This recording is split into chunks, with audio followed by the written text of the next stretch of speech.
Hello, hello, everyone. Let's get this thing going. It is a beautiful, foggy, cloudy, rainy day, and it is a little bit chilly. This is the type of weather that I really, really enjoy. It's melancholic, it is a little bit gloomy, it's a little bit dark, it's wet, and it's just pristine and beautiful, and there's something very beautiful about it. So let's get some music going and let's enjoy our Friday.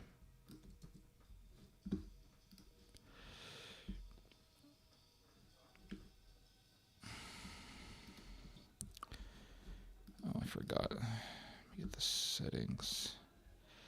Put it on stream.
All right, we got 8 people that are watching the stream. Nice. So this is how we're going to enjoy our Friday night. Friday's supposed to be the day when you go out with friends, when you have a social life, when you go out on a date or whatever bullshit, stuff that people do. But this is what we do on a Friday. We hang out on this stream. That's what we do. We hang out on streams, we hang out in chats, and we talk to random people on the internet. We are truly, truly in the Matrix, and we are truly a product of the Matrix. That's what we are. We are in the Matrix, everybody. This is the Matrix. Here we are talking to random people, just random people on the internet, and that's how we are spending our Friday afternoons and our Friday evenings. And you know what? Who cares? It's enjoyable. Doing these streams can be a lot of fun. Not all the time. Sometimes you got some weirdos on here. But for the most part, doing these streams are a lot of fun. They are. I spend 4 hours talking. That's what I do. 4 hours jabbering about whatever pops up in my head. I barely even prepare for these streams. I do a little bit. I have some articles here and there that I want to talk about. Also, I do read books, so some things in this book that I want to talk about. This is a book written by a Greek historian who lived back in the, 15th century or something. His name is Laonikos, although for the life of me, I cannot pronounce his last name. Chalkokondyles. Chalkokondyles. There you go. I did it. Thanks, Phonics Game. That's it. That's how we spend our Friday nights. And we are true internet nerds. That's what we are. Hello, Rusty Shackleford. Hello, 1996 Honda Civic. Philip Reese, Sweet Body Fit. There you go. Let's go, everybody. How many people are watching this stream? 9 people. Awesome. Bestos is doing a furniture delivery. 4 hours, just like Putin. That's right. There you go. That's right. Just like Putin. And maybe one day I can be just as durable as Fidel Castro. Didn't he go on... Was it Fidel Castro or Gaddafi who went to the UN and talked for like 8 hours? Hello, Justin Kuhn. Hello, hello, hello. Edwin Weber. Hooked on phonics. It does work. I still use it to this day. I use it. If I can't pronounce a word, I just say, okay. Like, how many people can pronounce this guy's last name? Choco Kondali, whatever. Sounds like a Greek dish. You order it in a restaurant. Chalkokondyles. There you go, I did it. For the first time on stream, I did it. Chalkokondyles. There you go. Chalkokondyles. Laonikos Chalkokondyles. Yeah, Castro loved to talk. There you go. You know who loves to talk? Liberals. Not liberals. I shouldn't say liberals. These kind of libertarian economist types. Or I shouldn't say even that. But those guys also like to talk. But you have these types of people. They're from Latin America and Eastern Europe. And they're always talking about the downfall of the American empire. You find them on the internet all the time. South America is riddled with them. There's no shortage of them in the Balkans or any really Eastern European country for that matter, any Slavic country for that matter. You have a lot of these people who talk about the downfall of the American empire and how the dollar is going to collapse and how it's all going to come down, and China and Russia and Brazil they're just going to run the world, you know? They're going to run the world. Yeah. India's going to run the world, everybody. Now, China, I can see maybe because of its wealth, right? China is already a superpower. Russia, I can see because of its history, that it does indeed have this history of empire and conquest and control and being very powerful, right? Russia is definitely up there as a superpower. There is no doubt. But this idea that India is going to become a superpower, guys, do you know what video I made that is my most commented on video in my entire channel? In my entire channel. I still get comments on this video every single day. Without fail. Well, not every single day, but almost every single day. I'm getting at least one comment on this video.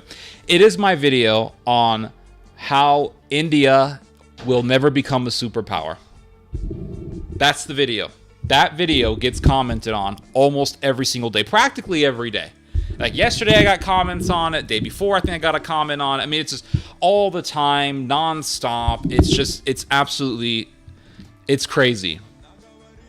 And it's a bunch of Indians who are mad at me because I said that India will never become a superpower. Now, maybe one day I'll be proven wrong, right? And if I do get proven wrong, it'll be after I'm dead.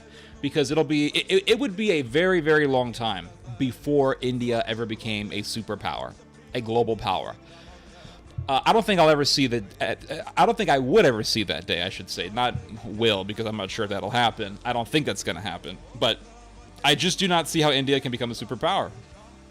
Superpowers, global superpowers, they have certain characteristics and traits about them that really show that they are capable of being superpowers, that they do have that capacity.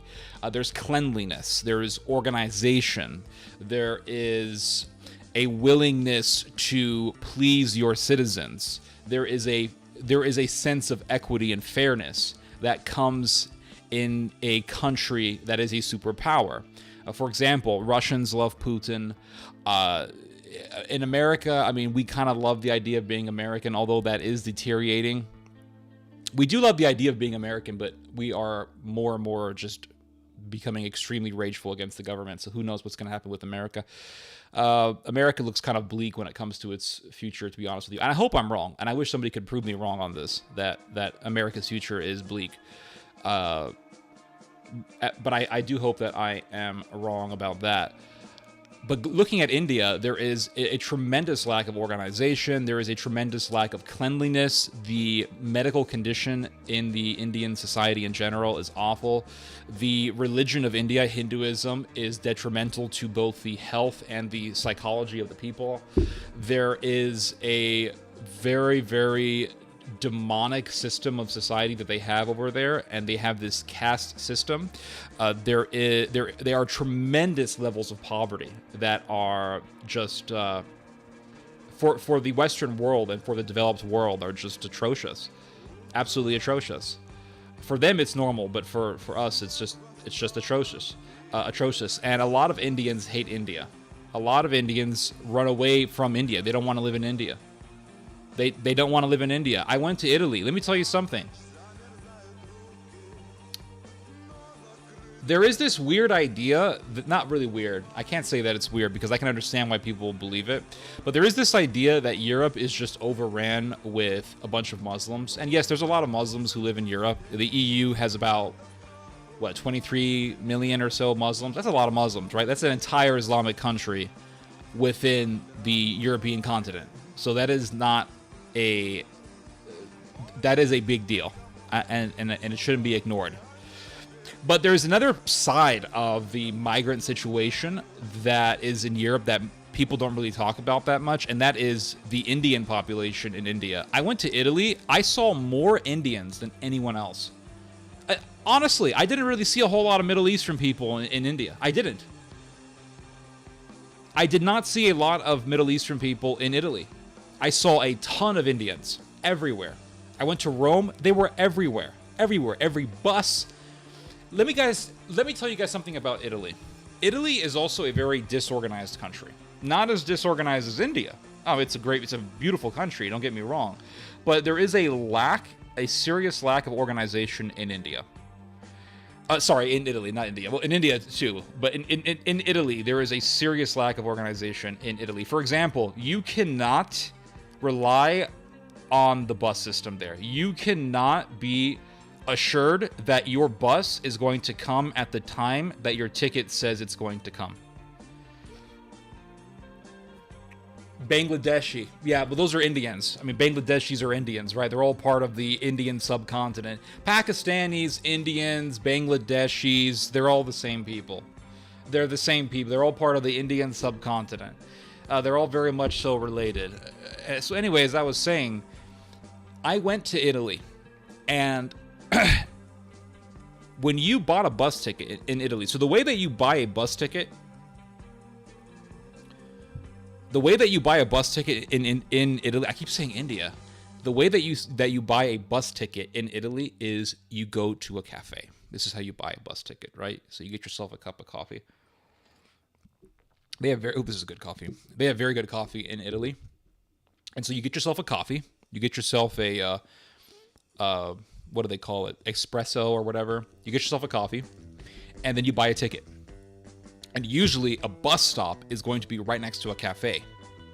So you get yourself a coffee, you get yourself a sandwich, then you go outside, you buy your bus ticket, you go outside, you wait for your bus.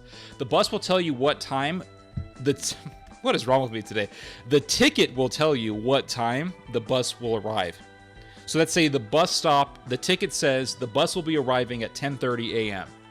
So you're out there, it doesn't come at 10:30, it comes at 10:40, 10:45, 10:50. It can be very late. The bus system there is not organized because Italy itself lacks organization. And this has something to do with the culture. The Italian culture and the let me be more general here. The Southern European culture, Spanish culture, Italian culture, Greek culture, Portuguese culture, all of these cultures, Sicilian culture, all of these cultures are slow cultures. They're very slow cultures. They don't like rushing things. And that's, I think, one of the reasons why they live a lot longer than the people up in the north. Germanic cultures, so German, Dutch, Danish, Flemish, Scandinavian culture, all of these Germanic cultures stress a lot on organization, being on time, being punctual, being considerate of another person's time.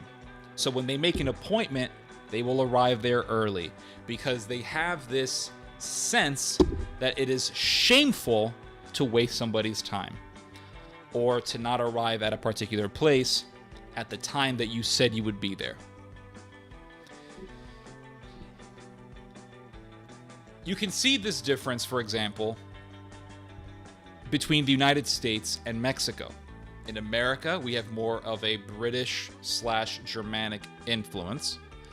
In Mexico, they have a very Spanish influence, a lot of Spanish influence. So, for example, and I saw this when I was in Mexico, when somebody tells you they're going to come at 10 a.m., what they really mean to say is they're going to come at least 10:30 in the morning. So there is a Mexican hour, and there is the hour for everybody else. Sometimes they'll be later. You see this sort of culture. Now let me elaborate more on this stuff, because I want to elaborate more on this Mexican thing, because I find this shit to be absolutely hilarious. So I remember many years ago, I was living in Mexico, and I knew this guy. He was a literal Mexican nerd. See, in America, especially in California and in Texas or in Arizona, when we think Mexican, we think construction worker. That's what we think. We think Mexican, we think construction worker, or if you're thinking in a more pessimistic way, you would think cholo gangster. But generally speaking, we think construction worker who eats tacos at night and drinks Corona and listens to some weird trumpet music, polka trumpet music, which is what Mexican music generally is, right? It's polka music. But when you actually go to Mexico, it's a whole other world. It's a whole other world. They got see, what you see in America is just a spectrum of Mexican society. But when you actually go to Mexico and you go to downtown Guadalajara, one of the biggest cities on earth, and you're eating at a diner at 11:30 at night, and you see some redhead Mexican next to you talking on a cell phone, you realize, wow, Mexico is not a monolith. Mexicans are not a monolith. There are a lot of different types of people in Mexico. America gets very poor people, so they tend to do the jobs that nobody else wants to do, which is why we have the association that we do when it comes to seeing Mexicans. But anyway, when I was living in Mexico, there was this guy. His name was Gabo, short for Gabriel. Gabriel was a nerd. He was an absolute filthy nerd who was a very nice guy when you first met him, but then as you got to know him, you realized that he was a psychopath. And I could talk more about that if you would like. But anyway, it was his birthday was coming up one day, and he approached me when I was in campus in high school. I spent my sophomore year of high school in Mexico, plus some of my junior year. And he approached me and he said, "My birthday's coming up this weekend on Saturday. Would you like to come to my birthday party?" And I said, "Sure." He said, "I'm inviting you to my birthday party. Would you like to come?" And I said, "Sure. That sounds great." So I was like, okay, let's go to this guy's birthday party. And I said, "Well, where's the party going to be at?" And he said, "It's going to be in this nightclub called Senor Frogs." A nightclub. Senor Frogs is a nightclub. It's where tourists go, and it's basically the place where all. Do you know what all the red pillars talk about when they talk about how bad women are? All right, all that stuff happens at this nightclub. It's called Senor Frogs. And Senor Frogs can be found all over Mexico. And all of the terrible behavior that red pills ascribe to women can be seen at Senor Frogs. Yep, that's right. It can be seen at Senor Frogs, everybody. It's really, really crazy. So anyway, I go home that day. And it's Friday afternoon. And I tell my mother I'm going to be going to this party at Senor Frogs. And she said, where are you going to go? And I said, Senor Frogs.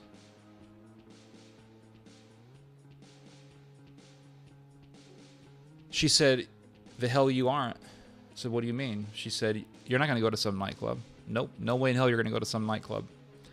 So I got into an argument with her, but she pressed the issue, and she was very firm, and she said, no, you are not going to go to a nightclub. It's not going to happen. That's not going to happen. So I didn't go. I did not go to the nightclub. The next week, on Monday morning, I was in school, and I saw Gabbo, and I said, hey, how was your birthday party? And you know what he told me? He said, we never went. I said, what? He said, we never went to Senor Frogs. The party never happened. And I said, you're meaning to tell me that I would have gone to your damn party looking like a freaking idiot and nobody would have told me that the party wasn't going to happen? Yeah. Wow. And that's how it is over there in Mexico. They don't honor invitations. They don't honor appointments.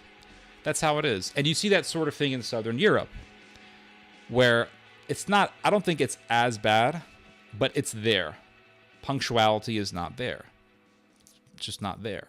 So that leads me to another conclusion, and that is the question of Italy. Will Italy ever become a powerhouse for politics? And my belief is that it's not going to happen. Italy has never been really strong since the Roman Empire.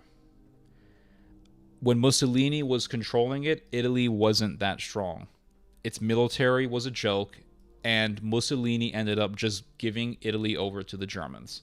And the Germans took over Italy and just slaughtered all the Jews there. So that's my predictions for Italy.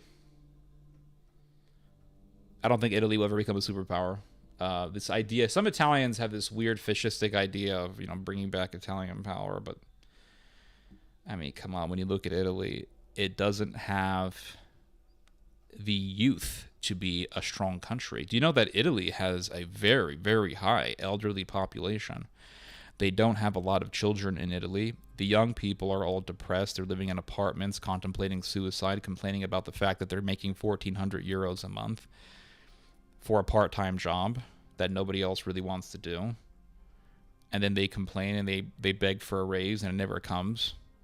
And they sit at home they don't sit at home all day, but they go home at night and they eat frozen pasta and they cook it in a microwave, and then they say, yeah. I mean, that is the life of a lot of Italian people. It's a very depressed nation. It's a very depressed country. And there's a lot of people not getting married. There's not a lot of people having kids in Italy. Which is why, when COVID happened, so many Italians died. Because there are so many elderly people in Spain, in Spain as well, but there's so many elderly people in Italy that you had all these elderly folks living in elderly care centers, and all it took was one infected person. One infected person goes into that elderly care center, and it's like throwing a grenade in. I mean, everybody dies. There was a story that I read from Spain. Spain and Italy have similar problems, similar broken economies and all that. There was a story that I read in which some police officers went into an elderly care center and they found everybody dead. Everybody in the elderly in this elderly care center was dead. Why? Because nobody wanted to show up for work because they were too scared. They were scared of getting infected. And all it took was one infected person going inside. And that was it. And they went in there, and it was like a horror movie. Everybody, I mean, everybody was dead. Nightmare, absolute nightmare.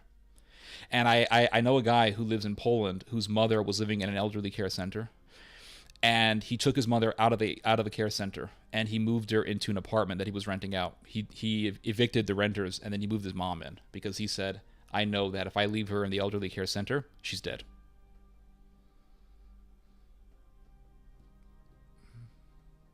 I didn't really see a lot of happy people when I was in Italy. I'll be honest with you. I hear all the time, oh, they're so happy and they're so this and they're so that. I didn't see that happiness when I was there. I saw a lot of depression. I remember when you take a bus in Italy, it's like walking into a sardine can, and there's a billion people inside of the damn thing. That's what it feels like. You walk into a bus in Italy, and there's like 80 people inside of the bus. No joke. I mean, there's so many people crammed into one bus. The bus is late. And then you get into the bus, and there's 80 people inside the bus. And then some Indian guy is right behind you, and he's breathing down your shirt. That's how close people are over there. I kid you not. I went into this bus, and everybody's like this. Some guy's face is over here. This other guy's face is over here. Some Indian guy is right behind. Turn around. This is an Indian dude. He's like... I could feel his freaking breath hitting the back of my neck. It was so uncomfortable. I was like, hot damn, this is so weird. Dude, I'm shocked that nobody attempted to pickpocket me. I'm just shocked by that. Perfect opportunity for pickpocketers. And everyone is just crammed in there. And I remember when the bus doors opened, there were I saw the Italian guys in front of me.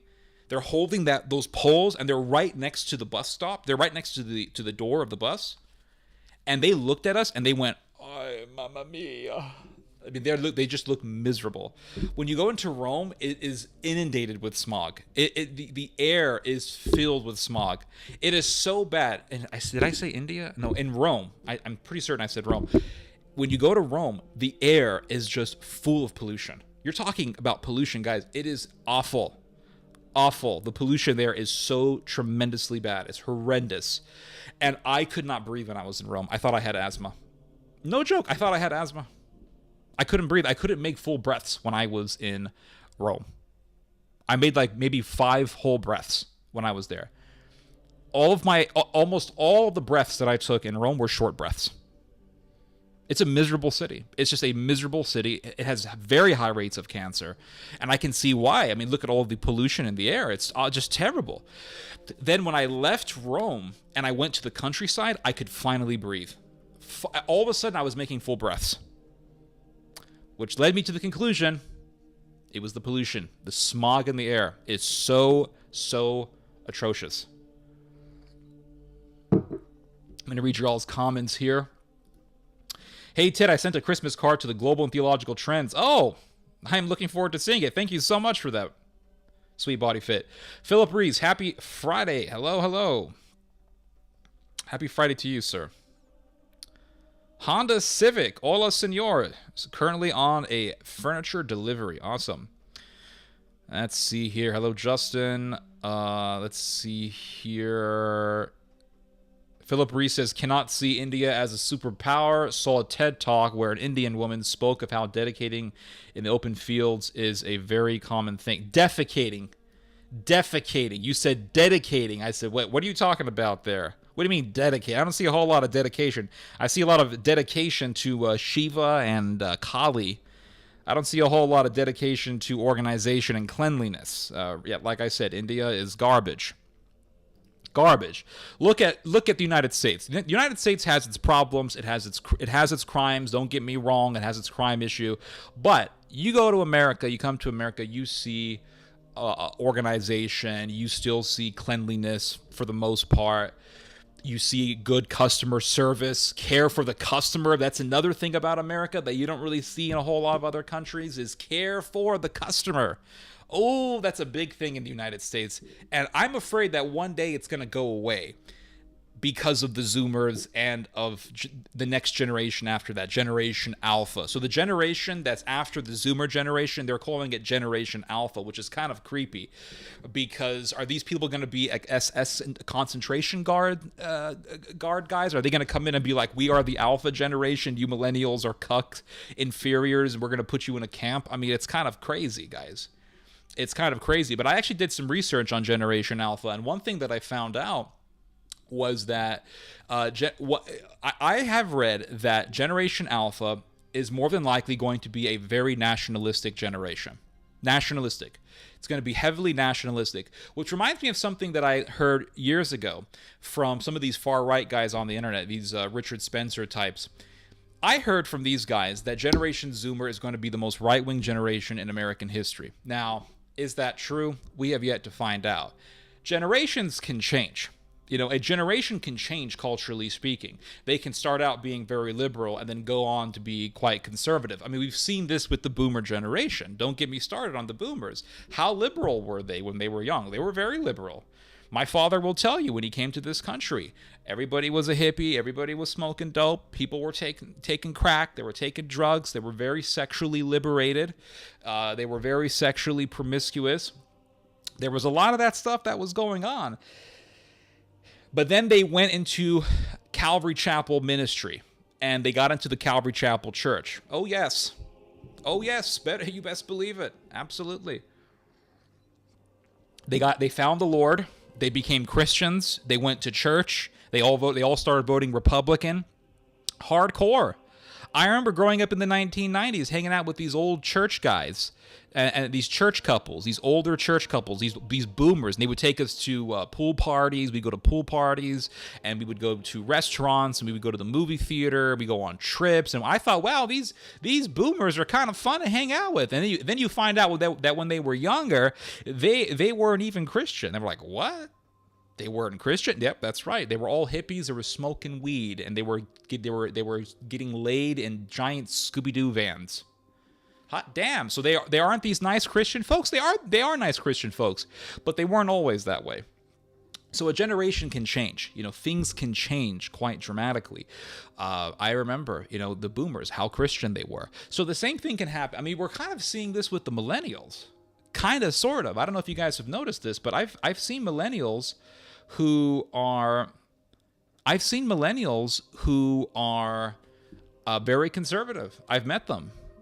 They're very conservative, and they weren't necessarily always conservative, but they change. And the reason why they change, I think, is because of money.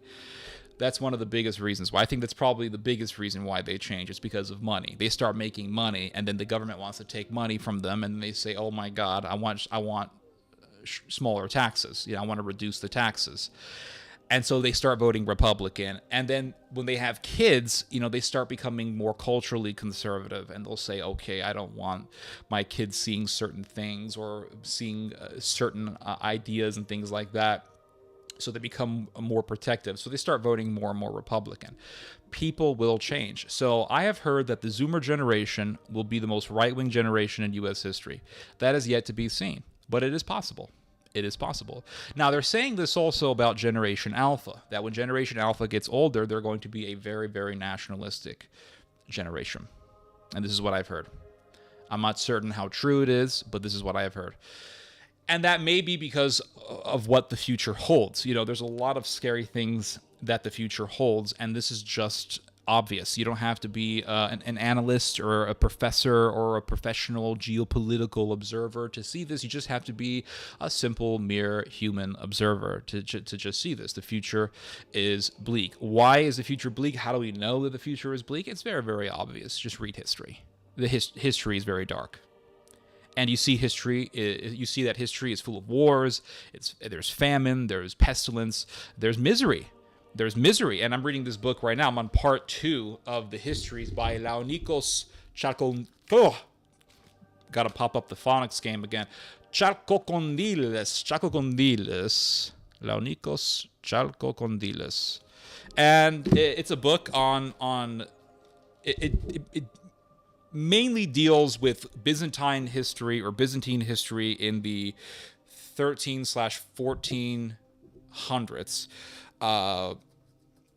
it can be a confusing read because he doesn't use a whole lot of pronouns. And by pronouns, I'm not talking about what you think. Like, I'm not talking about Budweiser. I mean actual pronouns, like names, right? A name is a pronoun. So he'll mention a guy's name, and then he'll say he in every other sentence. And sometimes, many times, you're not certain if the he that he's referring to is to the guy that he mentioned before or to somebody else, because he'll give opposite. He'll describe things that are the opposite of what they're the opposite of what he said about the guy earlier. So you kind of have to go back sometimes and backtrack and see who he's talking about. And even the translator actually has difficulty understanding what he's trying to say. And many times the translator will say in the notes, this part of the book is confusing. We're actually not even certain what he's talking about. So you have to keep that in mind. But other than that, Laonicos Chacocondiles. Charco con diles sounds like a Mexican dish, like an appetizer. I'll order the Chaco con diles with the hot sauce. Laonicos Chaco con diles, he describes what every book on history describes, and that's misery. That's right, that's misery. So the future obviously is bleak. Right? And you see this with celebrities. I mean, people, you see what was Zuckerberg and all these billionaires, you know, they're building underground bunkers and stuff like that. Why? Because they themselves know that the future is bleak. I mean, they want you to buy their stuff, right? They want you to buy their stuff and make them money, and they want you to think that everything is going well so that you can continue to buy their stuff and make them money, but they don't care. I mean, they're working on underground bunkers. Which kind of gives you an idea as to what we need to be doing ourselves, right? We need to be preparing for the future. So, yeah, the future is bleak. Very obvious. Very obvious. And, yeah, you see what the world is going to. You see what the world is going to. But, going back to what I was saying, because I did kind of go off on a different topic there. I was talking about the United States, and you know how in the United States you see like a sense of organization. You see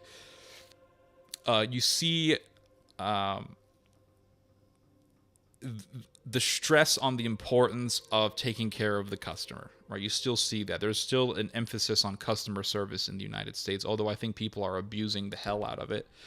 And I'm afraid that one day they're going to abuse it to the point where it'll stop existing.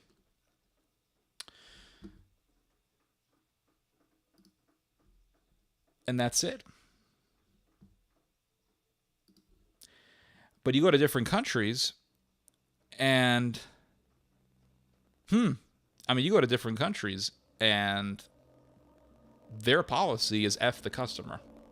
Screw them. To hell with them. That is their policy.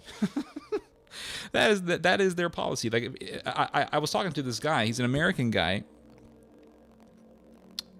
who has been living in Russia for the past 6 years. Is this thing working? Hold on a second, guys.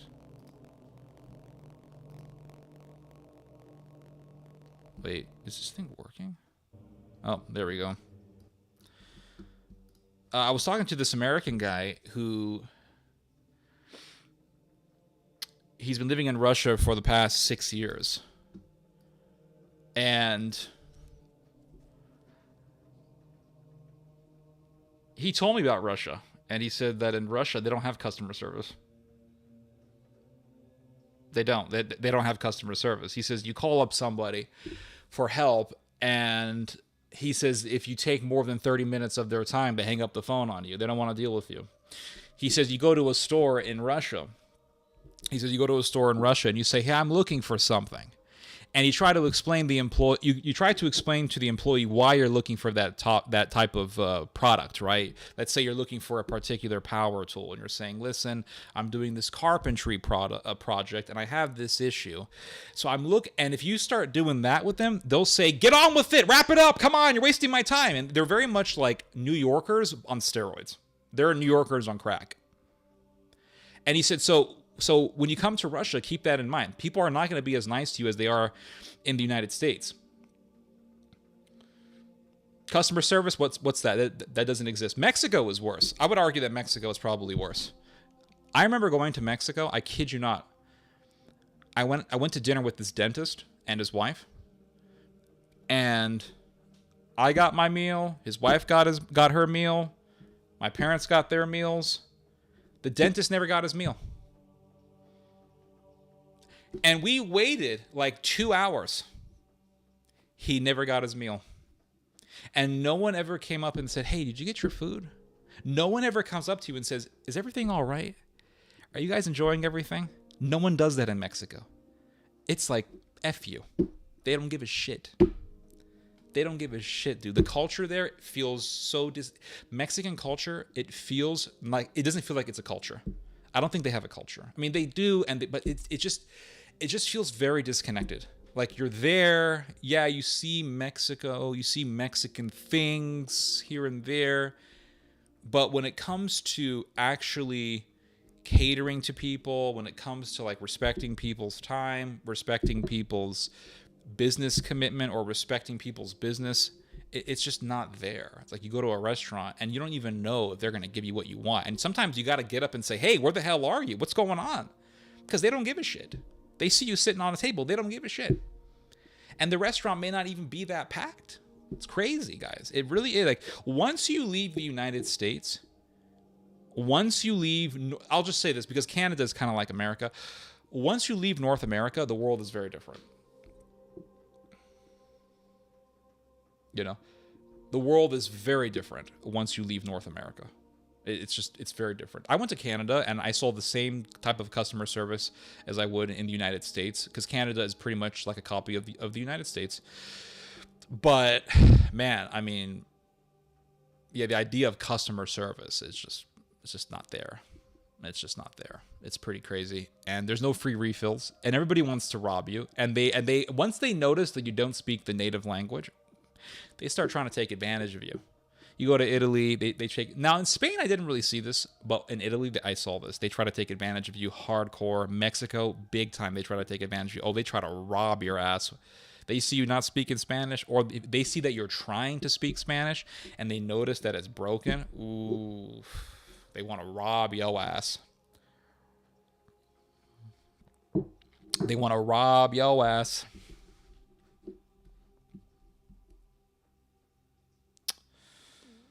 What else do we got here? I was watching a YouTube video that had some of the same talking points on India as you're talking about. Yeah, that video that I did on India, people are still commenting on it. Angry Indians. Why did... we have an Indian guy in the chat, everybody. Shashak Pradhan. He says, "Why did Hitler use the swastika? Do you think in the post-World War II era, the Allies suppressed Germany's history?" I don't know what do you mean suppressed Germany's history? I have no idea what you're talking about. They suppressed Nazism. I'm not sure if they suppressed... We're talking about German history all the time. What are you talking about? Second World War, World War I, the Roman Empire? We got a lot of stuff on German history. German history is anything but suppressed. Hello, Morgan321. Hey, guys, happy weekend. Hello, Sweet Body Fit. Hello. Good evening. Good evening. I'm a little surprised you say they're depressed. They are. Italians are very depressed people. I think Tuscany was much more peaceful than Rome. Yeah, I could totally see that. It's much cleaner. Any Christmas plans? I don't know. I was thinking, should I do a stream on Christmas evening? What do you guys think? Should I do a stream on Christmas Eve for you guys? That'll be kind of crazy. That would be kind of depressing, right? Like, how are we going to spend our Christmas Eve? On a live stream listening to some Middle Eastern guy talking for 3 hours. I mean, doesn't that sound kind of depressing? How are you spending your Christmas night? How did you spend your Christmas this year? How was it? Honestly, guys, when people ask me how my Christmas was, I always get a little bit like... I just find the question a little bit annoying. Just a little bit, because I just tell people that I've done nothing. Like, seriously, people ask me, "What have you done? How was your Christmas?" It was great. What did you do? Jack shit. Nothing. I didn't do a damn thing. Did you see relatives? Nope. Half of my relatives are Muslim, and the other half of my relatives can't stand me. So I'm not hanging out with anybody, except for, some immediate family members. How did you spend your Christmas? Playing a damn computer game. That's what I did. I'm probably going to play Medieval 2 for 5 hours straight. Hello, Robbie99.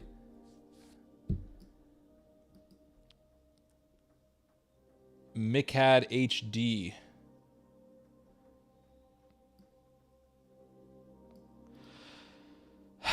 Cesar Perez wants to know, does my website make money? Yes, actually. People read my work, and if they like it, they can donate. Yeah. So I'm still getting donations, so yes, it still makes money. Good evening, Mickad HD. Good evening. The water will be on a scale from 0 to 10 minus 1, like when they measured in Japan after atomic bombings in Hiroshima and Nagasaki. Every single post-communist country has not gotten rid of that tradition. In Poland, it's better, but still, you as a customer in a store are treated more like an intruder. I'm telling you, when you leave North America, people think the rest of the world is like America until you leave America. And you go down south to your southern border, your southern neighbor, and you find out there's no such thing as customer service. I can't tell you how many times I was living in Mexico. I would go to a restaurant, and I would have to just walk up to somebody and say, "Hot damn, is anybody going to talk to me?" You know what I'm saying? Like, they'll see you there. Like, you're in America, you walk into a restaurant, bam. That's why they have a host. In America, that's why they have a host. That's why they have a host, right? The host is there because customers walk in. They need to make sure that those customers are seated.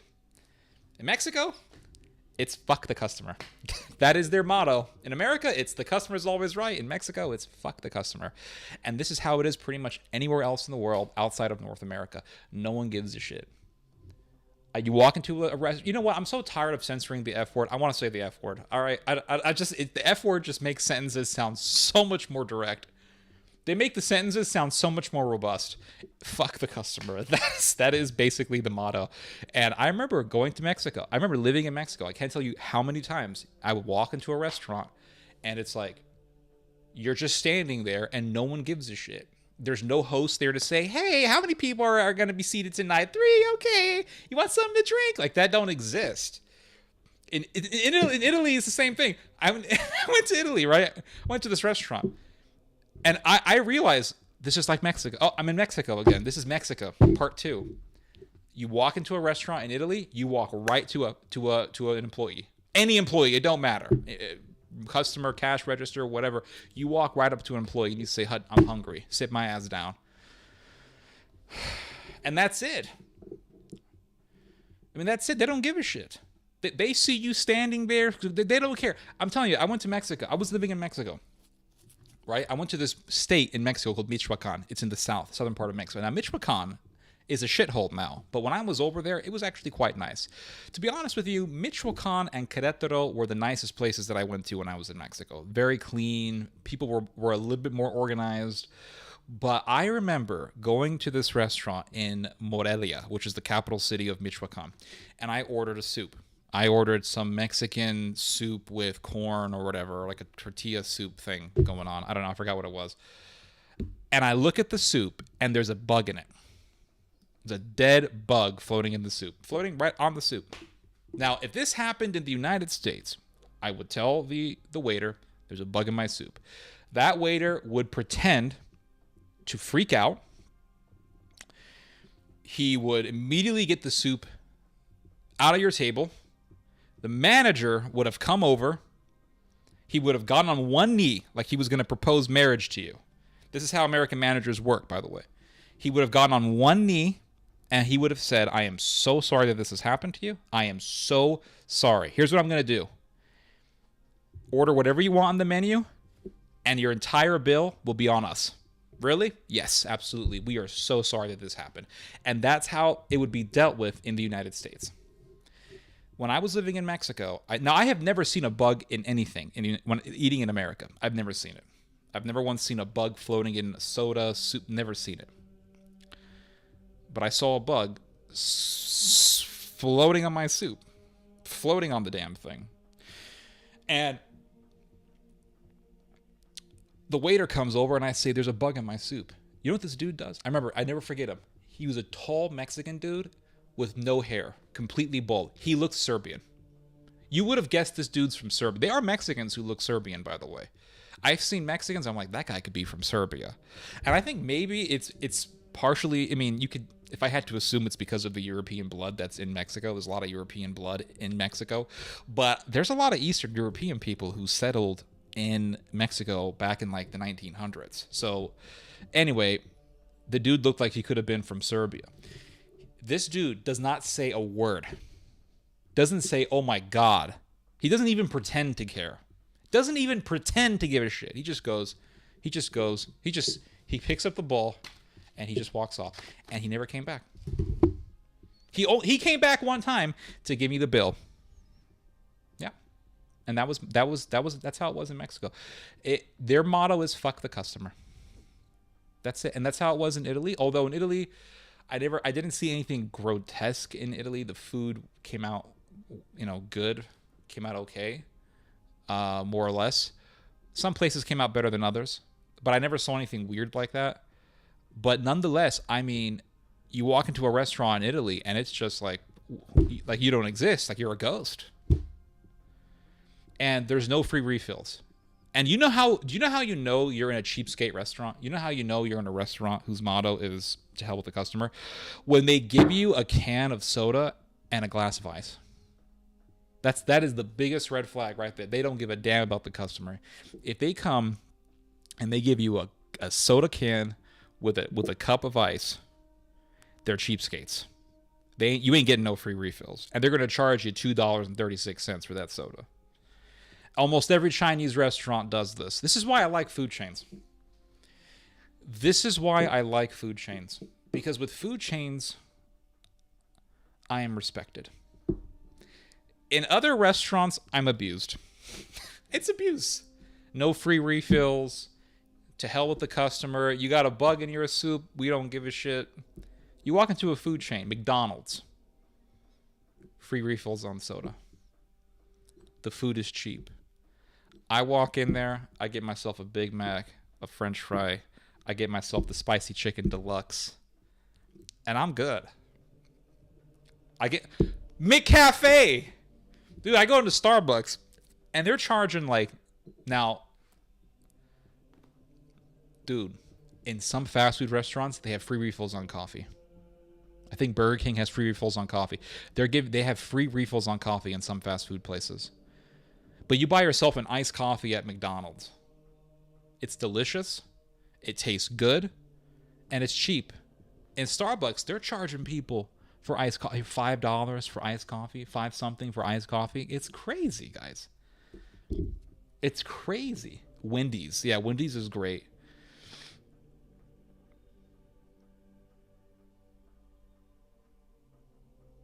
You know?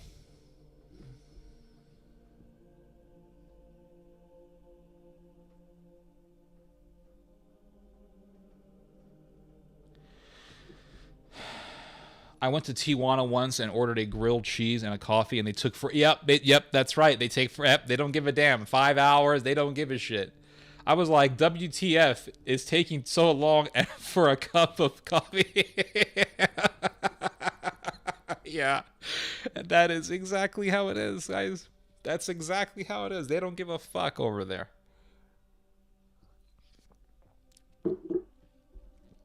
Speaking of restaurants, I want to show you guys this video that I found. Oh my gosh, dude, this is hilarious. I have made a playlist on my channel. It's private, so you can't see it, but it's just videos that I want to show you guys. So if I see a video that I find hilarious, I'm going to show you guys the video, and then I'm going to react to it, and we can all laugh about it together. So here it is. Here's the first one. I found this video many years ago, but I never thought that one day I would react to it. There's this Bosnian dude who lives in Denmark. I'm pretty certain it's in Denmark. He's this Bosnian guy. His name is Rene Redzepi. And he started this restaurant where he basically sells someone a fried egg, and then he charges them 450 euros for a fried egg and maybe like a piece of fish and some rocks. And then he charges you 450 euros per person. And then he tells you that you're paying for the experience. So it's basically a scam. But the restaurant is called Nona. Pretty certain that's what it's called. Nova or Nona or whatever. It is considered to be the world's best restaurant. Yes, that's right. A place where they literally put rocks and sea urchins on your table and sand from the beach, and then give you a fried egg with some spinach, and then they say that'll be 450 euros per person. Yep, that's a big fuck you. These people make Mexicans look. I mean, tell you, hey, listen. The customer service may not always be good in Mexico, but one thing about Mexico is when you eat at a restaurant in Mexico, you leave stuffed. That's one thing I cannot deny. So let's check this out. Let's look at Renee. Let's look at this video together, guys. Let me turn off my dark monastic chant. You know, my musical tastes have changed so much, guys. It used to be that I would listen to every day it would be the Greek music, Baroque, this. Dude, now I just want to listen to a vibe. Give me some dark monastic chants for 4 hours straight so I can sleep to it. I guess this is what's happening all over the world. Like, people just can't sleep unless they have some dark ambience playing in the background somewhere. It's crazy. Like last night, I just found a YouTube video, 4 hours of dark monastic chant. Play that. I'm listening to it. And we just want to listen to a vibe. It's not even music that we're looking for anymore. It's just ambience. It's crazy. It really is crazy. But here's the video. I wanted to show you guys this video. This is so funny. Hold on. Is this thing big enough? Sometimes it's a little bit too big. Is there a way with OBS where I can just get the window perfect? Is that possible or no? Because I can see right now that this is not going to... Okay. I think it's good. Whatever. I think we're good. All right, so he's going to tell you how to fry an egg. And if you go to his restaurant, this is what he gives you. All right? So he's going to give you this... for it's a fried egg with some spinach. Here we go, guys. It's in Denmark. Yeah, I'm pretty certain this is in Denmark. Anyway, let's give this a listen to. Let's give this a listen to, guys. All right, here we go. I fall asleep to old professional wrestling events.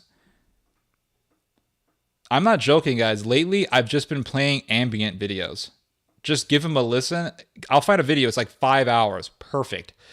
I'll fall asleep and then I'll wake up and the video has already ended for hours.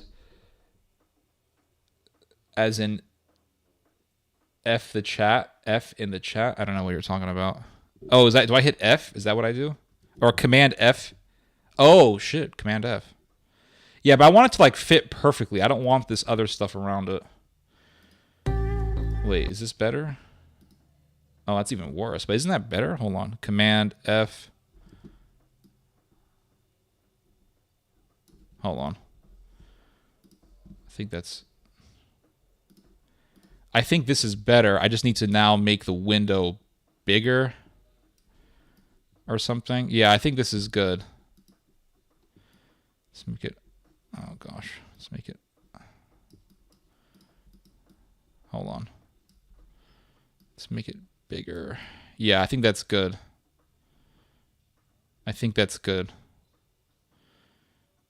Yeah, I'm boomering. Here we go. Let's do this. Let's listen to this. And the music is so bizarre. Music is garbage. We have a plate with hay on it. We have a potato chip on top of everything on the plate. We have some salt. So you get an egg and a potato chip, and that'll be 450 euro. This is a scam. I was checking out their... I'll show you their menu in a little bit here after I'm done with the video. This is the ultimate deep dark chant. Check it out. Megaloscamos the second. All right, man, I'll check it out. Look at this. You got some leaves over here. You got an egg and a piece of hay. Now, I can tell you right now, as someone who's been raising my own eggs for about 3 years now, I can tell you right now that eggs are not that expensive. You pay if you want to get a good bag of feed, you pay $17 for a 50-pound bag of feed. That feed should last you for about a month. So really, you're paying $17 to $20 a month for feed. But you're getting, I mean, depending on how many chickens you have, let's say you have like 15 hens and they're all in their prime. I mean, you're going to be getting 14, 15, maybe even 16 eggs a day. Well, you said 15 hens. How can you get 16 eggs? A young hen will pop out 2 eggs a day sometimes, and that's not as uncommon as you think. And so you're getting a ton of eggs. And as your chickens get older, they're going to lay less and less. So let's say you get, with 15 hens, let's say you get 6 eggs a day, 7, 8 eggs a day. You're still getting a lot of freaking eggs. So this egg that you're looking at right now, this egg costs probably like 8 cents. This is an 8-cent egg on some hay that you can buy at the farmer's shop, the feed store. You buy it at the local feed store, and you got some leaves here that he says that he foraged them. All right, so you got free leaves that you foraged. You got some hay that you bought at your local feed store, whatever, wherever that may have been. I don't know what they do over there in Denmark. And then you have an egg that costs about 8 cents. And then he's going to charge you a whole bunch of money for this. This is a scam. And then you have the critics, the food reviewers that come along and they say, oh, this is the greatest restaurant in the world. The food reviewers are in on the scam. The food reviewers are in on the scam, everybody. But let's listen to some more of this. And then a wild duck egg. A wild duck egg. Sorry, not a chicken egg. So it's not 8 cents. Maybe it's like, I don't know. It's probably like 9 cents. All right, let's hear some more. And then we have our herb box. Right. Herb plate, you could say. Of course. The wild ramsons that we picked from the forest the other day. Some right. spinach leaves. And then just a small selection of all the wild... Some leaves, right. Some little micro leaves. Tiny little leaves. It's enough to feed a mouse. It's not even enough to feed a mouse. Let's be real here. You got some leaves. Some spinach. You buy it at the store. You go to the local farmer's market. You buy it at the local farmer's market. You get some spinach. It's the spinach and an egg. I'm going to charge you €450 for that. And the reviewers are going to say that I'm the greatest chef in the world. Plants that grows in the forest right now. And the dish is a dish that the guests have to cook themselves.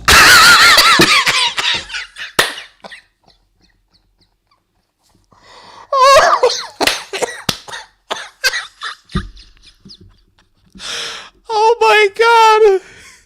Here's an egg and some leaves, and you gotta cook it yourself, and we're gonna charge you an arm and a leg. We're gonna charge you €400. Now let's look at the menu here. I gotta show you guys the menu. Look at this menu. I don't know if you guys can see this. Hold on. This is the official website for Noma. Noma, that's the name of this restaurant. Look at this menu. Look at this menu. Menu. 3,950 DKK. Okay, I don't know what that is in USD. Let's look at that real quick here. Hold on. Danish krone to USD. So hold on. How much is it? 3,950. All right, so let's look at the Danish krone. 3,950. $577.33. Oh my God. And you have to cook it yourself. Let's look at more of this menu. Wine pairing, 2,000 Danish krone. What's that in USD? What's that in American? $292 for some wine. Juice pairing, 1,500. I mean, this is a scam, guys.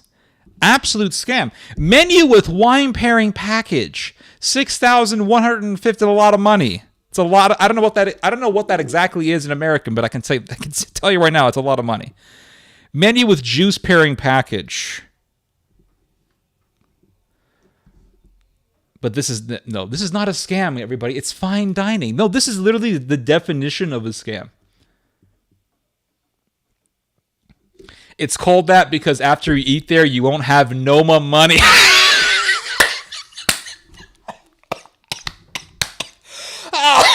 Oh my God, that was brilliant. You ain't gonna have Noma money. Look at this. Wine for hundreds of dollars for some wine. Guys, just go. There's a great winery. There's an amazing winery here in the United States. It's called Costco. It's called Costco. Now, if you live in Texas, you can go to H-E-B. They have an amazing selection of wines. Super cheap wine. I'm going to show you guys a little bit of that in a second here, in a moment. You know what? To hell with it. It's been an hour, guys. Hold on. Let's check out the wine. Hold on. I'm gonna show you guys my wine selection here. Hold up.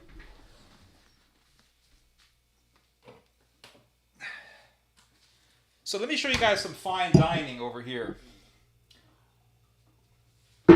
Some fine dining. Let me get the music changed up a little bit here. Hold up, guys. Hold up. I have to get the atmosphere right. We got to get the atmosphere right.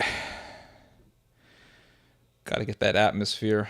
Got to get that ass. I said ass. Got to get that got to get that atmosphere. All right, everybody. All right, everybody. Welcome to the Christmas tree. I've been making wine at home. It's so easy and cheap. Yeah, it is. Dude, I cannot believe how cheap it is to make beer. Total Wine is an awesome place. Specs. In America, we have a wonderful... Hold on, let me lower the music down just a little bit. In America, we have a wonderful winery. It's called Specs. Just go to Specs. They got every wine in the world, even Greek wine. And it's not even that expensive. Some of it is. But you can buy a bottle of sake for like $9 or something like that. I mean, it's not that bad. Let me show you guys some real fine wine. This is a Fruelli. Let me just lower the camera down a little bit here. This is called Fruelli, everybody. It's from the Kirkland Distribution Center. Pinot Grigio, aged 2022. This is some fine, fine wine, everybody. It's called product. It says right here, product of Italy, so it's legitimate. And it says here in the back of the bottle, Fruelli. Fruelli. In Italian, it says Demonizione di origine controllata. I don't know what that means, but it sounds fancy and legitimate. Grave Pinot Grigio, Italian dry white wine. Aged 2022. A very good year. The cool climate wine region Friuli Venezia Giulia is bordered by the Alps in northeast Italy. Kirkland Signature 2022 Pinot Grigio displays a fragrant bouquet of crisp apple with a hint of white flowers. Bright acidity is followed by a clean, refreshing finish. That, my friends, that's quality. Now let me show you guys this beautiful wine. I'm going to serve it for you guys right here. Here we go. And then I'm going to do a wine taste. I'm going to do a wine tasting. How much did I pay? $15? Are you kidding me? It's like $7. This is some 2022 wine right here, everybody. In a fine glass, I must say. Here we go. Look at that fine. Look at that color. Look at that golden color. And, you know, some of you guys need to learn how to serve your wine properly. Some people just pour it into a coffee mug. That's what I do sometimes, I'll be honest with you. You got to pour it in the proper glass. Then you have to swirl it around. Get the flavors released. Get the history, the air. Allow the wine and the air to make love. Smell the release of the flavors. The aroma, the texture. You can smell that Tuscan air. That air of the Alps. The grapes were grown in the Alps, everybody. This is Alpine wine we're talking about here. This ain't bullshit. This ain't bullshit, everybody. Listen. This is Alpine wine. We're not bullshitting here, all right? This is quality stuff.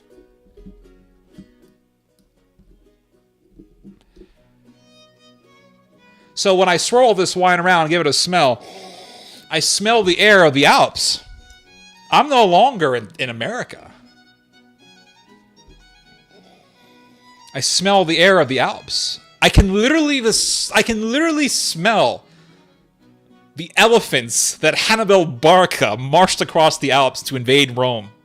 I can smell history through this glass, everybody. The elephants of Hannibal Barca have just left their royal stables to invade Rome. Now, let's give this a taste. Very important when you're drinking high-quality wine, everybody. $7 bottle from the year 2022. This ain't bullshit. We ain't messing around here. They were fertilized by Hannibal's elephants. Yes, they were, damn it. We are about to taste the product of history.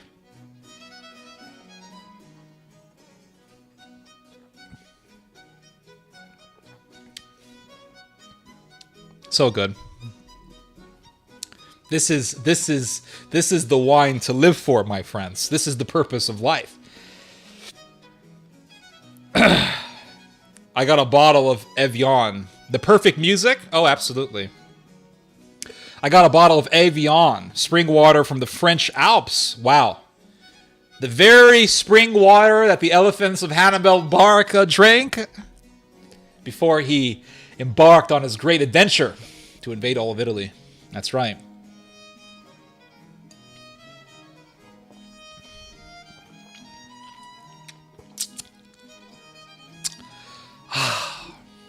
Perfect. Culture. Culture in a glass. And the libs want to take this away from you, by the way. The liberals, the woke left, the evil leftists, the Marxists, the cultural Marxists. This is what they want to take away from you guys. Do not let them steal it, damn it. Fight for your culture. Don't let these liberals steal it. That's right. The liberals want you to drink soy milk. That's right.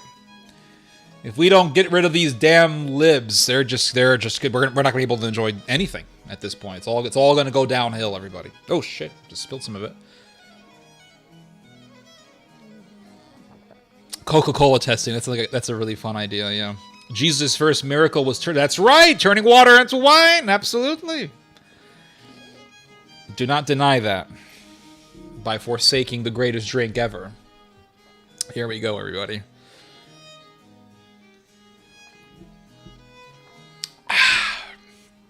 Finest wine ever.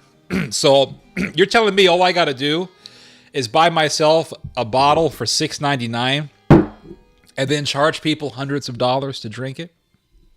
I'm in the wrong business. I'm in the wrong business, everybody. I should get into the wine business. I should just scam people with wine. I should buy a whole bunch of bottles from Costco and then sell it for $100. Pay $7 for a bottle of wine and tell people, just bullshit them and be like, this is Fruelli. Fruelli, this is a true Italian wine. The grapes were smashed by the feet of gypsies. I have the gypsies in the back. They're smashing the grapes with their feet. They dance. They do the gypsy dance on the grapes. And then the air, the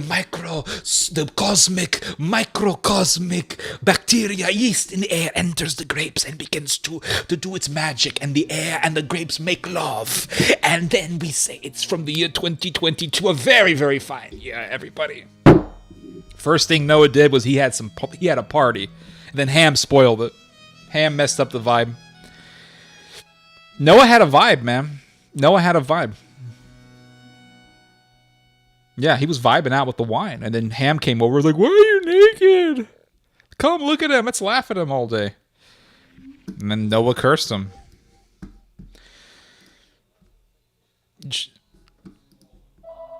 Why is the damn phone ringing? Oh my god. Don't these people know that I'm doing a live stream? What the hell is going on here? Hold on.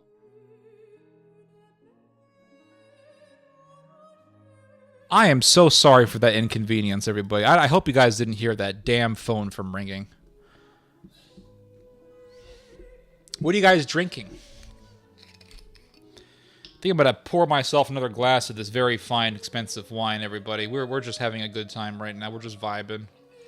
We're just vibing. Theodore, it seems you're not aware, but Italian wine is a synonym for cheap, low-quality wine over here. The stuff sold in bags at the supermarket. Well, here's what you don't understand is that in America, it's not that different. In America, I can walk into a store and buy myself some fine-ass wine from Italy for $6. So it's not that different. Indian scammer, yeah.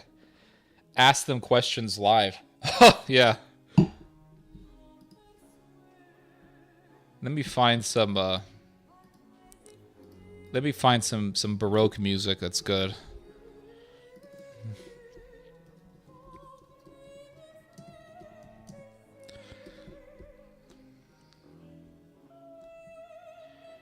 Porque tempo di dormire.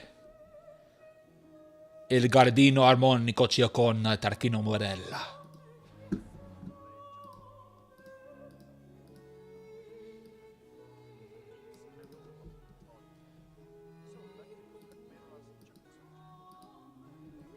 Here we go, guys. Here we go.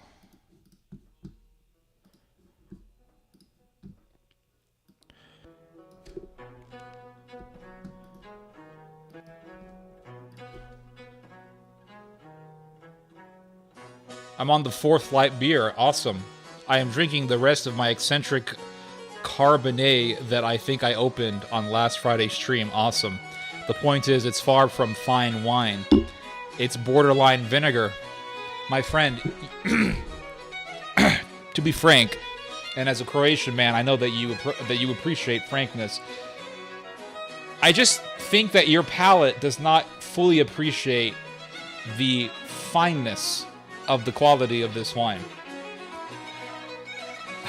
I don't believe that Croatia has many vineyards. I sounded like such a posh snob. Oh my god. I assume Croatia doesn't have that many vineyards. Not as much as Napa or Tuscany or Marseille.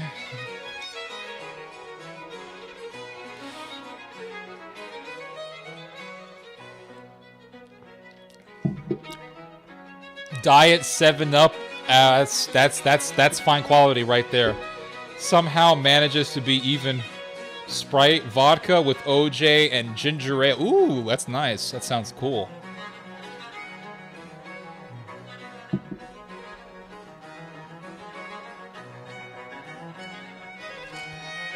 Sparkling water like a civilized individual. Sparkling water, barbarians drink that. Romans, people of civilization, this is what they drink. Mediterranean, I basically grew up drinking wine.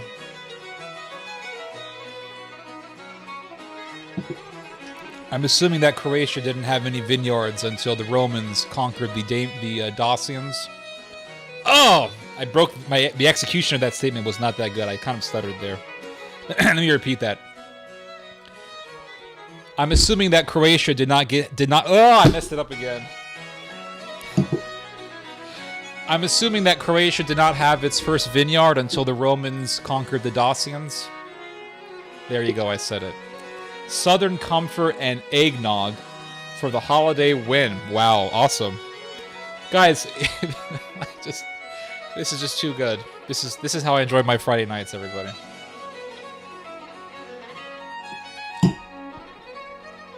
We are the Romans. You're not Romanian. The Romanians are the only Romans. The Romanians are the only people in the world who say that we're Romans. Their nationality is Romanian. We're Romans. Romanian literally means Roman. The Dacian. They were from because the Dacians, they were the original ancestors of the Romans, if I'm not mistaken, and the Romans conquered them. But I've heard that this is disputed and blah blah blah. So who knows? All right, everybody. So let's go back to Denmark. Let's go back to this bullshit and just for the shits and giggles, everybody. Let's just we're here to have fun here, okay? So let's go back to the world of YouTube. We don't even listen to music anymore. We listen to a vibe. You know, that's what actually what we're looking for is a vibe. We're not even looking for music anymore. All right, this looks pretty good. This looks pretty good. Half of your family comes from a place that has so bad alcohol that they put worms in it, while the other half stones people to drink it. Let me think about that for a second. Apparently, you've never tried Mexican beer, and the whole worm thing. People don't really do that anymore. And tequila, I've never. Tequila ain't bad. You know what? Tequila is probably better. You know what? I don't even know. I don't even know, dude. Tequila ain't that bad, but Mexican beer is very good. Yeah. Yeah. We came to that part at Pannonia Plain and Dalmatia coast around 7th century, but we have vineyards, pretty good ones. Very nice. Are the Hungarians the descendants of the Huns? Not really, but their language is Hunnic, from what I understand. Dacia, you mean Illyria, because the Adriatic part of Croatia was Illyrian. Oh, that's right, you guys are Illyrians. I will not be taught about wine by a continental. I know the type of OCAT y'all drink. Excuse me. Excuse me. If you want to talk about Middle Eastern culture, everybody, let's talk about Croatia. The greatest massacre of the Serbs was done in just a few years by your people. That's right. And there are people in Croatia who still celebrate the people who did that massacre. So I'll take Mexican beer over some weird, like, fascist barbarian culture any day. Ted, do some tequila shots. Oh, Laura, that put you to sleep. That'll put you to sleep, everybody. All right, let's watch some more of this bullshit, this scam. All right, here we go. We will take a hot plate that's 280 degrees hot. It's measured out by us. We'll put it onto the slightly wet hay. Then the guests simply are instructed to cook the dish themselves. You'd be surprised on how many people that have. Wow. And this guy is Bosnian, by the way, so you know how he thinks, right? You know, a lot of these Eastern people, when they go to northern countries or when they go to Western countries, do you know how they think? I'm going to let you guys in on a little secret. When Eastern people go into Western countries, many of them look at Western people and say, these people are so stupid, how can we screw them? How can we get money out of them? A lot of them think this way. A lot of them think this way. I'm not joking. A lot of these people think this way. This guy came from Bosnia as a kid. He went to Denmark. He thinks, how dumb are these people? How can I scam them? I'm going to put an egg on some hay, and then I'm going to tell them to cook the egg.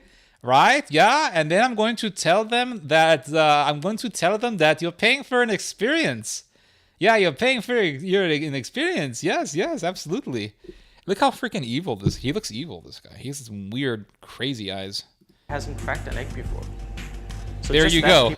There you go. He's like, you'd be surprised how many people have not cracked an egg. In other words, you know how dumb these people are? We just tell them to crack the egg themselves. And then we watch them trying to crack the egg. And then we charge them lots and lots of money. How funny. How funny. Look at this bug-eyed degenerate. He's telling people to... I love it. It's so funny. I don't even feel sorry for the people who eat at this. I don't feel sorry for them. They deserve what they're getting.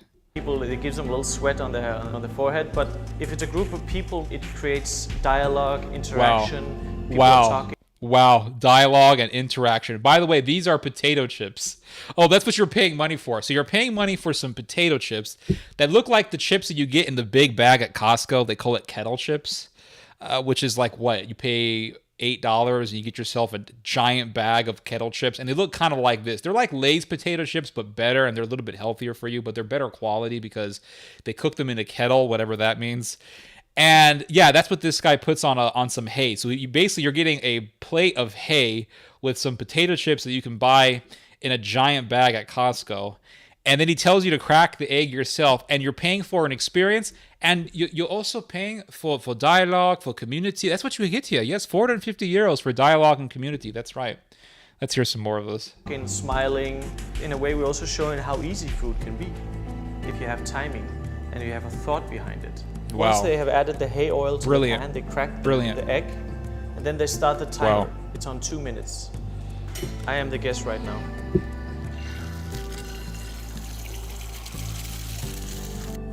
Once the 2 minutes. That's an 8-cent egg, by the way. Not even 8 cents, maybe even less than that, because this is an older video. This is from 2010. Oh, damn, so this is from over a decade ago. So that egg is probably like 3 cents. Super cheap egg.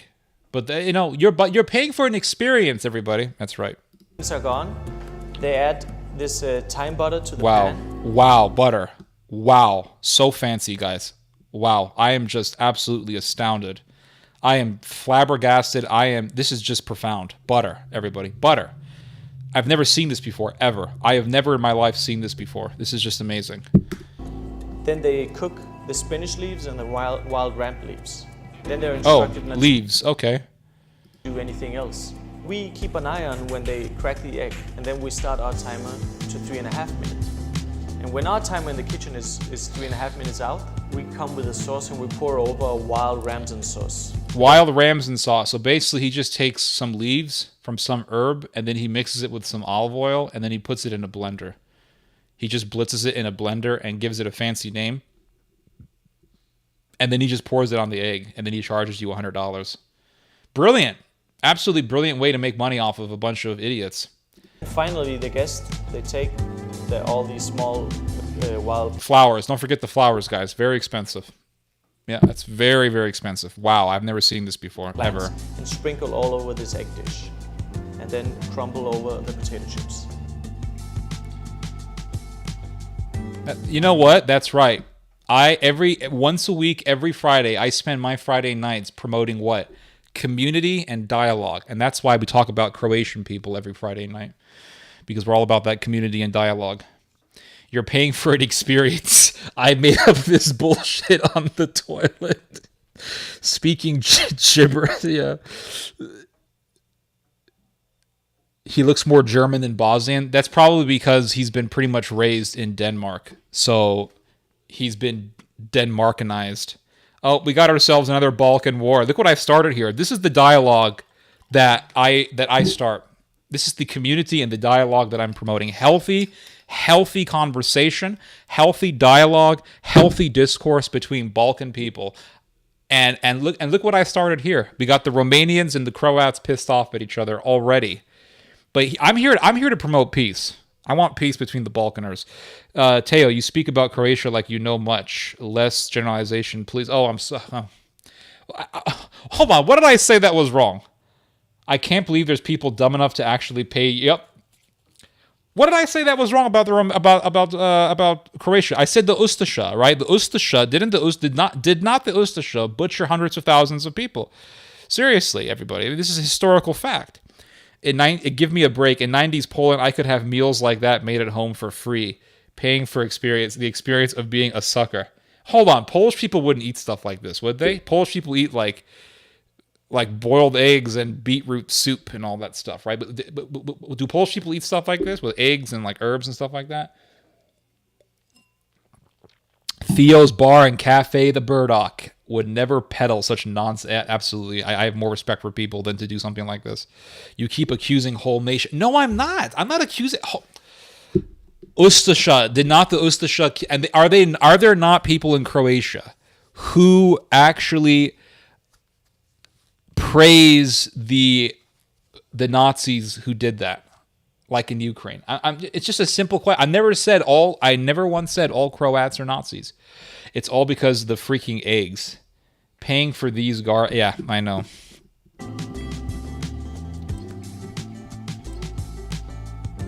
Oh, that's over.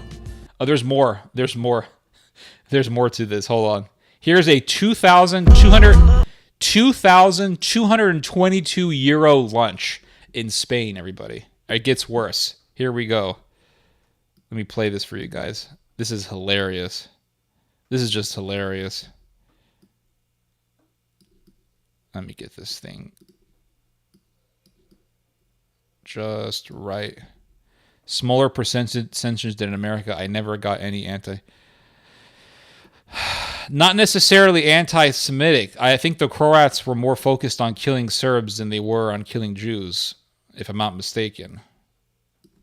All right, here we go. Let's watch this. 2,222 euros for this food, everybody. I'm not joking. Let's listen to this. One of the most beautiful locations on earth has got to be Côte d'Azur, the French Riviera. The place to be for sun, sea and luxury. Cannes, Nice, Monaco are all here. And so is our restaurant for today, the world famous Mirasol. In this channel, I take you to some of the world's most exclusive 3 Michelin star restaurants. My name is Alexander, I'm the co-owner of a 1 Michelin star restaurant. Welcome to Alexander the Guest. Mirazur loosely translates to look at the blue. Wow. Wow, how profound that is. Look at the blue. Mira azul. Mira azul. Mira azul. Azul is blue in Spanish. Mira is look.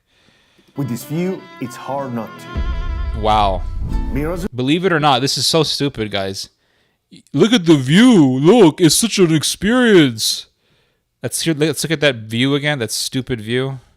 Guys, let me tell you guys something. I went to Spain. This restaurant's in Spain.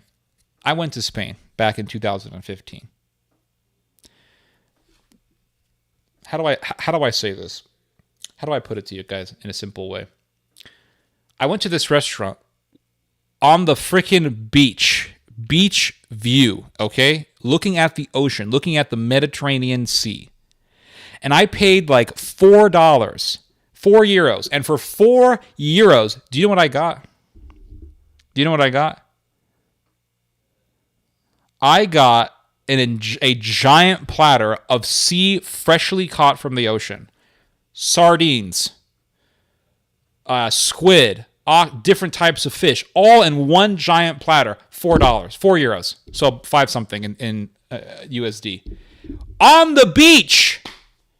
This dude is spending, look at the title, €2,222. And at this restaurant, like, look at the view. It's not even on the beach. It's not even on the beach, guys. It's not even on the beach. The restaurant I went to in Spain, it was right on the beach. Right on the beach. And I got myself beautiful, fresh fish caught from the sea. It's a scam. It's just a huge scam. Mirazur is the work of chef Mauro Colagreco.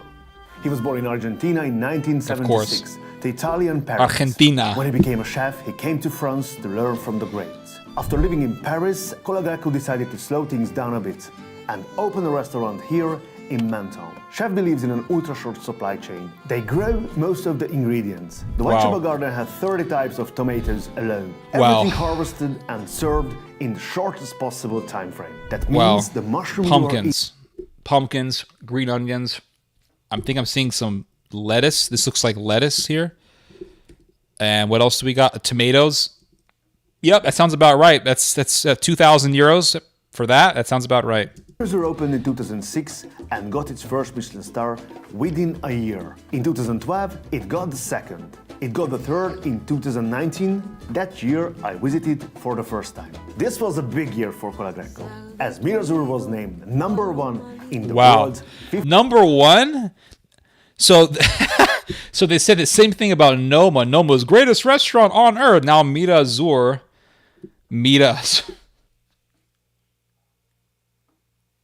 I just thought of something. Mira means look in Spanish. Mierda means shit in Spanish. I think it's the same in French. Mierda. Mierda azul. Yeah, Mierda azul over here. So let's see what we're going to spend over €200 for. Let's see what we're going to spend this. 50 best restaurants. Wow. The menu here is really unique because there is none. Root vegetables, leafy vegetables, flowers, and fruit. These are the themes that rotate according to the moon and stars. Wow. On the website, you can. It's very sophisticated, everybody.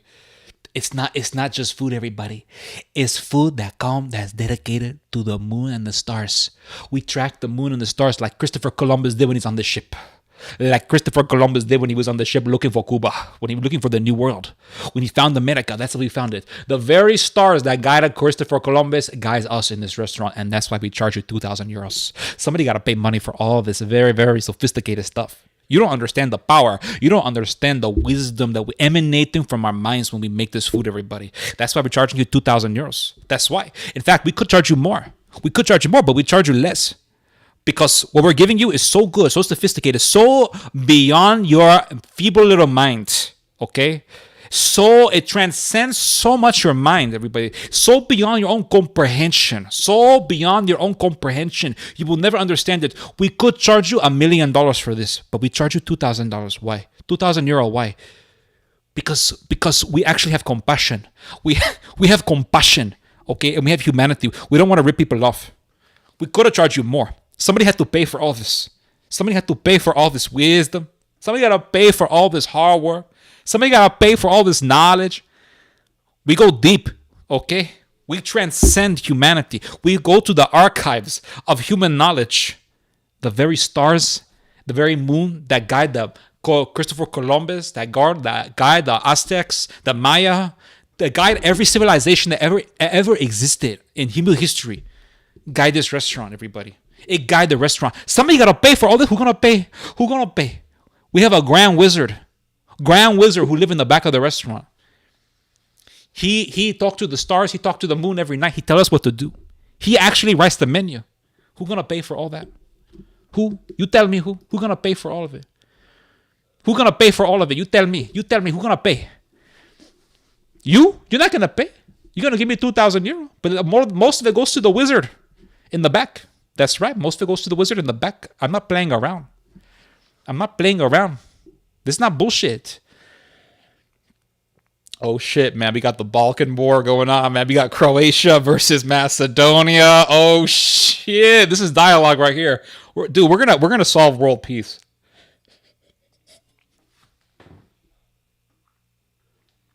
We're solving world peace up in this bitch, man. I ain't playing around. Y'all. We're solving world peace up in here. Macedonia and Croatia, they're ironing out their problems. Pretty soon, all we need is America and Canada, man. We got to get some Canadians up here. Then we'll really have some world peace. KKK Grand Wizard.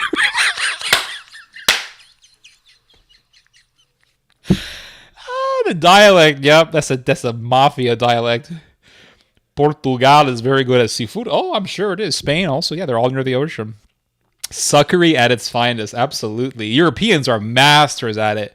Guys, Indians, I know there's a lot of Indian scammers out there, but here's the thing. Those Indian scam artists, they fail most of the time.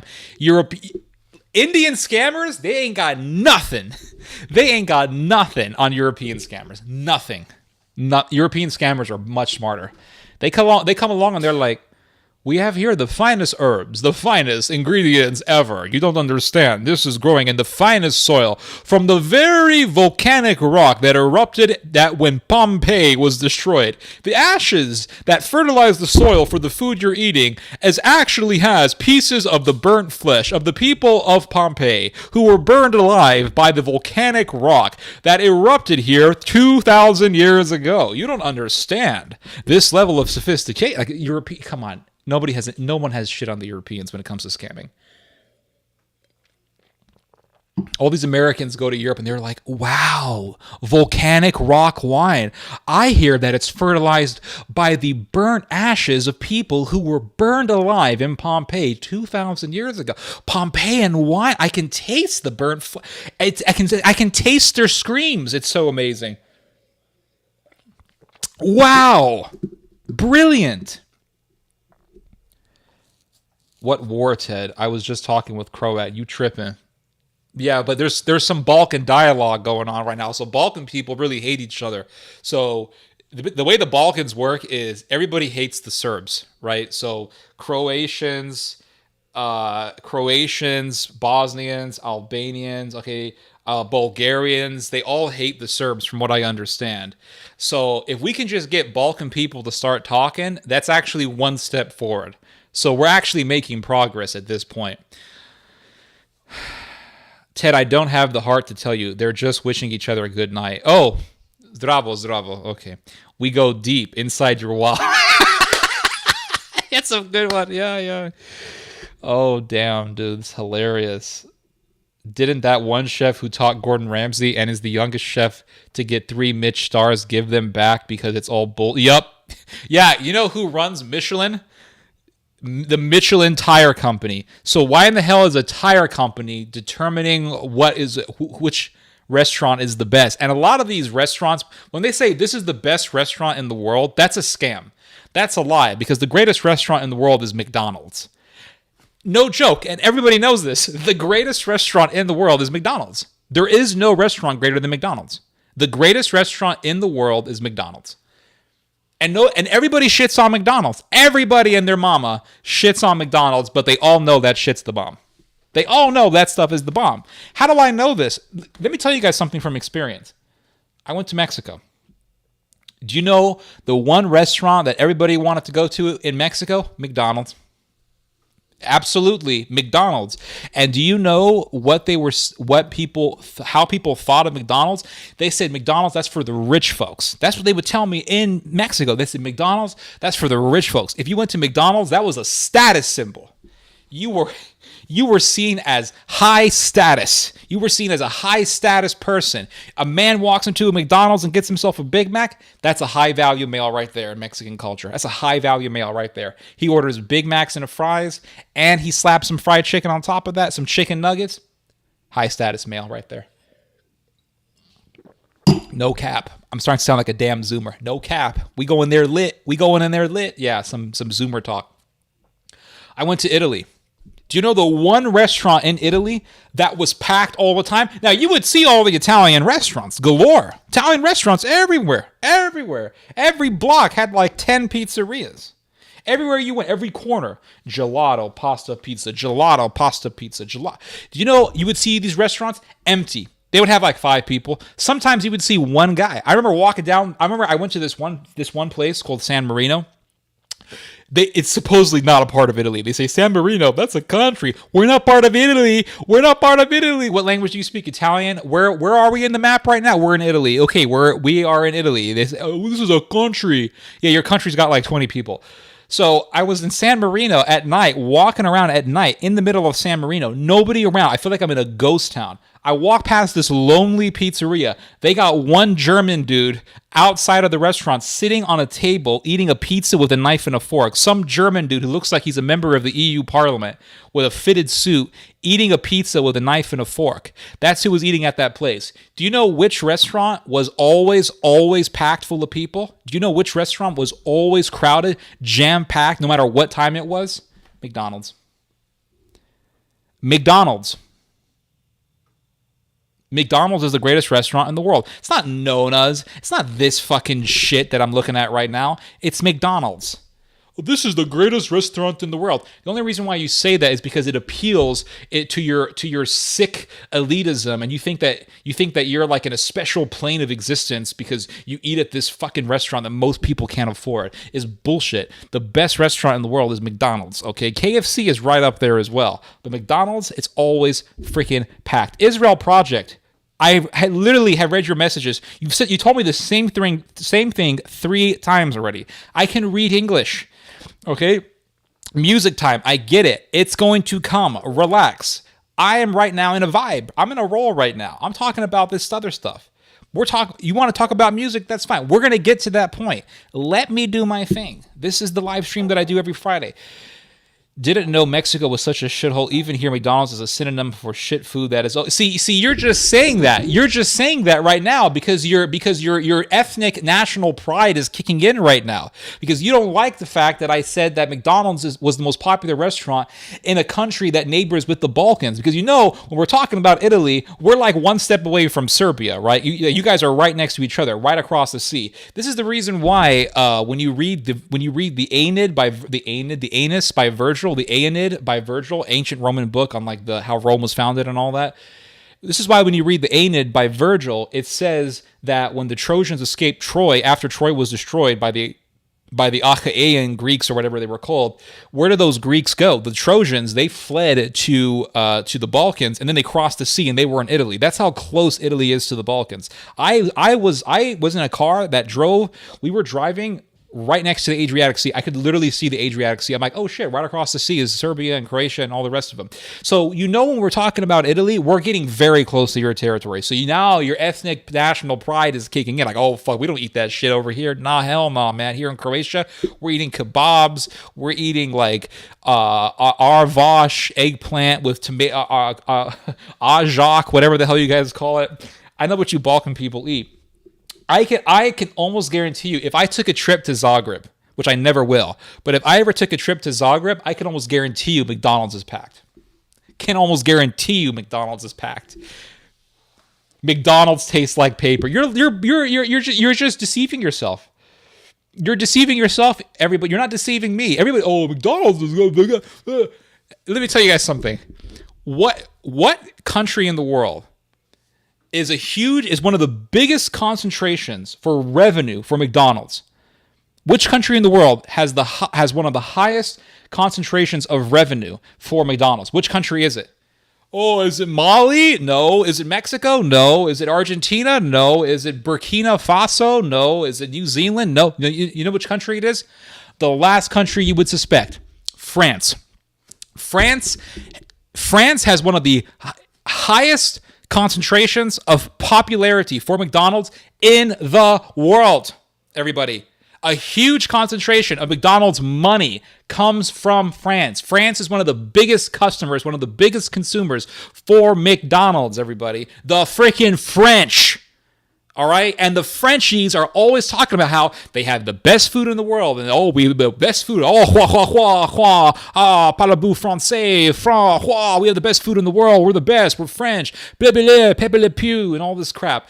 They eat McDonald's more than most people in the world. McDonald's is huge. And when McDonald's entered France for the first time, do you know what happened when McDonald's first entered France? All the French chefs got together. All the French chefs, the French pepe le pew, le pois, le pew, le pois, le croix, le pew, le révolution, le dignity, liberté, le pois.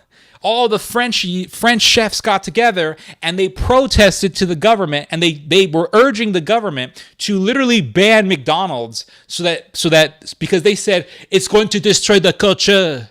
It's going to destroy the French culture. McDonald's going to destroy. It's going to ruin the French culture. Now they're saying the migrants are going to destroy the French culture. Before they were saying McDonald's, the Big Mac was a threat to their. That's how brittle. That's how brittle and fragile the French culture is. They were saying that the Big Mac was going to destroy the French culture. You know what? Fuck French culture, all right? Y'all, the French culture is based on the French Revolution, where millions of people were butchered and beheaded and put on ships and drowned because they were against the stupid gay revolution that the Voltaire and all those assholes were pushing. And then they talk about the French culture, the French Revolution, Napoleon, basically all this bullshit that led to millions of people dying. That's part of the French culture. And they were intimidated by what? They were intimidated by what? The Big Mac. The Big Mac was the biggest threat to their stupid culture. So all these French chefs were like, it's going to destroy the culture. What about the French culture? What about the French culture? It's going to destroy. No, what they were really trying to say is it's going to ruin our money. That's what it was. It was going to ruin our money. It's going to ruin our money, our cash flow, our business, our revenue. It was a threat to their income. And you know what happened? You know what the French government did? It gave the middle finger to all these French chefs, allowed McDonald's to spread its locations in France, and dominated the country. Dominated the country. That's right. And all the Frenchies are eating Big Macs now. Ooh, that's right. That's the American empire doing its thing right there. Oh, yeah, USA all the way. That's that American empire right there doing its thing. They're going to destroy the French culture. Asshole, America saved you. If it wasn't for America, you'd be speaking German. So the last thing that you can do is allow people to eat Big Macs. You're eating a Big Mac, that's the taste of freedom right there. That is the taste of freedom right there. Let me tell you guys something about the French culture, okay? They cook a chicken in like 12 sticks of butter, and they're like, that'll be €100. And you want a glass of wine? That's €500 right there. You think you can buy with $5 for good classic wine? No, this is not bullshit. The French chefs formed a guild. Yup, they did. That's right. They formed a guild. French eating them freedom fries. Apparently, French dressing is in the big. That's right. Yep, that's right. It's just as French as it is American. They all closed down 10 years. Okay, the French fries are less popular than American fries, even in France. Delicious LML LeMayo serves the French right. Yep, F them. La tragic and comedic at the same time.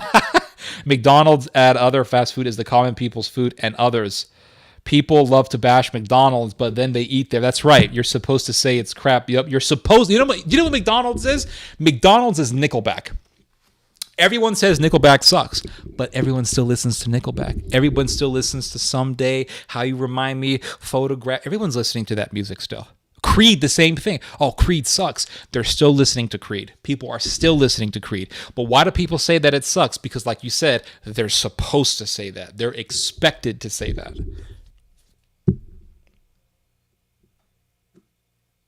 McDonald's is the best restaurant in the world. Who's making more money? McDonald's or because they have more locations. Why do they have more locations? Because they're successful. Why are they successful? Because it's good. McDonald's and other fast food, it's the common people's food, blah, blah, blah. The French fries, blah, blah, blah, blah, blah, blah, blah, blah. Read all this stuff. Ted, do you. That exactly, that's right. We're here for the stream. I'm here to talk to you guys. I'm not just here to listen to music. I remember living in Prague. At KFC was considered gourmet food. That's right. That's absolutely right. Didn't know Mexico was such a blah, blah, blah. The fact that you think McDonald's is edible, blah, blah, blah. I don't know anything about food because I think McDonald's is, I don't know anything, even though I've been cooking for myself for most of my life. I don't know anything about food. I don't know anything. Palestinian cuisine, which I've been living off of for most of my life. All of my life, actually. My father's Palestinian. Palestinian food and Croatian food aren't that different, by the way. And you know why Croatian food and Palestinian food are so similar? It's because Croatia was... Balkan culture was dominated by Ottoman culture, and a lot of the food that comes from the Middle East you can find in the Balkans. So Balkan food and Middle Eastern food are pretty much the same thing. How do I know this? They're very similar. I'll just put it that way. One of the reasons why I know this is because I had a Croatian priest. And you know what he would do? He would come over because he had to live in some house that they gave to the priest, and they would feed him shit. They were feeding him like MRE military food. They were giving him food that they give to people in the cafeteria and in school. He was living off of public education cafeteria food, okay? Garbage. He was living off of garbage. He and the priests around him were all dying from disease. Like his roommates who were all priests, one had diabetes, two of them had heart disease, another one had whatever, because they were living off of chemicals. So he would literally come to my house, sometimes uninvited, because he would tell me, I'm starving. They're feeding me poison. I don't want to die of diabetes. So we would make him food. And what would we make him? What would we make him? We would make him Palestinian food. We'd make him Palestinian kebabs, baba ganoush, all that stuff. And you know what he would tell us? He would say, this is like food that Croatian people eat. The Palestinian kebab is very similar to the Balkan kebab. And he would say, this is like the closest thing I can find to the food that I'm used to eating. So I was like, damn. So I started looking more and more into, Serbian food and Balkan food and all this. Like, it is very similar to Palestinian food. There are differences. I mean, they eat pork and things like that, but it's very, very similar. Bro lives in a bubble. I can't name a single Nickelback. Dude, because you're not American. You're not Canadian. I'm talking about North America here. When I have a bad day, I go to McDonald's. Absolutely. American moment right there. Absolutely, everybody. Here we go. How are you doing today? We're doing great. We're having a great stream. We're having fun. This is how we do our Friday nights, everybody. Blah, blah, blah, blah, blah, blah. Let's watch some more of this bullshit. Everybody. Let's laugh some more at this bullshit. See the schedule. There are some staple items. Everything. By the way, this guy is Hungarian, and he looks like a psychopath. Let's listen to some more. As is a surprise. Kolo says this is the secret to growing as a chef and evolving as a restaurant. I love the bravery. Wow. Amazing. We arrive at the restaurant and are amazed at the beautiful 1930s. Look at that view. Look at that. Those tables, everything about it. Wow, that's totally worth this price. 2,222 euros. Absolutely. Absolutely, everybody. Here we go. The open kitchen takes the first floor. And the second floor is the dining area with that view. This feels like a cult. This feels like they're about to throw me out of the window. This feels like I'm gonna eat here, and then I'm gonna wake up, and then I'm gonna wake up with like zip ties around my wrists, and then they're gonna kill me in a sacrifice for the Grand Wizard in the back. It just feels like a cult, like the beginning of a Hollywood horror movie. That's what it feels like. We got some more Balkan discourse going on. So world peace is, we're getting there. It's listen, when a man walks 10,000 miles, he begins with one step. So we got Balkan people in the chat talking. This is good. This is great. Macedonian, Croatian dialogue is what I'm looking for here. This is amazing. Here we go. Cola Greco has a thing for nature, and wood is front and center in his dining room. What the fuck? Here they go. What did I just see? What bullshit? What the hell is this? This is like a shirtless dude holding some flowers. They're like, oh, look at this amazing artwork. And look, there's a house plant. And look at that floor. That floor looks like it was made in like 1998 or something. Oh, and look at that artwork. Wow, a shirtless man holding flowers. So brilliant, guys. Amazing. I just feel it's just so profound. I'm so inspired. Here, let's listen to some more. And wood is front and center in Wow. his dining room. Here they go without the white tablecloths. Wow. It can be a sign that they are less formal Wow. and more personal. Personal. love That's what outdoor- we're looking for. When we're getting scammed. Listen, when we are getting scammed, suckered, backstabbed, finessed, whatever terminology you want to use, I want to make sure that I'm comfortable. You know what I'm saying? Like if it's like taking a girl out to a date, she needs to feel comfortable. When I am getting suckered and scammed, I want to feel comfortable and I want the atmosphere to be. This is why I say European scammers always win. They almost always win. Indian scammers need to take note here. They need to take note. Indian scammers are like, how come nobody is believing me? Because you don't got any class. You're calling up random people and say, I have a computer virus in your computer. I'm going to steal $1 million from your account. I'm going to steal all the money from your account, but you have to now. If you don't give me the $500, damn it, I'm going to steal all the money from your bank account. Like, that doesn't work with people. You got to scam people with a smile. Got to have a smile. See, Indian scammers need to take note Europeans have been scamming for a lot longer. That's the thing. Indians, they haven't been scamming people since before they were conquered by the British. So they need to take note. Take some notes from the Europeans, everybody. Learn from the best. Learn from the best. But like when I was in Italy, man, you ask for a cab in Italy, like, hey, I need a ride to get to my hotel. Where is your hotel? It's in the street, blah blah blah over there. Oh, okay. I'll do it for you for 45 euro. 45 euro. It's a little too much. It's not that far away. 45 euro or nothing, man. Like what the hell? Yeah, I do it for 45 euro. Like what? Yeah, 45 euro. That's a small time euro. The cab drivers of Italy, they're small time scammers. They're small time scammers. The big time scammers, they're in the Catholic Church. But here we go. There is a lot of room too. We are mesmerized by this beautiful view of the sea. One of the servers from Argentina tells us he would be happy. I've never seen windows before. If I walk into a place like this, I'm just like, take my money. I've never seen windows in my life. Never. This is just a huge innovation that I've never beheld in my life with the gaze of my eyes. To pull the blinds if we get bored of the view. I'm sure he says that to everybody.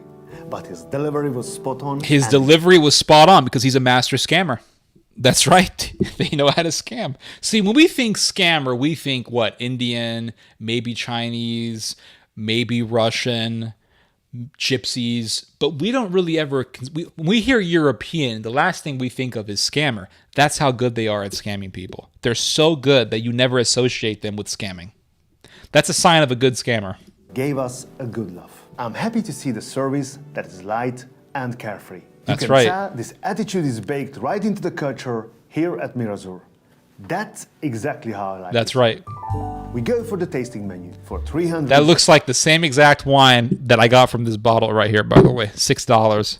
And they're charging you 1,000 euros for it. Let's look at the menu here. What do we got? Malabar spinach. Wow. Malabar spinach. Do you guys know what Malabar spinach is? Malabar spinach is a spinach that comes from the Caribbean. I've actually grown it a little bit, though not that successfully. It loves the summer heat. It's extremely easy to grow, Very easy to grow Malabar spinach. You just put some seeds in the ground right in the beginning of summer because it loves the heat. And then you have to give it a trellis so it can climb upwards because Malabar spinach grows in vines. And that's it. You just pluck the leaves off of it and you eat the leaves. And they're about the same size as spinach leaves. But the difference between the regular spinach that you're used to and Malabar spinach is that Malabar spinach is slimy. So it's slimy leaves. And it's super easy to grow. And the seeds are super cheap. You guys know where I'm going with this. So you go there for some Malabar spinach when you could probably go to some Caribbean restaurant and buy it for, whatever, $3 or something like that. I don't know what they would sell Malabar spinach. $5 for some Malabar spinach or something like that. And if you really want to get cheap, you can just grow it yourself or you can buy it yourself for nothing. But over here, you're going to be spending how much money? How much money you're going to be spending? 2,222 euros. Wow. Amazing, guys. Absolutely amazing. If I didn't have the disabilities, blah, blah, blah, blah. Okay, you guys are talking about something else. That's here we go. And 80 euros. 80 euros. Leafy vegetables. How much did he say it was? 80 euros? We go for the tasting menu for 380 euros. 380 euros. What do we got here? Lettuce. Vermouth. Wow. Malabar spinach with onions. Wow. Hold on a second. Onions from Menton.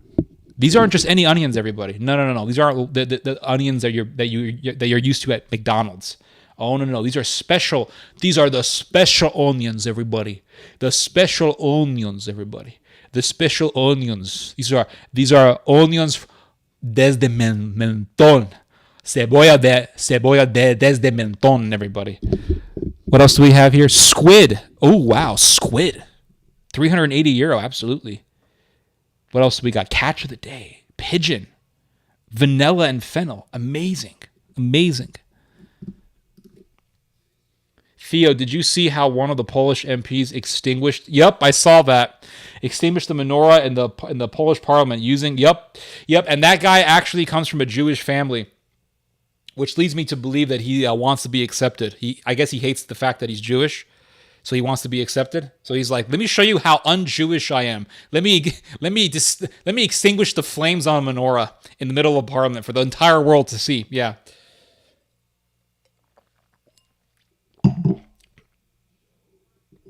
State-funded transport is dysfunctional. Blah blah blah blah blah. Okay, here we go. It started with the lovely tapas. This is a scam. Like, this has to be a scam. Let's watch this again. 380 euros for vegetables. You guys believe that? What's 380 to USD? That's like, what, $400? 80 euros. It started with the lovely tapas with a nice... Tapas, right. When I was in Spain, I went to a bar in Madrid. Guys, I bought a small glass of wine. The guy gave me the glass of wine, and then he gave me a plate of fried potatoes with the most delicious sweet Spanish pepper sauce I've ever tasted. And I was like, oh my God, dude, he gave me he gave me a plate of fried potatoes with this delicious Spanish sweet pepper sauce. And I was like, the first thing that I said was, I didn't order this. I said, I didn't order this. Spanish dude next to me says, you don't understand. Here in España, when you order a glass of wine, it is customary for them to give you a plate of papas fritas with the salsa grava. And I said, oh, so I'm not going to get charged. Nope, you don't get charged. See, Spain was a lot better than Italy. Everyone talks about Italy. No one talks about Spain. Spain is way better. I never got scammed in Spain. No one ever tried to screw me over. The prices were very, very reasonable in Spain. And the people there were very hospitable, like very, very hospitable. So... But I was like, wow, I never got. It was so delicious. Now, if I go to a restaurant like this and they're going to give me some these are the tapas. I was in Spain. I got a glass of wine and some tapas for free without charge. And what are they giving you here? Some leaves and some what? Some fried dough. Let's hear this. Selection of fancy finger food. There were turtles with cabbage and... What the fuck is this? What is this? This is like the succulents that millennial women buy from Target. That's what these look like. These are succulents that millennial women buy. They go, I got my succulent. It dies. I don't know why. I don't water it. These are succulents. See, hold on. I'm amazed that somebody told me this. I went to Barcelona and it sucked. Here is the reason why. Because you were in Barcelona. Barcelona is not the same thing as Spain. See, here's the thing. Barcelona is in Catalonia. Catalonia is like, how do I put it this way? It's like what California is to America. It's not really America. Catalonia is not really Spain. It's technically a part of Spain, but it's not really a part of Spain. They don't speak Spanish. They speak Catalan. They are so insistent on people not speaking Spanish, even though how many people speak Catalan? Like literally less than 1% of the world, a decimal of 1% of the world's population speaks Catalan. And then you go to Catalonia and you're like, oh, ¿dónde está? And they're like, don't speak Spanish here. Dumbass. There's almost 1 billion people in the world who speak Spanish in this world. And you expect me to speak some bullshit Franco-Celtic language that almost no one in the world speaks? And then you get mad at me when I'm speaking Spanish in Spain? Fuck Catalonia, dude. That place is bullshit. That place is bullshit. And when I went to Spain, dude, they told me, they said everyone in Spain, every bar in Spain is going to give you free tapas. This is what the guy told me. The only part in Spain that doesn't do this is Catalonia. Why? Because Catalonia is in Spain. It's the bullshit region. They're freaking racist, and they're so stupid that they get mad at somebody for speaking Spanish in Barcelona when everyone in Spain speaks Spanish. Like everyone in the freaking country speaks Spanish. Almost 1 billion people in the whole world speak Spanish, and they get mad because nobody knows their gay bullshit language. Explain that one to me. Plus, it's one of the gayest places in the world. They got the biggest gay freaking rally in all of Europe is in Barcelona. So, fuck Barcelona, okay? He had a Finkelstein moment, yeah. Polish MP. George Braun. Yeah, Braun is a Jewish last name, by the way. Braun is a Jewish last name. You know who else had the same last name as Braun? Hitler's girlfriend, Eva Braun. And they did genetic tests on Eva Braun. And you know what they found out? Hitler's girlfriend was Jewish. Hitler was banging a Jewish girl. The dude who killed more Jews than anyone in history was banging a Jewish chick. How was that for a mind screw? How was that for a mind fry? Yeah, wrap your heads around that one. Wrap your head around that one. Hilarious. Absolutely. It's not even funny. It's just crazy. Let's watch some more of this horse shit. Freaking, oh, look at this. We ate some succulents from Target. This is a freaking house plant. This isn't food. I go to McDonald's. I get myself a Big Mac, a large fry, spicy chicken deluxe. And these bastards over there in Europe, they're giving me fucking succulents from Target. Here's some succulents. Here's a plant to gnaw. This is a house plant, damn it. Put this damn thing on a shelf and water it. Put it on a windowsill. Put it on a windowsill. What a bunch of horse shit. Let's listen to some more of this nonsense. Crap. Mayonnaise. Chips of tapioca with Bullshit. tuna tartare. What the fuck is this? This is tapioca. What is this, a rice cake? Oh, 2,000 euros, everybody. Let me rip you off. And all the idiots defending this bullshit. What are the comments? What are the comments for this nonsense? Let's hear some more. Look at these comments. I went from what's this guy named? Chad Nelson. Chad. A real Chad. I went from zero interest to being fascinated by fine dining thanks to you, Alexander. Your passion is genuine, and you do a fantastic job of communicating the deeper experiences that these wonderful restaurants are trying to convey. Wishing you well in 2023 from Canada. Oh, I'm not surprised. Man, you came out of nowhere on YouTube, and now I cannot get enough. Some of these places you've been to, I've had the pleasure of visiting, but you shine a whole new light on things I never really thought about. Greatly looking forward to your future. I don't know who writes this channel's scripts, but they are fantastic. Alexander's sequences throughout the whole experience are on point. His presence is straightforward, elegant, and yet he speaks such beautiful and careful words. I'm passionate about food like most of human beings, but this channel brings out a whole new aspects to the fine dining experience. YouTube offers very rarely such an artistic and masterful content nowadays. I can tell this person's language is not English. As an Argentinian, I always admired Mauro and what he built in Mirazur. I'm super proud of him and what he and his team have achieved. I'm very happy and proud that you, Alejandro, had a great experience there. Love your content. Keep it up.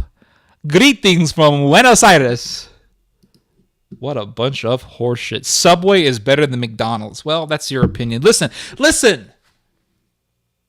Subway ain't bad. All right? I'm not gonna bash you for that one. Subway ain't. I like their BLTs, man. They're not bad. They're not bad. Here we go. Let's see. Is there anything? Eat Jimmy the Greek? What's Jimmy the Greek? Don't eat McDonald's. Well, you're too late. That train has passed. We've all eaten McDonald's. I'm sorry to tell you. This channel is something else. I've been into fine dining videos for a long time, but the quality of such videos are... What the hell? Internet's acting weird. The quality of such videos... Where did it go? Disappeared. Damn it. The Hungarians must have hacked my computer. Hold on. Wait, where is it? Where did it go?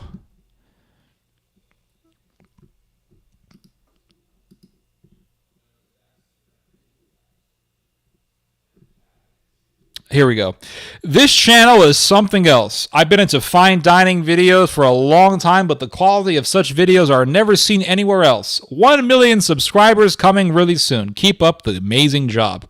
So incredibly glad to see that you actually did a Mirazur video.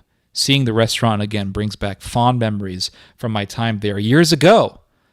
What stayed with me the most is, as you said, the incredible staff and service. You see that right there?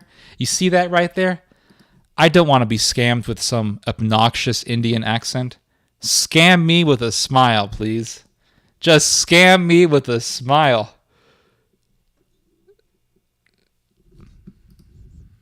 Here we go. Let's watch some more of this. Pasta stuffed with spinach and Parmesan cheese. Wow, some spinach and pasta. You know, it's amazing. I go to Costco, right? And I buy the spinach ravioli at Costco. I get 2 packs, 2 nice big portions of ravioli from Costco. Spinach. I read the ingredients of the spinach package. There's not a single chemical. It's all flour, it's spinach, it's cheese, different types of cheeses. There's not a single chemical in the Kirkland Costco spinach ravioli. Spinach and 3 cheese ravioli. Do you know how much I pay for 2 nice packets, 2 nice packages of spinach ravioli? No chemicals, completely organic. $6. 6 something. So let's round it off to $7. That's it. You're paying over $2,000 for a bowl of spinach and something that looks like it looks like the matzah that they eat in the synagogue. This is the matzah. This is the unleavened bread that they eat in Passover in the Seder dinners in the synagogues. And you want to charge me over 2,000 plus euros for this? I mean, really? I'd rather have a can of Chef Boyardee. Absolutely. Give me a can of Chef Boyardee over this bullshit. At least I'm not getting scammed. Here we go. Cannelé with sage and Comté cheese. Oh, wow. And the chair panda Wow, a sage leaf. Amazing. pan with cream of pork. Another millennial woman houseplant.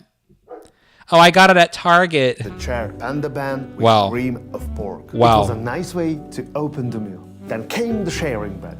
A loaf of bread. Do you know how cheap it is to make bread? Do you know how cheap it is to make? Oh, but you're using special wheat. My friend, I literally bought a bag for like $2, 2 something of whole wheat flour. Because I like to bake my own bread. I don't like buying a lot of store-bought bread because there's too many chemicals in them. But I like to bake my own bread. I bought a bag of whole wheat flour from Target for like, 2 something, maybe $3. That was it. And it's a nice sized pack of flour. It's not that bad. And then you go to Costco and you buy yourself a 24, 25 pound sack of flour for $12. $12, my friend. Do you know how much freaking bread? Do you know how many loaves of bread you can make with that sack with the 25 pound bag? I mean, you can make enough bread that will last you for months. You just keep making bread. And then so you can get some cheap whole wheat flour, some cheap regular bread flour. You can mix them together to enhance the flavor and the texture. You can make a ton of loaves like this. They're charging people over 2,000 euros, and part of the meal is some loaf of bread. Dude, this loaf of bread cost them. Let me think. This loaf of bread cost them like at most $2. At most $2. And then they charge you tons. They're raking in huge profits. They're raking in huge profits. Here we go. Let's watch some more. In our oven, down in our garden, but it's also a special moment for our chef Mauro Colagreco because it's the recipe of his grandmother. So his grandma started the recipe, and that justifies the price because his grandmother. You don't understand. Her grandmother was the wisest woman in the world. Her wisdom transcended the wisdom of the Americano. Americano wisdom could not even come close to the wisdom of Alejandro's grandmother. And that's why you pay big money, everybody. That's why. Soft and delicious. It's served with his signature lemon-infused olive oil. We also had this crown of cetus, topped with stracciatella cheese and caviar. What is the big deal about caviar that they charge so much money for this crap? It's an abortion. You're eating an abortion. This some poor fish got caught from the sea. Not only did they kill the poor fish, they forced the fish to have an abortion. You're eating an abortion. That's what you're eating. Caviar is an abortion. You're eating aborted fish fetuses. And they want to charge you an arm and a leg for it to eat an abortion. Let's watch some more. It's fresh, crisp, and acidic. I really like this one. Wow. The second course was a beautiful presentation. Some leaves and some dressing, salad dressing. Wow, amazing, guys. I've never seen this before in my life. Leaves on a plate with some dressing. I could literally make something like this in my own house. Of Salanova lettuce with vermouth sauce. Wow. Next, More leaves with little tiny baby onions. So aborted baby onions with some Malabar spinach that caught these leaves here. This is not even $1. These leaves are not even worth $1. Guarantee you, these leaves are not even worth $1. It's so easy to grow Malabar spinach. This is like 2 cents worth of leaves and some little baby onions here on the side. This whole dish is probably worth like $3 because of the onions and whatever green stuff they put around it. This is a scam. This is just an absolute scam. for a salad with a great dressing that complemented the greens. It's creamy, balanced, and really nice. The squid filled with spinach and Swiss chard in a green tea sauce. All right, Swiss chard is cheap. It's nothing. Swiss chard, it's not expensive. How much? What else is in this bullshit? The squid filled with spinach and Swiss chard in a green tea sauce. Spinach is nothing. Green tea sauce. So basically, they just took green tea and mixed it with something else, and then they reduced it. Or they took green tea leaves and mixed it with olive oil. Either way, this does not justify the price that they're asking for. It's complete horseshit. The whole thing with squid, let me tell you guys something. When I was in Spain, I was eating squid that was caught fresh from the sea for nothing, like 3 or 4 euros. Nothing. Fried squid, as small as these squids, by the way. Little small squids, deep fried for nothing. Nothing. Freshly caught from the sea. And here they are in Spain charging people thousands of dollars for bullshit like this, guys. It's a scam. I remember when I was in Spain going to the grocery store, they would charge you for a giant bag of freshly caught shrimps, like $1 something, guys. It was so ridiculously cheap. This is such a scam. Let's hear some more. This was interesting. The flavor combinations here were really exciting. And textures were surprising. Amazing. Wow. This guy's a liar. Oh, look, 4 raviolis. That's $100 right there for 4 raviolis. Next was the ravioli with goat cheese and mushrooms. Goat cheese. Classic, traditional, comfort food. Here's 4 raviolis, everybody. I'm going to charge you €200 because it's for the experience. Ted, you don't understand. That is the very last baby colossal squid. That's why it costs so much. They exterminated a species for you to eat. Wow. Amazing. Squid is not fully cooked. Yeah, it looks kind of raw. I won't eat anything with tentacles. I agree. It's just weird. I ate it, though, when I was in Spain. I'm not going to lie. Deep fried squid, it was a little bit weird, dude. I'm eating the squid, and I can feel the tentacles in my teeth. It's just kind of weird. Squid that still looks like squid that like they washed up on the ocean somewhere. No. Yeah, it died in an oil spill, everybody. This is Obama's Louisiana oil spill calamari, everybody. those ravioli would get stuck in my teeth. There's like 4 raviolis. They want to charge you $1,000 because there's flowers on it. That's why there's flowers. But there's this. Look at the mushrooms, dude. The mushrooms cost a lot of money. Perfectly cooked. Hold on. What's the mushrooms? Next was the ravioli with goat cheese and mushrooms. Mushrooms are freaking cheap, everybody. Even like what's the mustard? What's the mushrooms that everybody thinks is expensive? Shishida. What's it called? Shishishima. Those Japanese mushrooms. Even those are not that expensive. Guys, you can literally go to Whole Foods and you can buy the Shida mushrooms, whatever they call themselves, for it's not even that expensive. And here they are charging an arm and a leg. They're making big profit for this. It's hilarious. It is freaking hilarious. BP oil spill squid. That's right. The Obama Louisiana oil spill squid. Washed up from the shores of Louisiana. Shiitake. That's right. Shiitake mushroom. You can buy it at Whole Foods. It's not that expensive. Goat cheese. Goat cheese is delicious, by the way. But goat cheese is not that expensive either. It's not that expensive, guys. Shiitake mushrooms. Yep. Ted, you don't understand. Okay, I already read this. Blah, blah, blah, blah. BP oil spill. Blah, blah, blah. Okay, yeah, here we go. Classic, traditional. It's a freaking scam. I go to Costco. I buy the 2 packs of spinach raviolis for $6. $6 to get 2 whole meals out of it. They're charging you literally an arm, and they're charging you like more than half of what the average person makes in a month for this bullshit. I mean, come on. This is just a scam.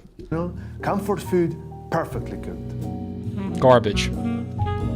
Absolute Then garbage. was the fillet of Wow. sirloin with sake Wow. sauce. Wow. Wow. A Sweet piece of fruity fish. notes of the sake went really well with the salty seafood. A piece of fish. Wow. At this point, I'm happy. Everything was going perfectly, I'm happy. I'm getting scammed with a and smile. I was loving my experience so far. The There's experience. You see that? Because when you say, how can everybody pay for all this bullshit? They'll say, you're paying for an experience, everybody. something rare happened. They gave me a glass of red wine on the house.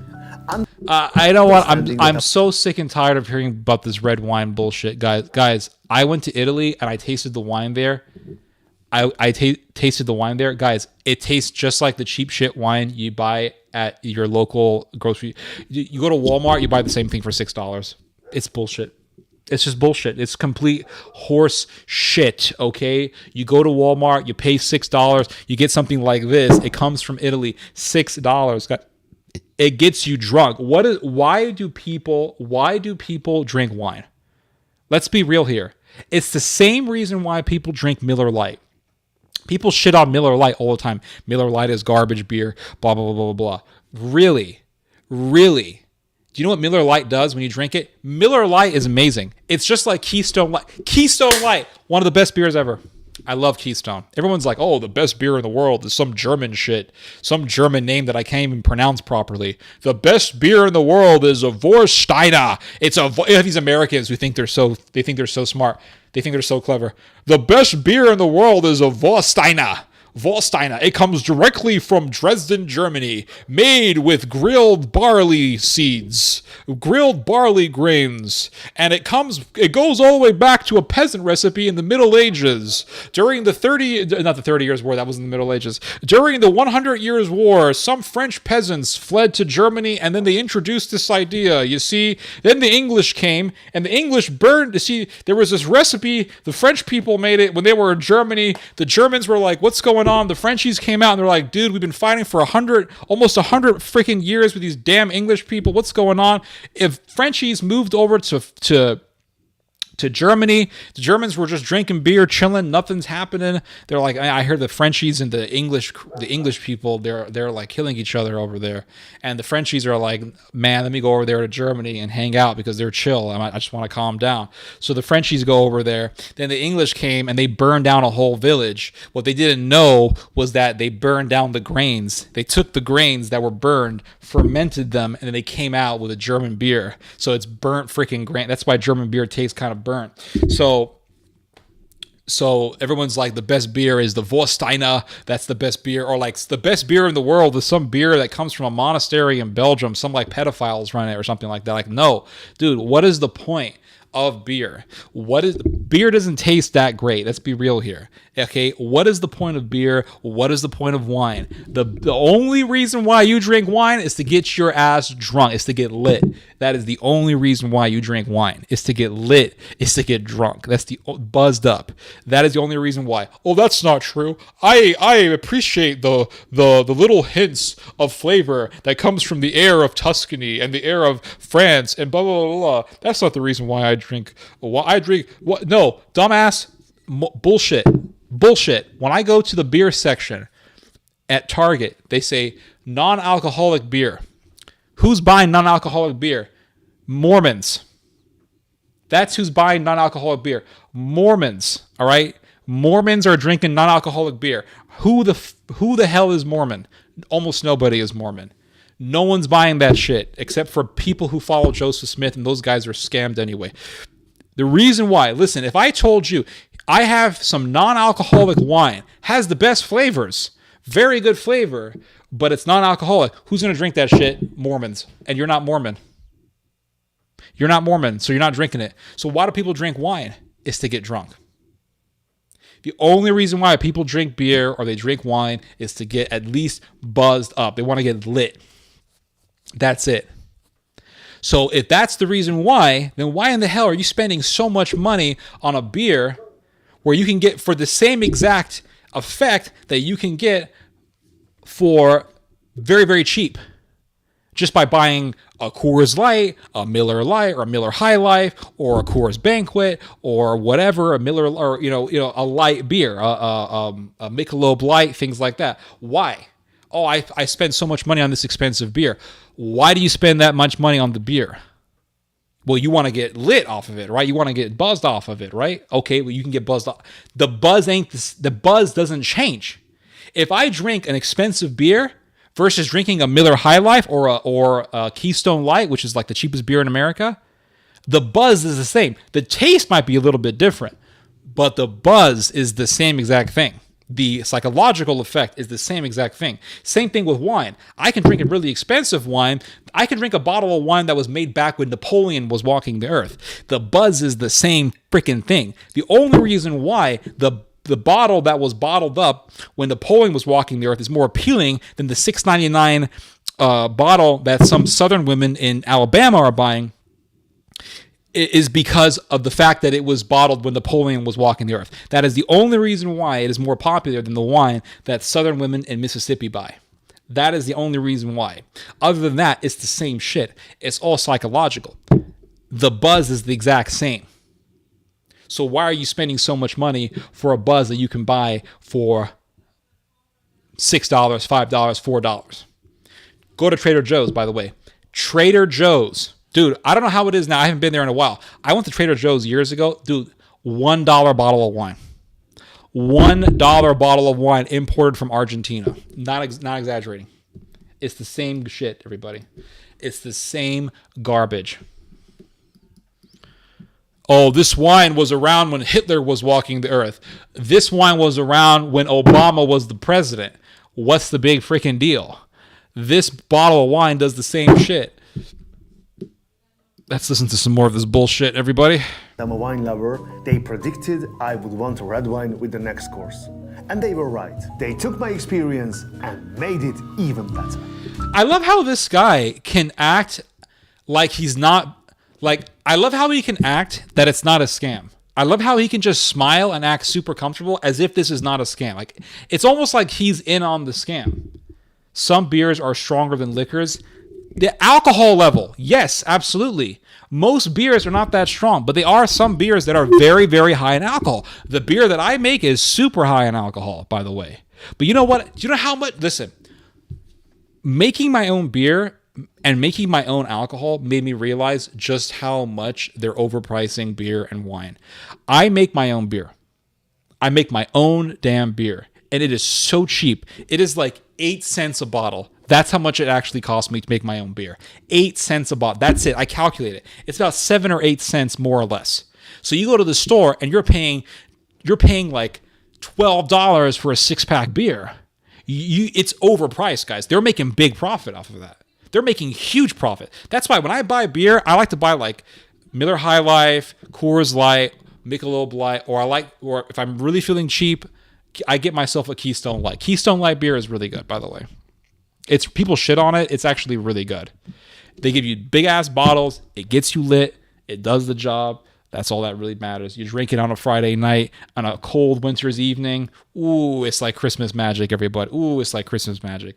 Polish beer Kropalko has 9.0% alcohol. That's pretty damn good. Dude, and the beer I make has super high alcohol because I leave it in the bottles for like 90 days. Not even longer than like 3 or 4 months. I'll leave it in the bottles, and it tastes so damn good. The flavor is amazing, and the alcohol levels are just freaking insane, dude. You drink a couple cups of it, you're like out. Only beers I drink now are ginger beer. Ginger beer is good. I like ginger beer. Zion Etzion Khalil is great wine from Israel. Wow, amazing. Are you from Israel, by the way? I drink local beers and taste nice. Oh, nice. Polish beer, Kropalko. Okay, I should buy some Israeli wine next time. Israeli wine is really good. I've tried some of Israeli wine. It's not bad. I'm drinking no 6 of Bud Ultra. Doesn't bother me. Okay, awesome. Mogen David wine. Yes, I have drinking this before. It is good. I used to buy my girlfriend Keystone Light. She loved it. Keystone beer is really good. It's super cheap and it's a good beer. It does the job. And they give it to you in this big ass can and it's super cheap, everybody.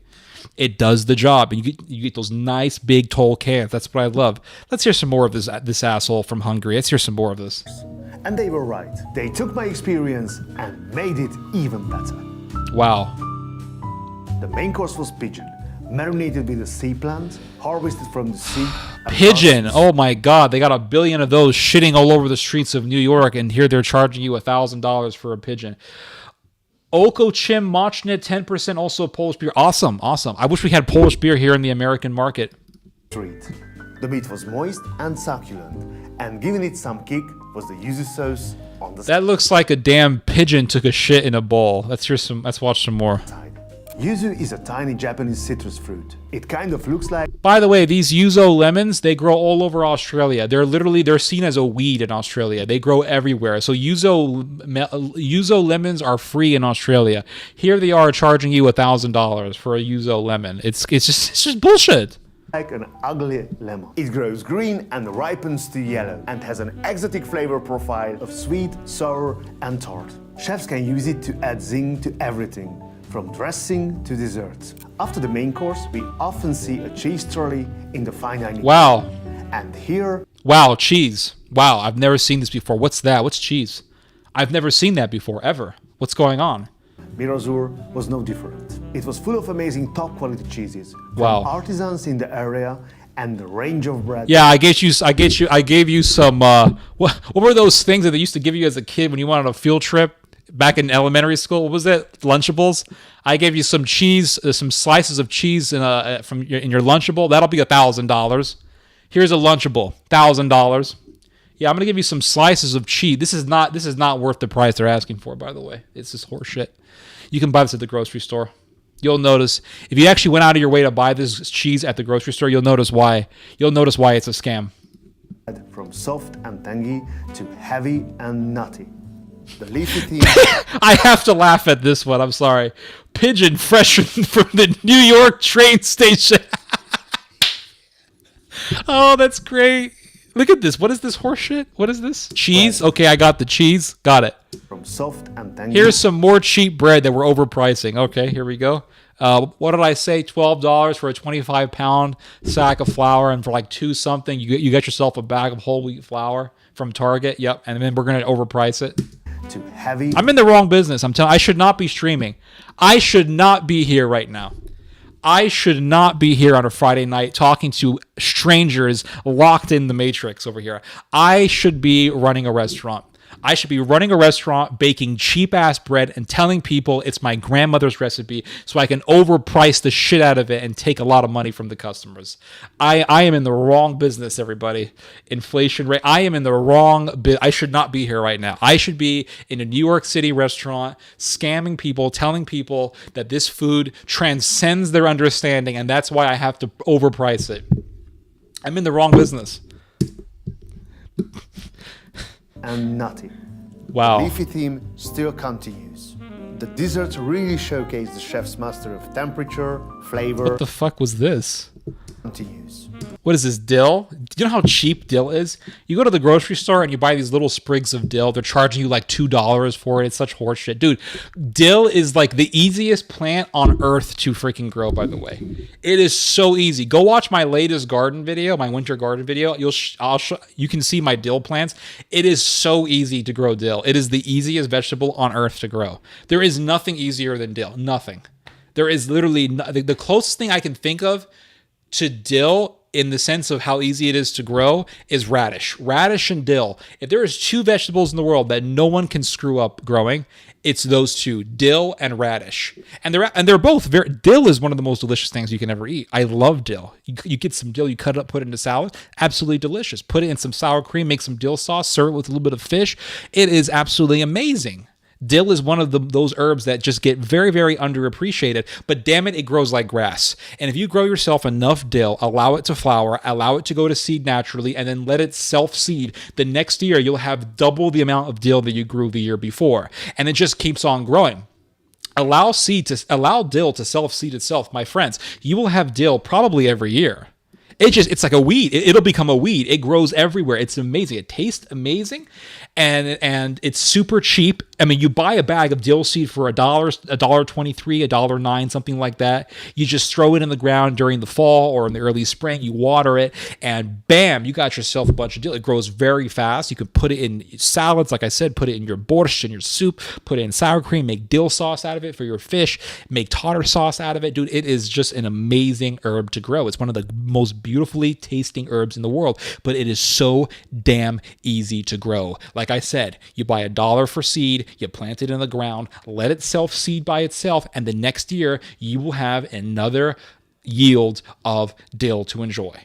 Once you grow dill, more than likely it's going to grow every single year, unless you have like some freakish winter or freakish weather that kills it. But it is unbelievable how easy it is to grow. And if you were to sell it, dill it should be super cheap. Given how easy it is to grow dill, it should be super cheap to sell dill. This is bullshit. So they got some dill leaves on like little slices of something, like I don't know what that is, fennel bulb or something like that. Like this is bullshit. Anyway, I love the winter garden. I'm really glad you like it. I love gardening. I think everybody with a backyard should garden. Even if you have like a little apartment balcony, you should be gardening. You should be growing some herbs. People scam all day, every day. That's right. It's funny how most of history that artisan bread was seen as peasant food. That's right. Yeah, that's right. That artisan bread was seen as garbage peasant food. Do you know what else was seen as peasant food? Garlic was seen as peasant food. Now garlic is seen as like prerequisite ingredient for every dish. Bacardi was seen as the poor man's liquor. Now it's like $75 a bottle or something like that. It's just amazing how things change. Food prices because of inflation. Okay, blah blah blah. The forest pigeon is delicious. I've had a quail before. Quail tastes pretty good. I love the winter. Okay, strangers locked in the Matrix. That's right. Mirazor, the name of the restaurant, it sounds like a combination of two words in their Slavic language, mir, peace, and fart of peace. Mirazor, mira also sounds like merde in Spanish, which means shit. So I call it Mirdazor. All right, let's do this. Blue shit, Mirdazor, blue shit. That's what that means in Spanish. To really showcase the chef's mastery of temperature, flavor, and presentation. This is a really progressive way to end our beautiful lunch. Aquatic mint ice cream. Bonbon. Ice cream. I've never seen this before. What a delicacy. This thing called vanilla ice cream. A bowl of vanilla ice cream. What a delicacy, everybody. I've never seen this in my life. Listen, I am so rich and so wealthy, guys. When I see a bowl of ice cream, I just automatically think how elite and how superior I am to everybody else because I can take a scoop of ice cream, put it on a bowl and eat it. That is how rich I am, everybody. I feel so amazing. I feel so far above these damn plebeians who cannot eat ice cream because they can't afford it. That's how amazing this restaurant is. Absolutely justifies the price of 2,000 plus euros. I'll tell you guys a funny story. At McDonald's, they sell you a scoop of vanilla ice cream for very, very cheap. I am not joking. At the McDonald's that I usually go to, there was a black manager. This guy was the best manager in the world. He was a black guy. He was the manager at the McDonald's that I like to go to. Black dude, this guy was the best manager ever. Best manager I have ever freaking seen. He was such a good manager, this guy. He took care of that restaurant like it was his own damn house. He was so good. He was super nice to the customers. He would always crack jokes with the customers. He was really, really good at what he did. And it was so amazing. I never forget it. I once saw this little white boy walk up to the register, and the black dude, he had his back towards the register, and he was doing some work, right? And this white kid was like, "Hey, mister, how much does it cost for a scoop of ice cream?" I'll never forget it, dude. It was like a scene from a movie. Black manager. It's like a Denzel Washington moment. Black manager. His back is towards the kid, right? Like this. His back is like this, right? White kid comes and says, "How much does it cost for a scoop of ice cream?"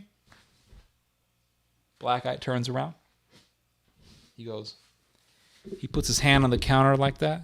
He looks at this young boy and he smiles like that, like Denzel Washington. He goes, "Nothing."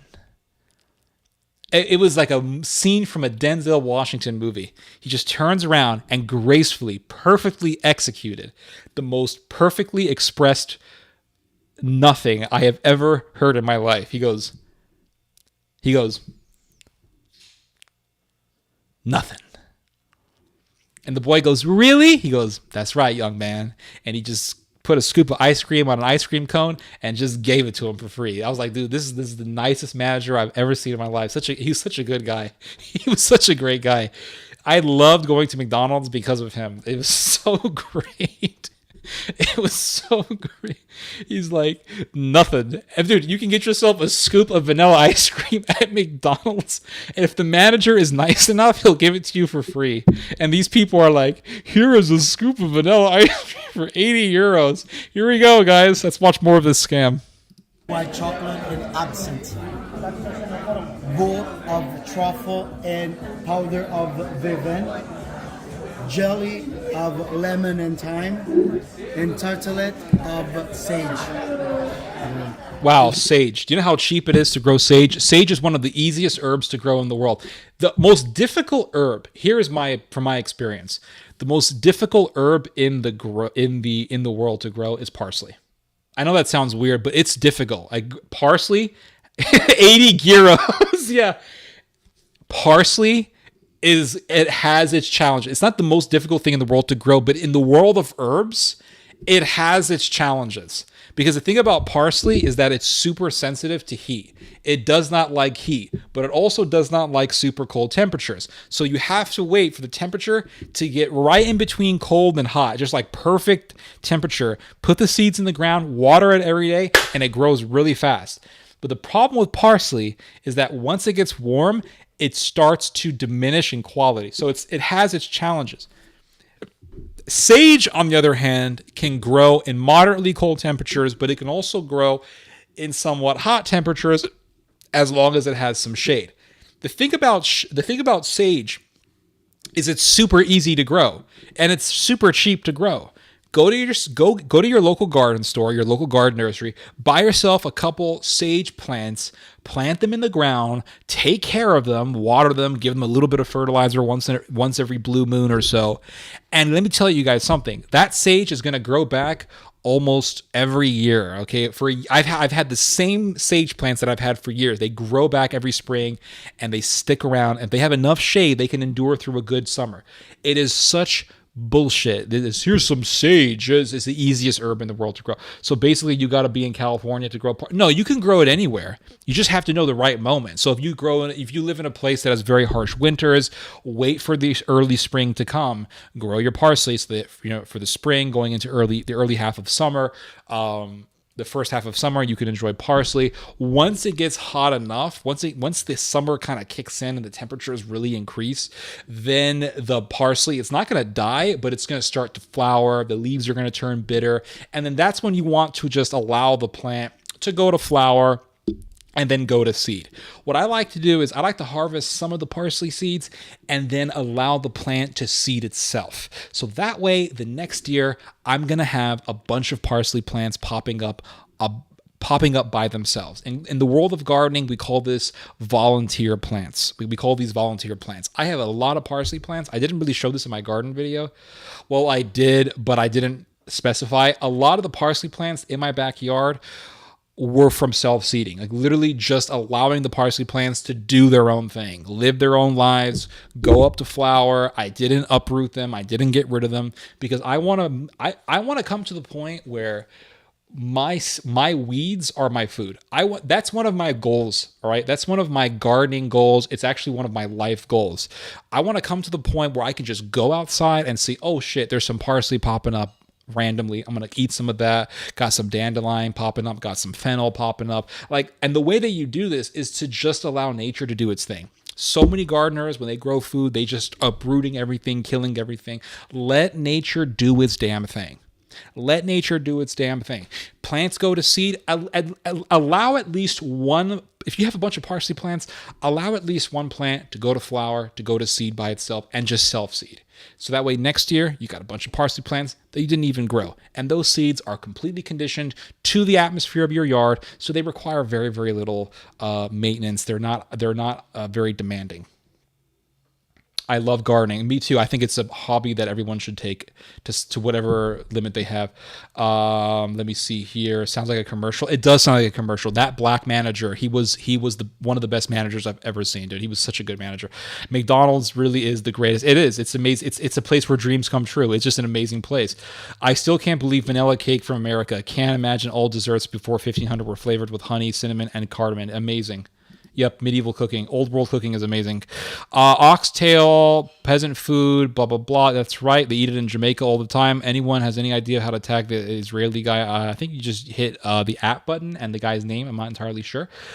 Dill is very common Slavic spice. That's correct. They put it in borscht. They put it in the mayonnaise. They put it in everything over there. What else do we got here? Does microgreens work for growing in greenhouses in summertime? I think so, because in summertime, in the peak of summer, it can be really harsh. The sunlight can be so harsh that seedlings really can't survive being underneath open sunlight because the sun rays actually will burn them to a crisp. So if you're in a greenhouse in summertime, I think it'll work. I'm not entirely certain. I think it really just depends on how harsh the temperatures are. But microgreens, I mean, you could grow that if you have a grow station in your house. It doesn't matter what time of the year it is, you can grow microgreens. The problem with microgreens is that I've never done it myself, but the problem that I see, and the reason why I don't like to grow microgreens, is because it's a one harvest. That's it. So you put the seeds in the ground, these little seedlings come out, and then you commit an abortion. You're killing baby plants. You're eating them supposedly because they're really high in nutrition.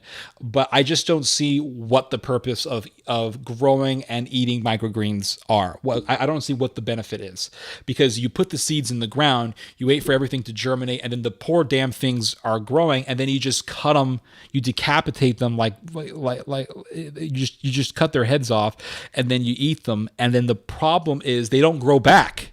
So then you have to grow a new set of microgreens to eat more microgreens. It just doesn't make any sense to me. I would much rather just allow the plants to mature, grow a whole lot of leaves, grow real mature leaves, because when you're eating microgreens, you're actually not eating the real leaves of the plants. You're eating the pre-leaves that precede the formation of the real leaves of the plants, right? So I would much rather just allow the plants to formulate their real leaves, grow, mature nicely, and then I can harvest their leaves. With any leafy green vegetable, be it chard, arugula, kale, it doesn't matter. When you cut the leaves, they grow new leaves. And that way I can get multiple yields in the fall, in the winter, and in the springtime. and before the plants go to seed. So I get way more yield. I get way more for my time and money allowing plants to mature than I would if I just did microgreens. Microgreens, I think, is just, I honestly think it's a waste of time. I think it's a waste of seed. I think it is a huge waste of seed to do microgreens. I am very much so against the idea of microgreens. I do not like the idea of microgreens. If you want to do it, then, all power to you. I would never do it. It's just silly to me. You put the seeds in the thing. You don't allow the seeds to mature. You're not getting you're not getting really any yield except for one yield out of the plants. You don't even allow the plants to seed themselves so you can get more plants out of it. What benefit are you getting out of it? Oh, it's like super high nutrition. I have difficulty. That to me is not worth doing what people do when they grow microgreens. All right. I just wanted to say, Ted, I got a kick out of watching you play Total War. Get some infantry, some spearmen, some knights. I have no idea what I'm doing, guys. Exactly. Yeah. And I'm still playing that game. By the way, Medieval 2 is the greatest game I've ever played. If I was in prison and I could only play one game for the rest of my life in my prison cell, it would be Medieval 2. I have to limit how much I play this game because when I start playing, I can't stop. Even though I suck, the game is that good. It's an amazing game, and it was made in 2006, guys. I want and transfer them to Greenhouse, blah, blah, blah. Disneyland ain't the happiest place in the world. That's That's correct. That's correct. Let's watch some more of this bullshit. Enjoy. Now for the drinks. In keeping with the laid-back style, Wacom champagne is served with white and rosé by the glass. 3 Rosé, come on. You can buy a bottle of rosé at Costco for $6. All right, what's more? Let's listen to some more of this bullshit. pairings are offered with the food, one based on local wineries, one with the selection of natural wines, and one with a nice French selection. And if you're also looking for something If it's French, it's automatically good, right? You guys don't know that. I'm shocked that you guys don't know that if something is French, it's automatically good.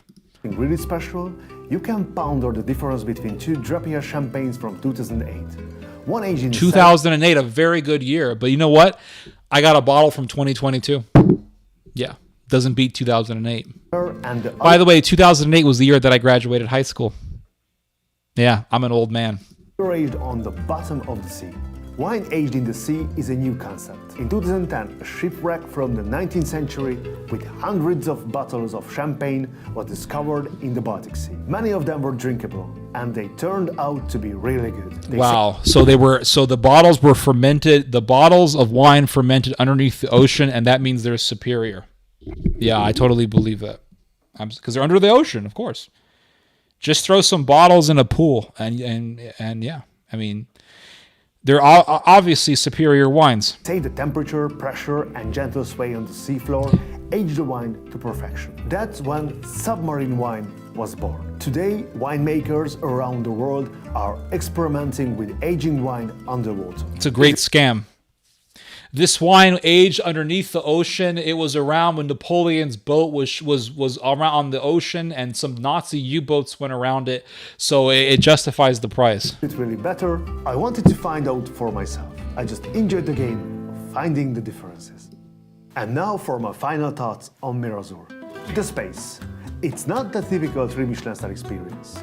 It's casual, relaxing, and with this view, you will not be in a hurry to leave. The food I would feel like such a clown if I went to this restaurant. Honest to God, I would feel like such a clown. Dude, I can go to McDonald's, like I said, Big Mac, French fries, spicy chicken deluxe. I feel satisfied. I'm out. I feel good. I go to this restaurant, dude, I'm feeling like a clown. I'm like, man, I just paid over $2,000 to eat a fucking succulent. To eat a fucking houseplant. What a schmuck. Yeah. food was outstanding. One of the best of the bests. The service is direct, intelligent, and humorous. Intelligent, right? Unlike those damn employees at McDonald's, these people are so intelligent. I love this kind of energy. The That's brilliant right. sommelier and the hilarious service. That woman, by the way, One of the best of the bests. The service is direct, intelligent, intelligent, right? Because the people who work at McDonald's are not intelligent. and humorous. I love this kind of energy. The brilliant sommelier This woman, by the way, this is the typical Spanish female face. This is how, when you go to Spain, most of the women that you see, they have this face. And the face ain't bad, but this is how they look like. I'm just letting you guys know. And she's, you know what? I'm not gonna judge the person, but this is how they look. And the hilarious server from Argentina. They have a talent for building a bridge between two strangers and bringing out the best in you. I mean, you might as well just go to Five Guys. Five Guys, I think, is kind of overpriced, but man, let me tell you, at least in Five Guys, you get a lot of French fries, and you're stuffed when you walk out of there. So yeah, I mean, listen, if I want to go to an expensive place, I'm gonna go to Five Guys. Yeah, I've only been there a couple times though. Every restaurant at the Michelin star level has a complex system to organize everything. It's like a factory and you are a guest inside this big machine. It's a place where the service can be mechanical and the servers are like big robots. They act friendly, but it's not real. It's programmed. I have seen enough of this program kindness. At Mirazur in Wow, this big they're nice to me and they're really good at faking it. They're really good at faking nice to me. So that's why I feel justified paying for this bullshit. She looks kind of Middle Eastern. She does. You're right. Absolutely. Yeah, you see a lot of Middle Eastern women with this kind of look. That's because Spain was under the occupation, or Spain. People say that Spain was under the control of Muslims for 800 years. That's not entirely the truth. When you actually read about the Reconquista, what you'll find is that it went down pretty much like this.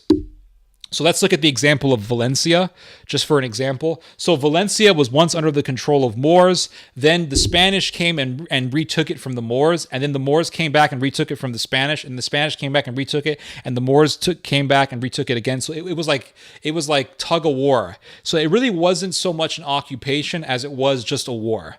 Like the idea that Spain was under the occupation for 800 years, it really conveys this image that it was like what the West Bank is to Israel. Like it was just under occupation for 800 years and the Muslims were ruling it for 800 years. That is not true. Actually read about the reconquest of Spain. You'll find out that it went back and forth. It was 800 years of just war.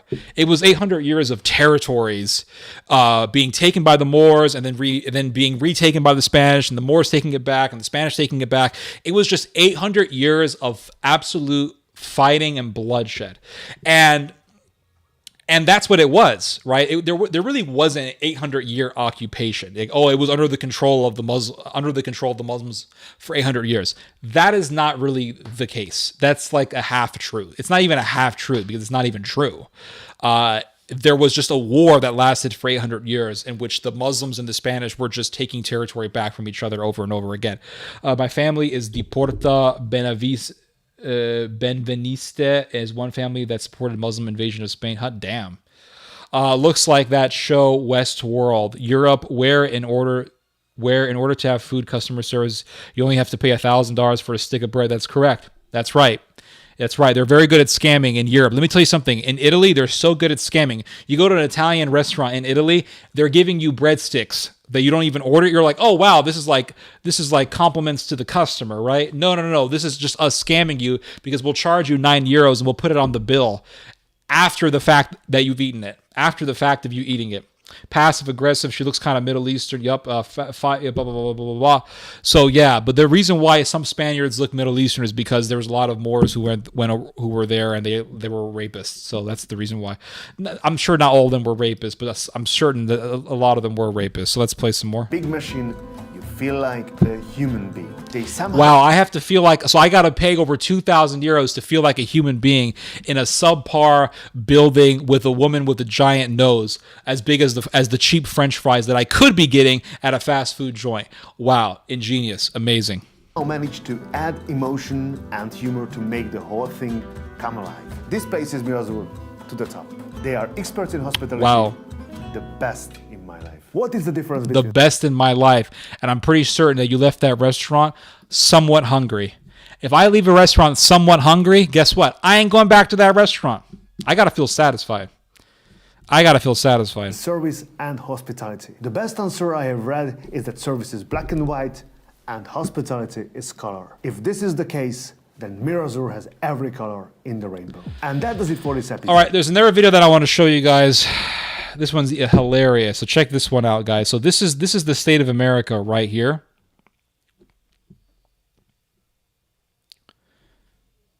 This is the state of America. Let me show you guys here. Hold on.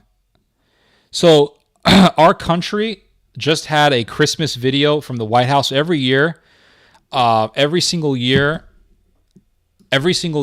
our country will have a video showing like the wife of the president in front of Christmas trees, because Americans like that sort of thing. They think it's like something out of Home Alone, right? Where the old man says, here are 2 turtle doves. So we like that sort of thing. We like watching the first lady in front of Christmas trees, right? There's something elegant, something beautiful about it, something aesthetically pleasing about it. So this was how this went down in the United States with President Biden, okay? This was the president's, the first lady's Christmas video. Let's give this a listen. Check this out. Let me make myself a little bit bigger. This is why I think Trump's gonna win. I'm gonna risk myself having egg in my face, but this is why I think Trump is gonna win. Here we go.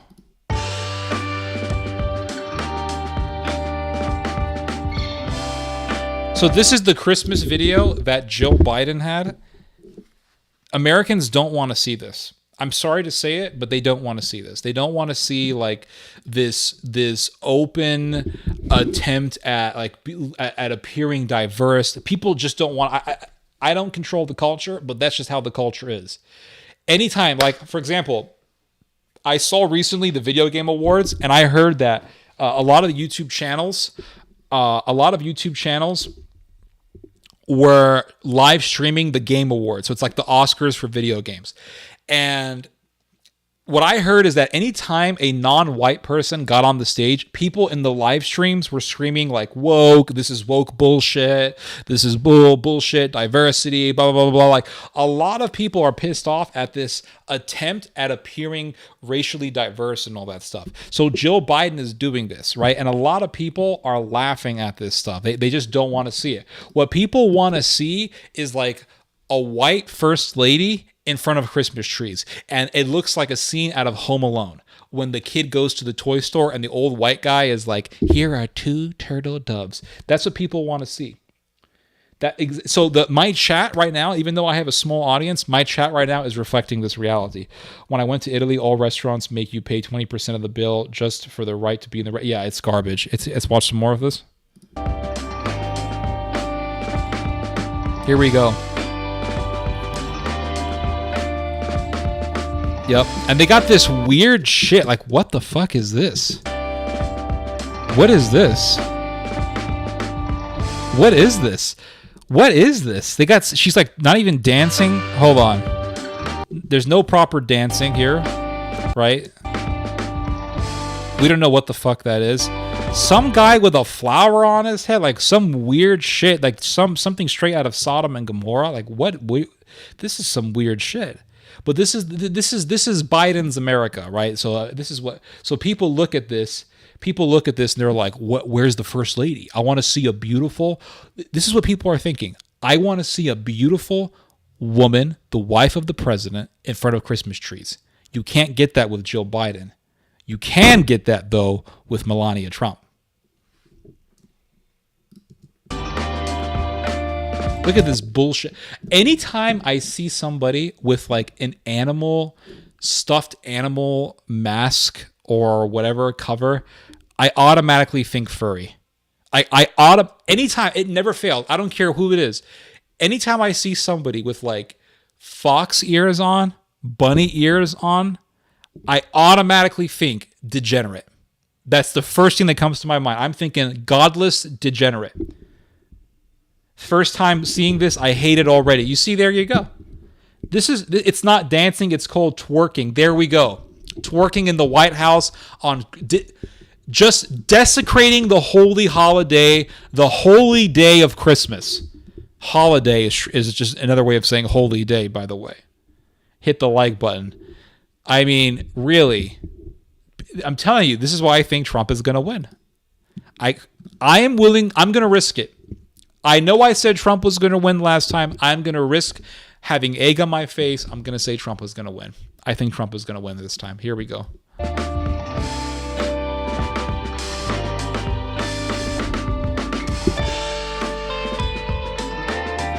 We got more of this. And what is this? This is so stupid. What is this like gaping mouth presentation? It's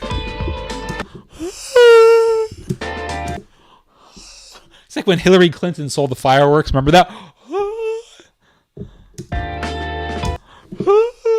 People don't want to see this. People want to hear that classic Christmas carol music with a beautiful white woman in a dress in front of a whole line of Christmas trees blaring with beautiful Christmas lights like this one right here. That's what Americans want to see. Is she retarded? I don't dictate these things. I am merely an observer here. I am merely an ethnic observer here. All right. I'm just telling you about Americans. All right. My father came from the Middle East. My mother came from Mexico. I can tell you right now that when you are raised by immigrants, you kind of see things as an outsider. Even though I was born in the United States, I still kind of see things as an outsider. And one thing about Americans is that they hate, a lot of them hate seeing this sort of thing. A lot of them hate it, dude. There's a saying, go woke, go broke, right?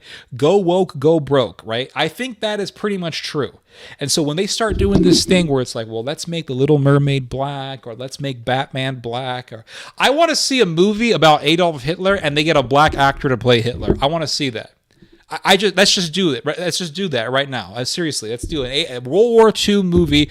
I want to see a black a black Roosevelt, and I want to see a black Adolf Hitler, and let's throw in a black General Patton while we're at it right now. But people hate seeing that sort of thing, right? They hate seeing like black Little Mermaid, black Cinderella, black Beauty and the Beast. Like they don't want to see that shit. They want to see white people in a movie. A lot of people, they just want to see white people in a movie. Like I said, I'm just seeing things as an observer here, all right? I don't dictate the culture. I'm simply describing the culture. People don't want to see this sort of thing. They don't. Like if I was an advisor for a company, I would tell them, don't go woke. Just don't do it. Do not go woke. Just make everything American looking, like get white blonde chicks with the American flag bikinis. Like just, you'll be fine. Just stick to that. You'll be fine. All right. And people don't want to see this. Let's hear some more of this. Let's watch some more of this. Hold on.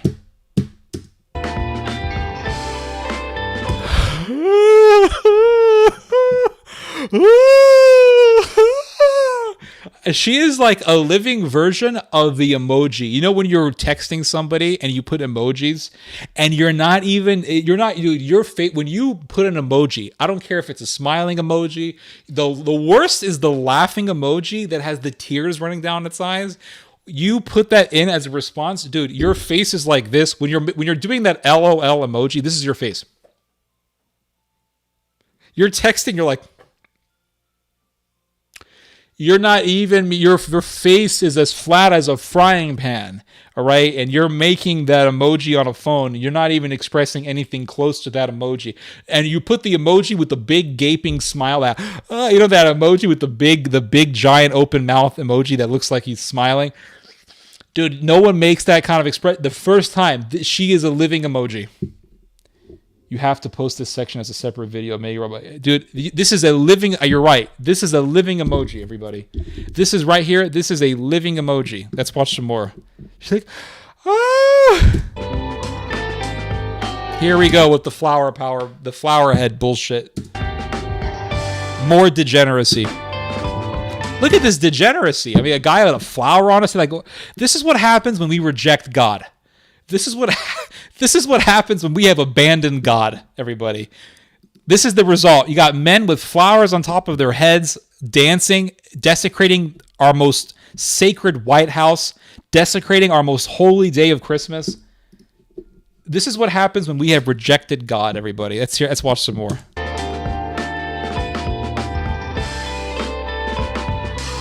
More of this nonsense. Anytime I see a guy with a nose ring, I automatically think degenerate. Like, this should be illegal. Why is this even allowed in society? A man with a nose ring? Are you a bull?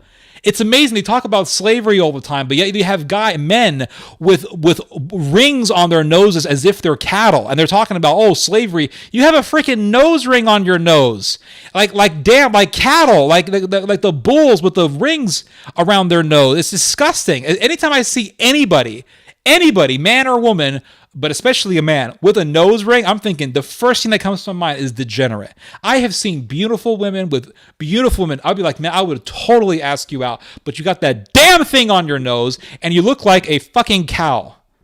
Let's watch some more.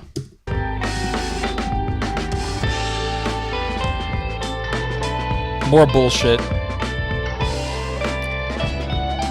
More of this TikTok bullshit. And what is this? What is this? What is this limp dick ass Christmas Carol music? What is this? What is this? Am I in Macy's? Am I shopping at Sears?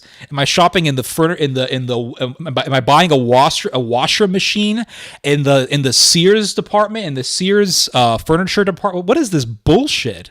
I want to hear the Home Alone soundtrack in Christmas. That's what I want to hear. I want to hear the Carol of the Bells Home Alone soundtrack when the kid from Home Alone is about to fuck some shit up and kill some robbers with some booby traps that he made. That's what I want to see. Let's watch some more of this.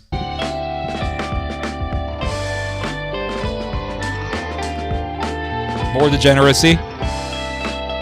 Here we go. When is this going to end? We've seen this, it's been 10 seconds already. We've had enough. We've had enough. Are we? When are we going to see something else? Oh my God! This bullshit. This degeneracy. More of this nonsense. This is why God destroyed Sodom. This is why God destroyed Israel. This is the reason. Right here is the Old Testament history repeating itself. This is what happens when we abandon God. Is the music off key? I don't know. It sounds like shit. Wow.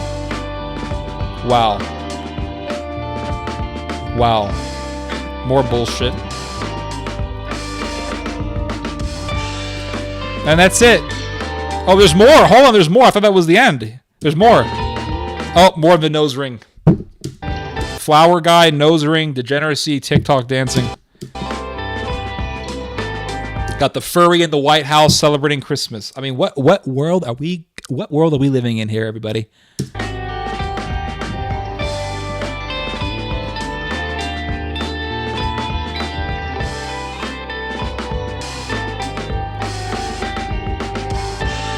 Pretty sure this is a furry, by the way. This is some furry shit. What is this degeneracy? What is this bullshit in the White House? Pure degenerate, godless degeneracy right here. Furries in the White House. I remember hearing about furries for the first time in my life, like over a decade ago. I didn't know that such things even existed until like 2011 or something like that. And it was considered to be like an underground thing. That's what underground degenerate communists did. And here they are, an open view in the White House. Furries, everybody. Pure degeneracy in the White House for Christmas. I'm telling you, this is why Trump is going to win. Let's hear some more or watch some more.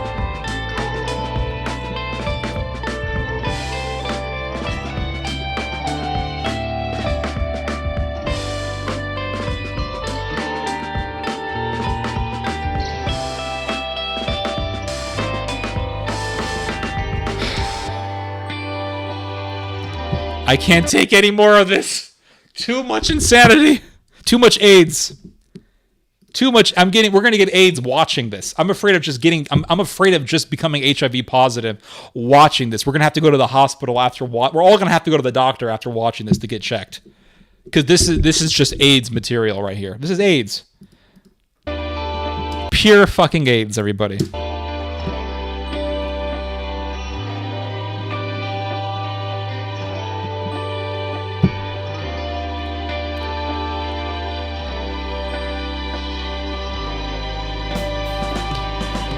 When does it end? Could you imagine having to sit in a room and watch this every single day nonstop for the rest of your life? I'd rather be waterboarded. Put me in Guantanamo Bay, damn it. Put me in Guantanamo Bay. I'd rather be with a bunch of Muslims hearing Quranic recitations and this shit. At least the Quranic recitations have some aesthetic beauty to them. Damn it, this is AIDS. Where does it end? Oh God. Oh God. All right. Russia's communist. I'd rather have Russian communism than this shit. This is AIDS, everybody. Now let's compare it to Melania Trump. Okay, so let's go to Melania Trump. Somebody on Breitbart, some right-wing fanatics in Breitbart did a video comparison. All right, so this is between now and what we had under Trump. Okay, so here's the difference. And that music is garbage. I hate this Applebee's music.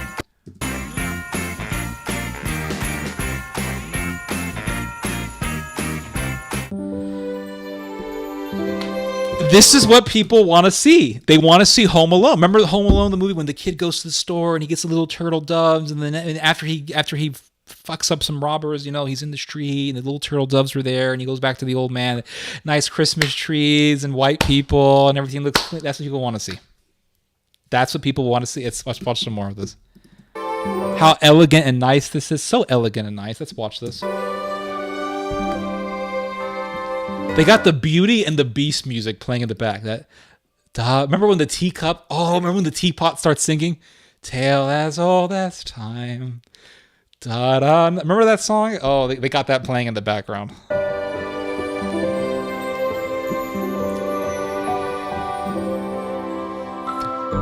This is perfect. Yep, this is perfect. And we're back to AIDS. So we go from First Lady of America, a Balkan woman, by the way, an immigrant from the Balkans, we had the first Balkan First Lady. Basically, Serbia controlled America for 4 years. We were Serbia for 4 years. That's how amazing this is. Serbia is not Slovenia, or it's the same thing. All right, it's Balkan. We were Yugoslavia for 4 years, but at least it looked nice. It looked nice. But now we're back at Sesame Street here. Let's watch some Sesame Street.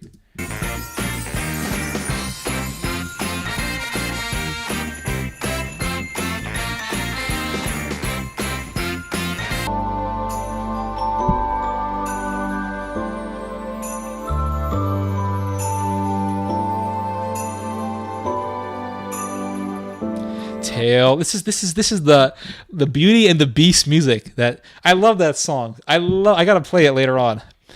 When he leaves the turtle doves at the toy store for the owner, it reminded me of Charlie. I love that movie, dude. Home Alone is one of the most wholesome movies ever made. It's a Christmas masterpiece. That and Die Hard, both great Christmas movies. All right, we're back to AIDS. We're getting AIDS. HIV.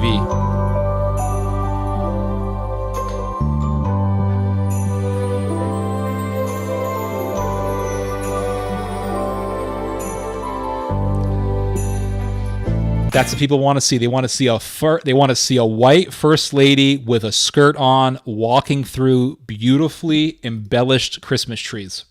That's what they want to see. They don't want to see some bullshit TikTok, AIDS, Berkeley, Whoopi Goldberg, Sesame Street bullshit. They don't want to see that bullshit. +1 for Die Hard, yeah.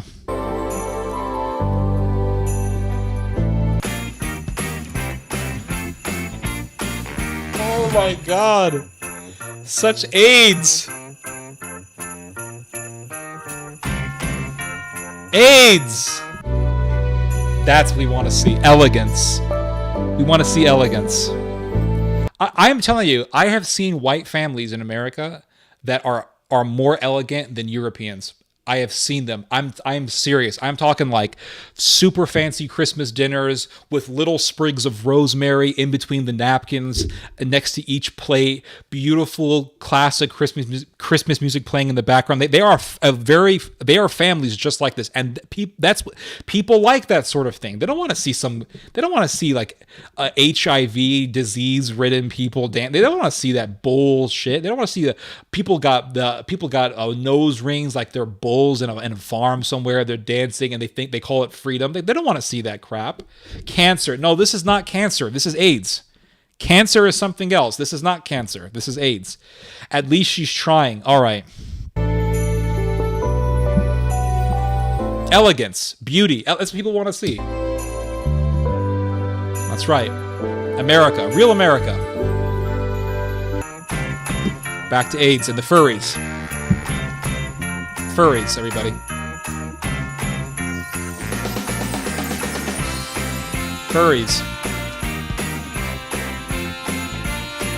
All right. Yeah, this is why Trump is going to win. I think Trump is going to win. That's what I think. I think Trump is. I could be wrong. I could be wrong about this. I could one day be seen with anthrax. Not anthrax. I'm reading the chat too much. I could one day be seen with egg in my face. But I think that Trump is going to win. That's what I believe. I think that Trump is going to win. That's what I think. This Jill Biden go woke nonsense and HIV ridden bullshit. I mean, people are laughing at this. Are there any positive comments? Let's look at the comment section.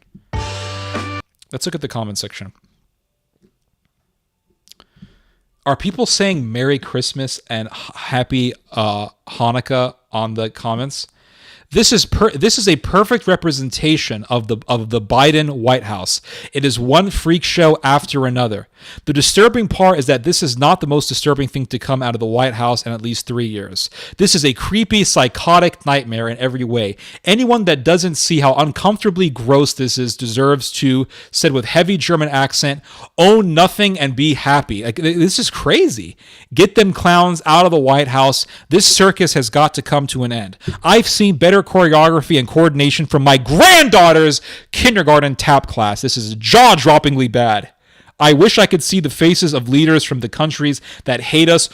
Have you guys ever seen, how do they present Christmas in Russia? What do they do? Super pop-off, anthrax in your face. Let's see this here. Hold up.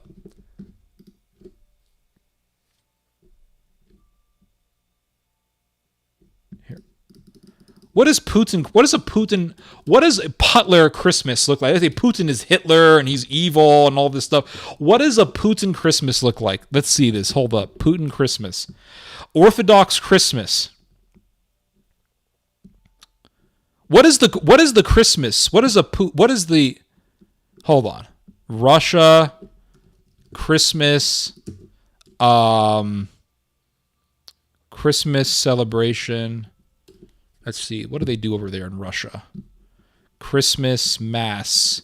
Christmas church ceremony. What do they do? Orthodox Christmas. Russian Orthodox. What do they do over there? Russian Orthodox Christmas ceremony. What do they do over there?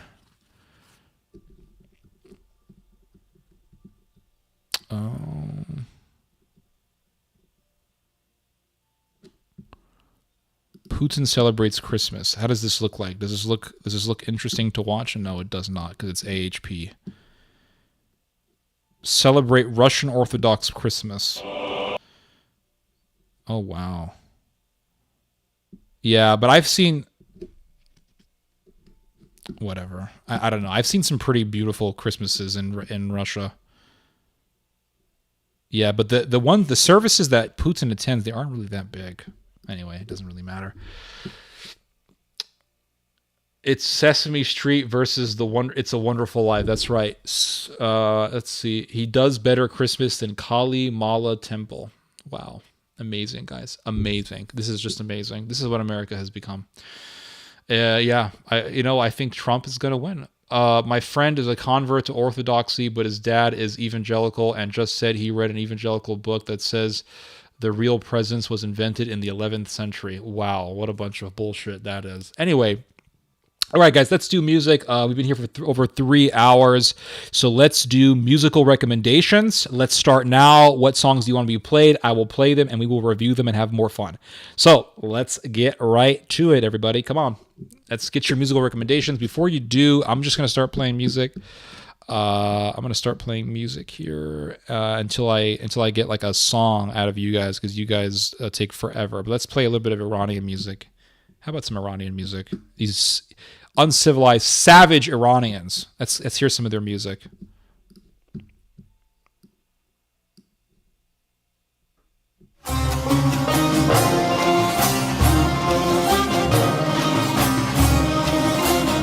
Take me back to the Persian Empire. We have to make Persia great again, everybody. That's take me back to the Persian Empire.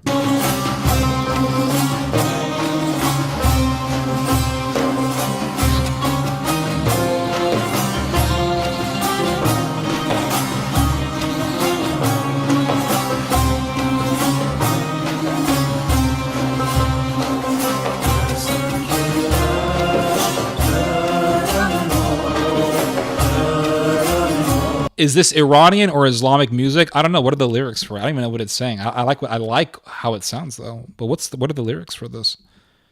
I don't even know. Composer. What's the name of this song? Group leader, composer. I don't know. I don't know what it's saying. Ashk Parda in.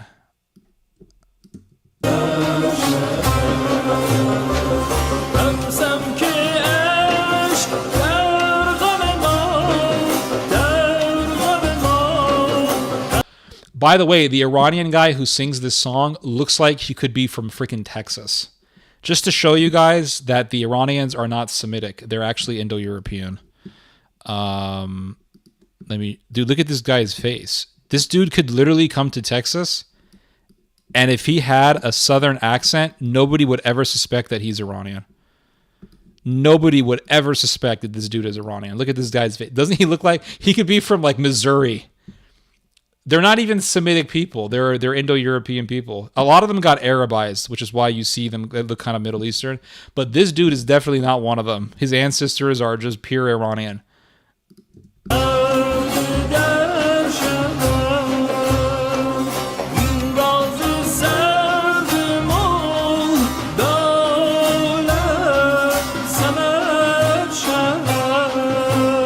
That guy's from Austin. This guy works in tech. He works in a computer company in St. Louis in Austin, Texas, somewhere. Like this is not even Middle Eastern. This guy doesn't look Middle Eastern. Just shave the beard off of him, dude. He looks like he works in tech. I've seen that guy. It's Dan from Local IT. Yeah, exactly. The best music is when you don't understand the lyrics. I don't want to understand the lyrics. That's the thing. I just want to hear emotion and good rhythm.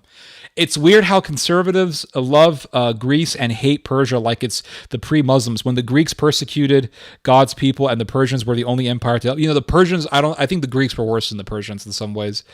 What if he moved from Texas to Iran? Oh, well, I mean, if he speaks the language, he could fit in perfectly, right?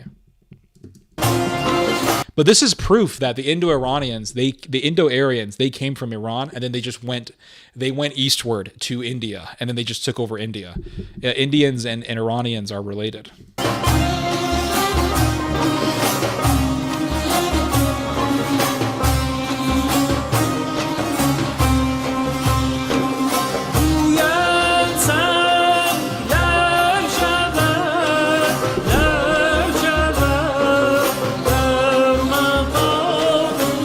You could put this guy in Lowe's and have him work in the power tools department. Like, hey, lumber, put him in lumber.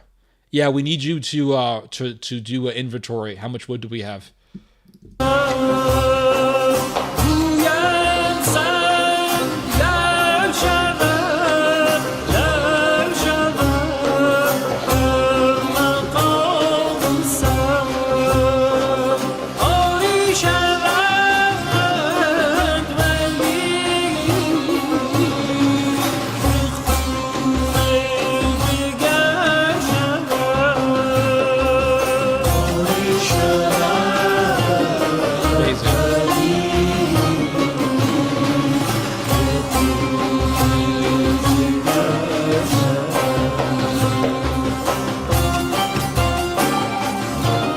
There was another one that I found here that was really good. Let me see if I can find it. Hold on a second.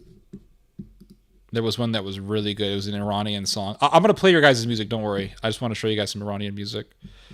Hold on a second.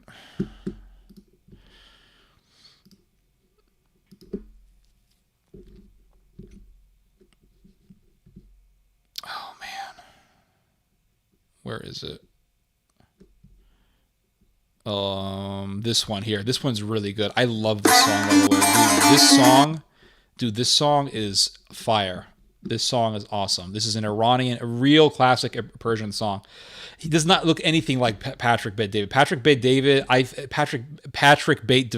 Yeah, that guy doesn't look anything like that guy. He is from Missouri. I've seen him. Blah blah blah. What if he moved? Okay, I already read all this.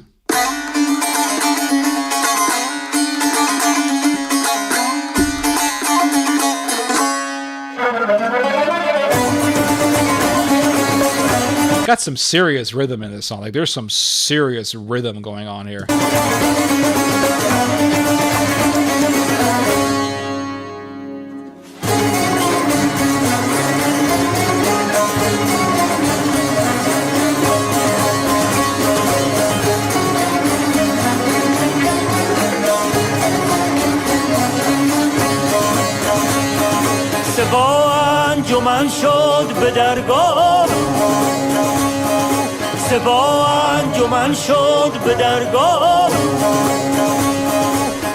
They got some fire worshipping shit, like something straight out of Herodotus' histories.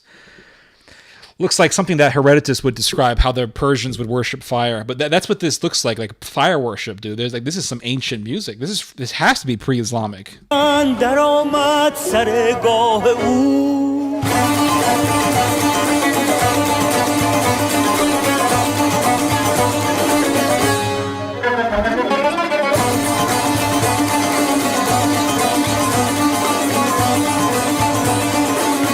See, everybody talks about Jewish composers, like the Jewish composers are the best, dude. I don't think Israel has anything on Iran when it comes to music. Nothing. I have never in my life seen a single Israeli composer. I've never heard of a single Israeli composer. Oh, I've heard of one. I've never heard of one. I've never heard of a single Israeli composer who can make anything close to this. Then the Muslims came, saw this, and said, time to stop the fun. Yep, that's right.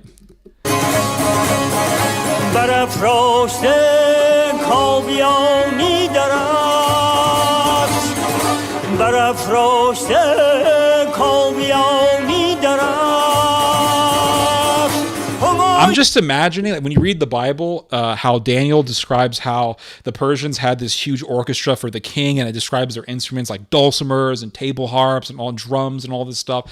This is how I imagine seeing it. Like when you watch these like TBN Christmas Christian movies, they have some white guy playing a guitar, and they're like, "Yeah, this is Persian music, dude. This is real ancient Middle Eastern music. This is classical Iranian music, stuff they were making before Islam.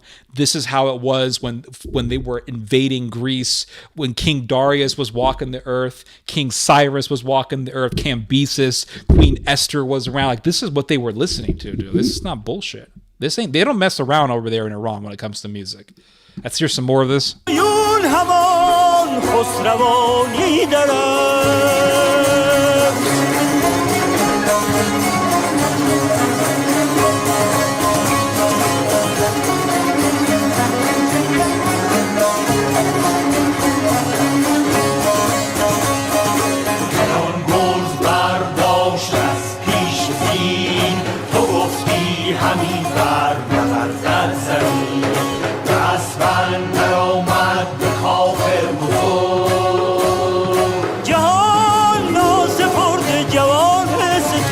And you could just imagine, like, people listening to this stuff in ancient times. And the thing also is that Iran has this capacity to be a regional power. It's already a regional power, but I think it's actually going to get more powerful. I really believe that. I think Iran is going to get more and more powerful.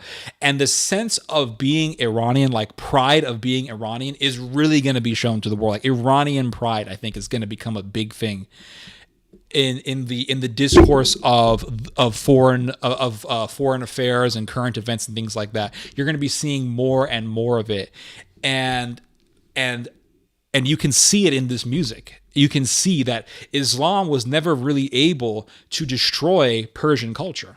It was never able to fully get rid of it. All music from the Middle East is from pre-Islamic times, since Islam bans music and Mesopotamia. That's correct. Yeah, that's correct. I agree with you. Theo, that Persian guy you recommended to listen to has a video on the origins of Greek and Middle Eastern music. Yep, that's correct. I've seen some of it. Yep, absolutely. Fadia Farah, I like his channel. I really like his channel. It's really fascinating stuff. And, I think that here's the thing is that we look at Iran and we're like, oh, Iran, that the Middle Eastern shithole. You're absolutely wrong. You can see cities in Iran that look just as good as European cities. I mean, really metropolitan centers. You find them in Iran. I don't know. Iran is probably, if I had to guess, Iran is probably safer to live in than the United States. Like in the U.S., we have crime and robberies and mass shootings and all sorts of crazy shit. I think if you were to go to Iran, you would probably feel a lot safer than you would in like a place like Chicago. And they do have a sense of culture there. They do have their own aesthetics, their own artwork. It is very, very fascinating to see. Let's listen to more.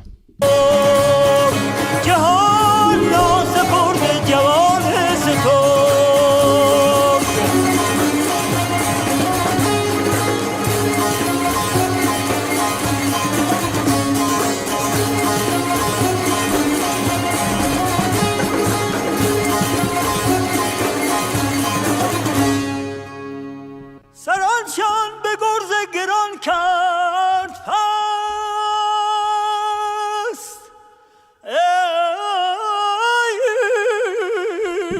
and there's the yodeling, right? They have this yodeling over there, and it makes you wonder. I mean, listen, Indo-Iranian culture, the Indo-Iranian language is related to Sanskrit. Sanskrit is related to pretty much all the languages of Europe with the exception of Finnish. And you can see yodeling in Iran just like you can see yodeling in Germany. This is real. This is true. You can look into this. And it makes you wonder where European music comes from. It makes you wonder if there is a relation between classical Iranian and classical European music, or classical folk European music. Very fascinating stuff. نشست از برم گاه جادو He's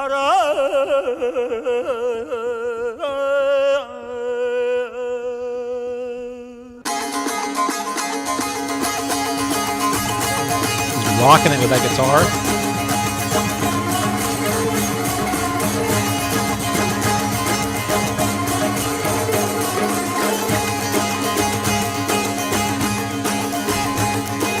خروشی برآمد از آتشکده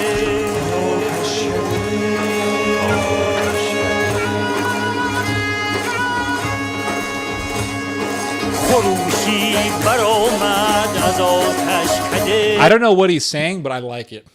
I like that guitar. I like the rhythm. I like the intensity of it. It's very nice.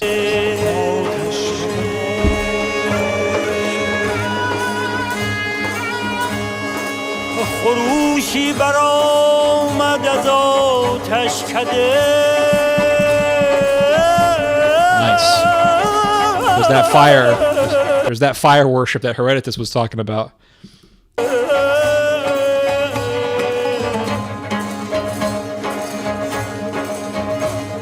خروشی برآمد از آتشکده.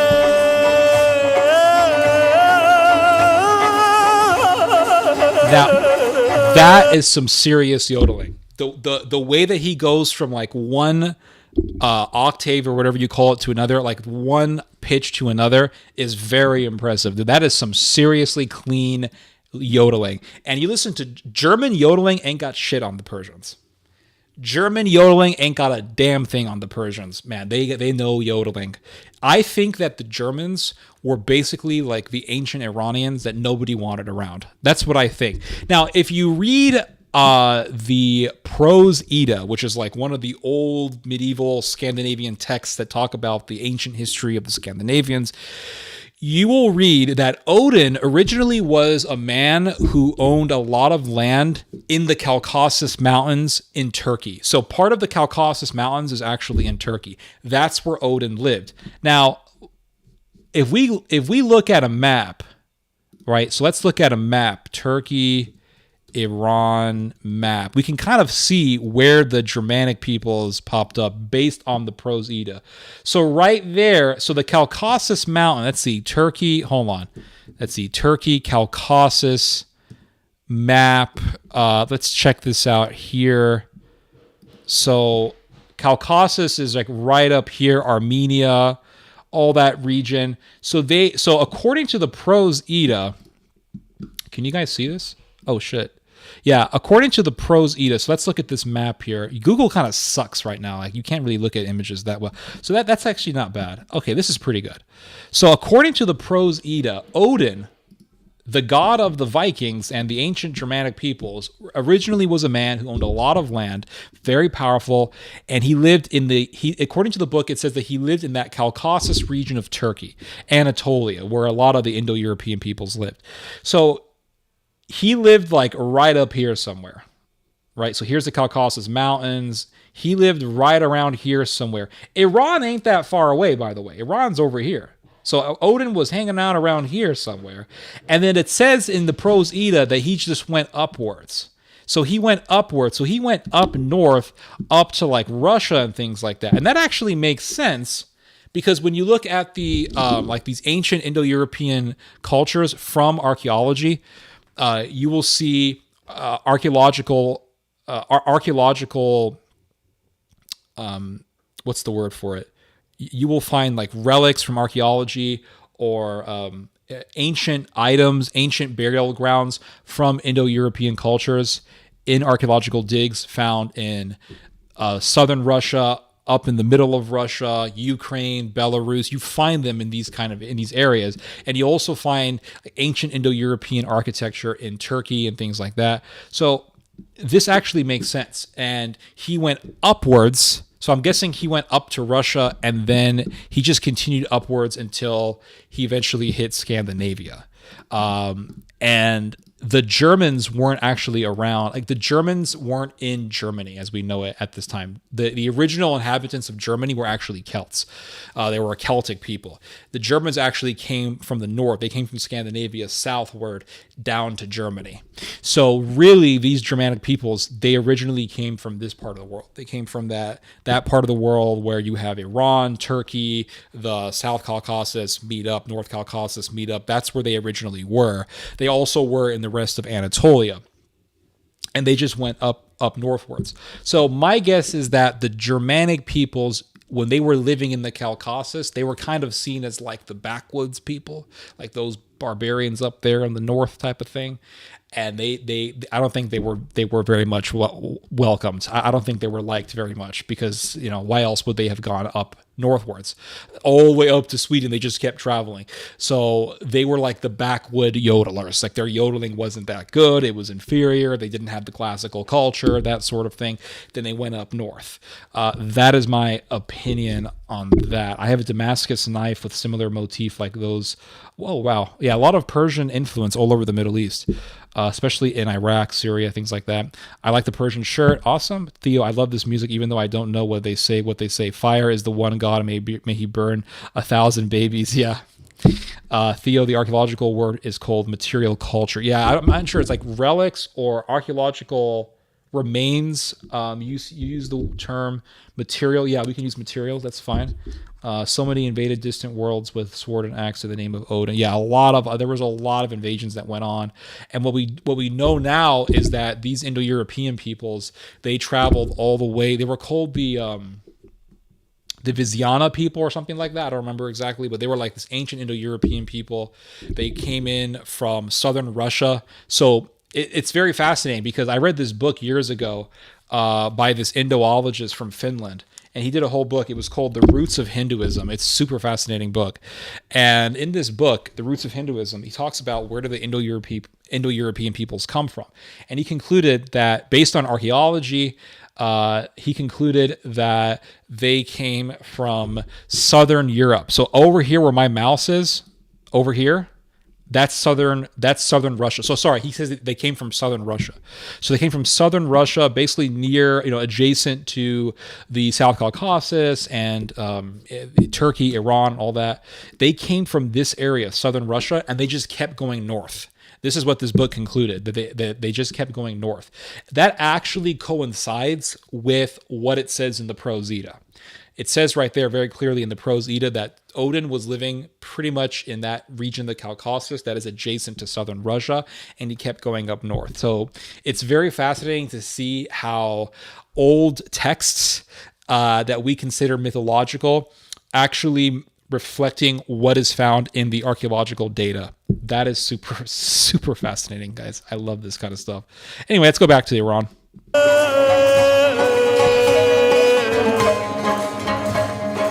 خروشی برآمد از آتشکده که بر تخت اگر شاه باشد زده همه پیر و برنا.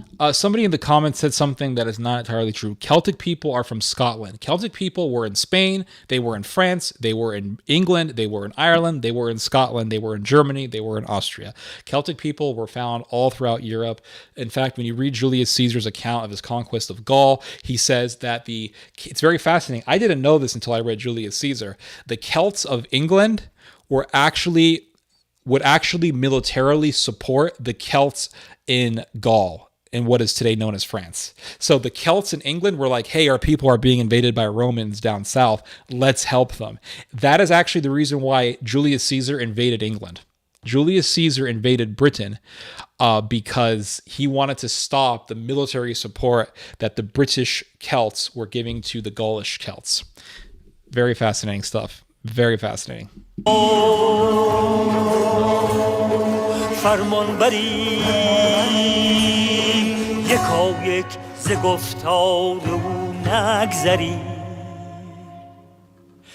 نخواهیم برگاه ضحاک را مرون اشتها شلاپاک را نخواهیم برگاه ضحاک را مرون اشتها شلاپاک را نخواهیم برگاه ضحاک را مرون اشتها شلاپاک را.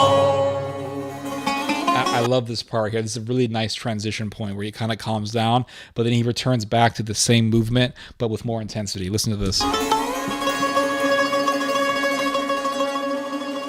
ببردن ضحاک را بسته خار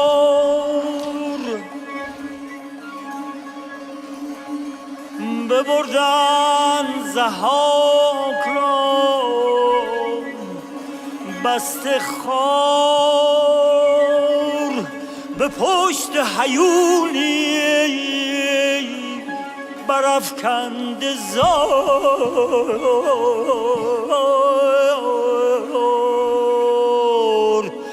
بیاورد ضحاک را چون نوند به کوه دماوند کردش.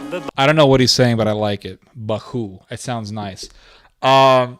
Israel Project is trying to promote British Israelism, and I'm not going to stand for it because it's complete bullshit. He says Celtic people are the tribe of Dan. If that were the case, the Celtic peoples would have been speaking a Semitic language. In antiquity, they were not. They were speaking an Indo-European language. So if you're going to tell me that the Celts were of the tribe of Dan, please show me, demonstrate to me why in the hell they were speaking an Indo-European language. Because Gaelic is an Indo-European language. Good night, Robbie99. I feel like one of those guitarists looks a bit like Alex Jones. Yeah. Also, they were Celts, by the way, in Turkey. The Celts were all over the place. They were all Galatia. They were the Galatians that Paul spoke to. Those people were living in Anatolia, and they were Celts. به کوه دماوند کردش ببند. The drummer, by the way, who's going to pop up in a little bit, is epic. Let's just watch him. از او نام ضحاک چون خاک شد جهان از بد او همه پاک شد از او نام ضحاک چون خاک شد جهان از بد او همه پاک شد. Look at this drummer. Couldn't this guy be your grandpa? Dude, this is your freaking like alcoholic hard ass grandpa who lives in the woods. He looks 100% European. You could put him in Austria somewhere. Scotland. Easily. easily he could fit in. He could fit in as a European because he's an Indo-European. He's an Indo-European. That's what he is. Let's listen more.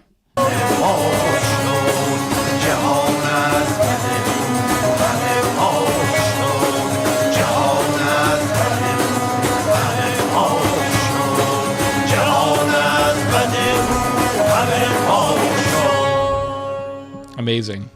Absolutely amazing. That dude looks like my landlord.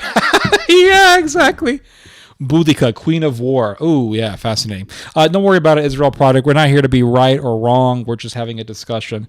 Yeah, the dude looks like he could be like living in the woods somewhere. That drummer guy looks like Teddy Roosevelt. These are Indo-Europeans. We're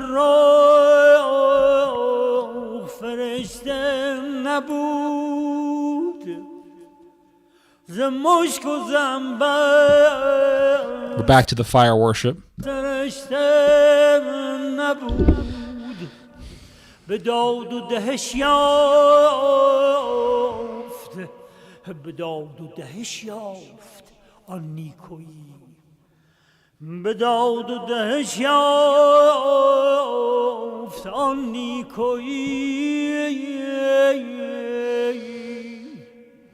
تو داد و دهش کن فریدون تویی.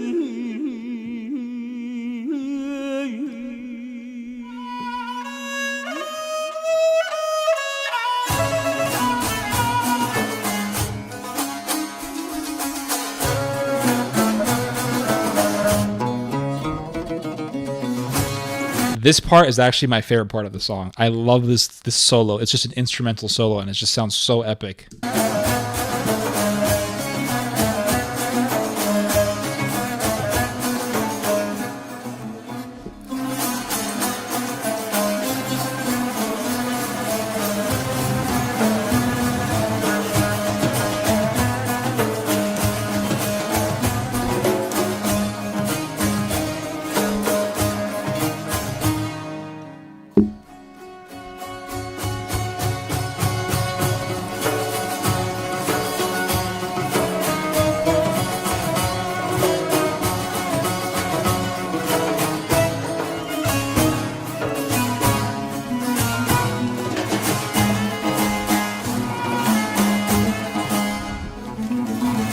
Anyway, guys, yeah, Gaza. I think Iran. I think for too long people have been underestimating Iran. I think eventually Iran is going to take part in the slaughter of Israel. I think Iran is. I think in a war between Iran and Israel in the future, I think the Israelis are going to lose. Eventually, I think they're going to lose. And I think the Iranians are going to be like, they're basically going to be like the original Nazis. Like if the Germans, are our Aryan brothers, were the original Aryans, they're going to start their own little Nazi regime and they're going to have a Holocaust. The singer is so expressive. Yep, absolutely. Do you ever feel like every culture around the world in all times looked to the past for greatness? Yep. I think it's because all peoples have an inbuilt memory of the garden and wish to go back. That is a very fascinating point, and that is something that I've thought about. I've thought a little bit about, yeah. But I actually never thought of it in that way. I'll be honest with you, yeah. I never thought of it in that way. That we're actually, I've never made this point. I'll be honest with you, I've actually never thought of this. Because initially, see, what I was thinking of was, I actually said some time ago that I think the reason why we love gardening is because subconsciously we want to go back to the Garden of Eden. I've said that, but what you just said I've never thought of. That's really fascinating. Yeah.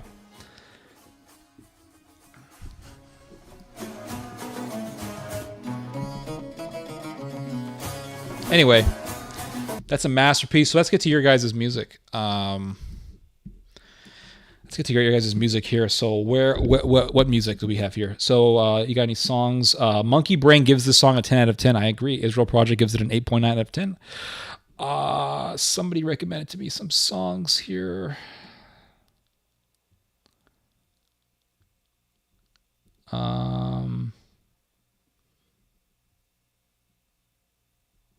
Sweet Body Fit recommended Vivaldi Concerto for 2 trumpets, CRV 537. Okay.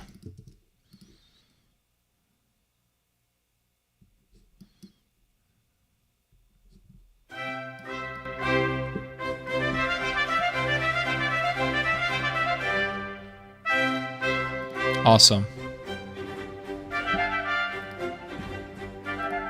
So we went from classical Iranian, now we're going into classical Italian music. Yeah, let's hear it. So before I wanted to invade the Greeks, now I just want to ride a horse. That's what's happening right now. This music is civilizing me.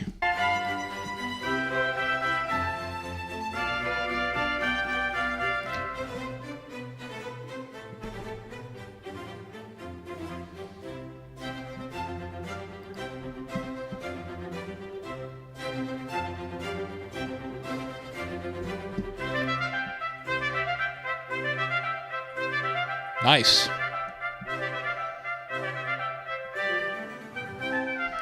I think I'm going to listen to this music while playing Medieval 2.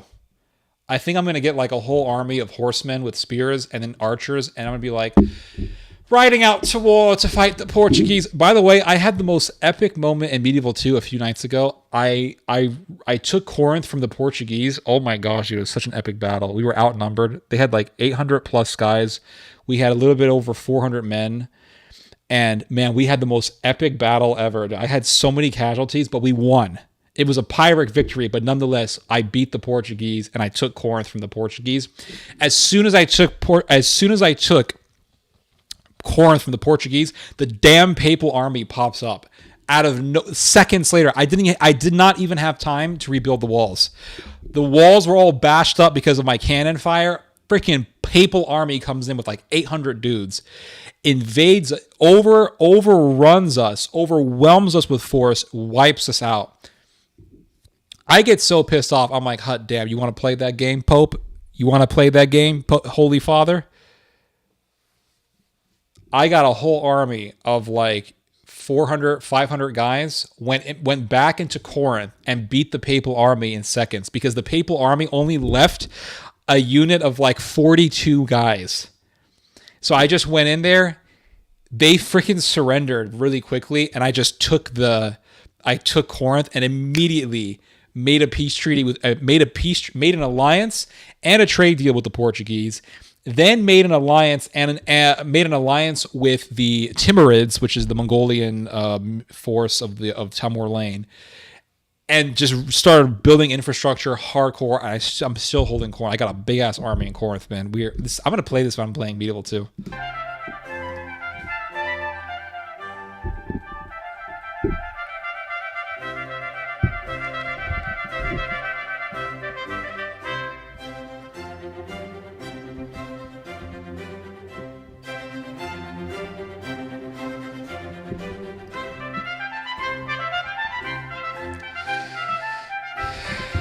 Wow, you can't beat Vivaldi, guys.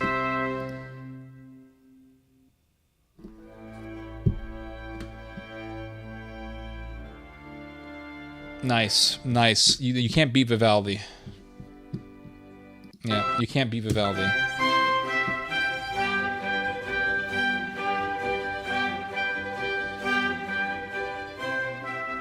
All right, that's nice. That's nice. I like it. Okay, what's the other recommendation? Somebody recommended to me Over Archiver by Walking on Rivers. Okay, I'm guessing this is some grunge song. Here we go.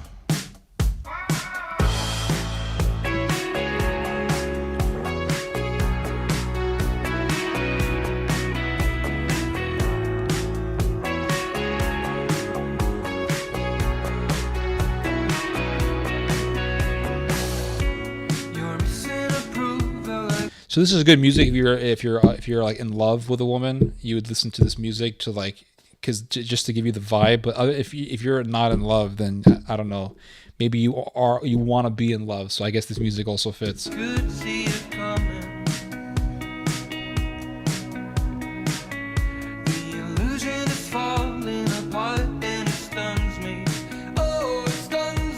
So Not bad.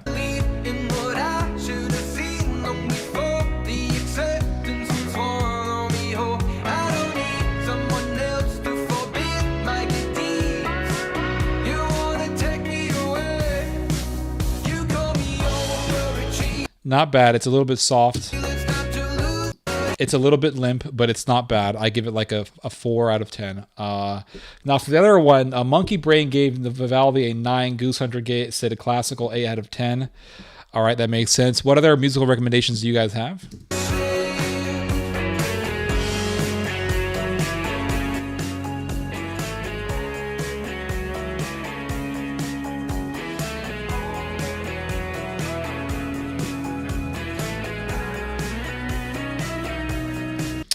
Goose Hunter gives it a 6 out of 10. I'd say that's a fair rating for a song like this.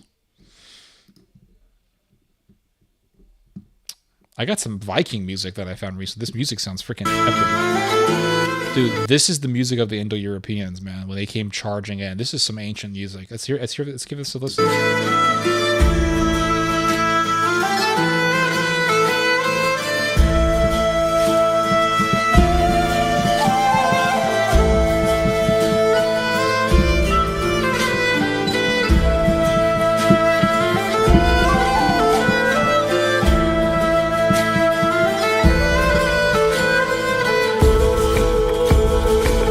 This is good music. I could listen to this every day. Dream State, Anxious State of Mind. Okay. Let's give this a listen. Is this going to be some like million-mile-per-hour drum beat music? Yeah, this is going to be some dubstep music. Watch. Okay, not bad, not bad.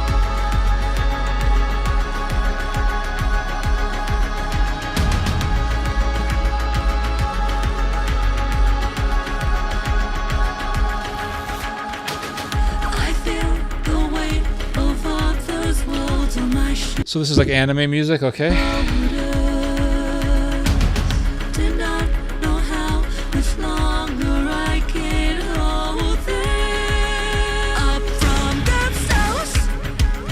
It's not bad.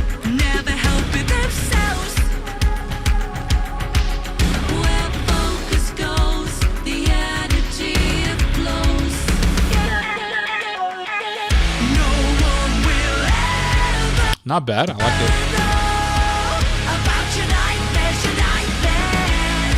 it. This sounds like music that would have come up in like 2006. Like this is the type of stuff that I would listen to in high school. I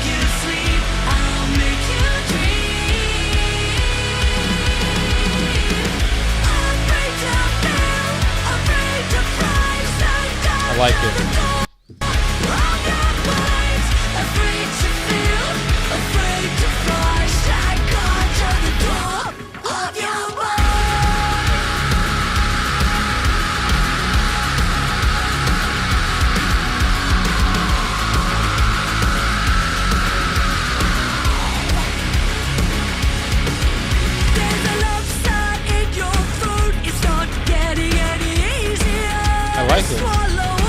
I like it. It's nice. It's nice. It has a good intense rhythm. Got a lot of emotion. I like it. I like it.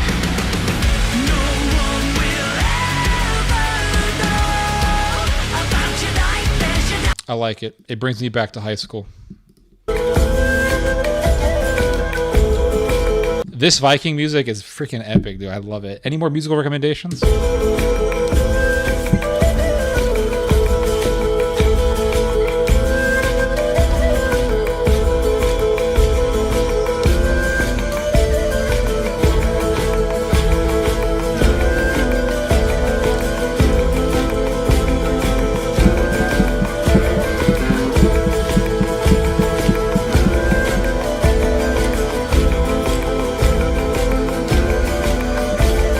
All right, we got another song here. This is Churches, The Mother We Share. All right, let's give this a listen.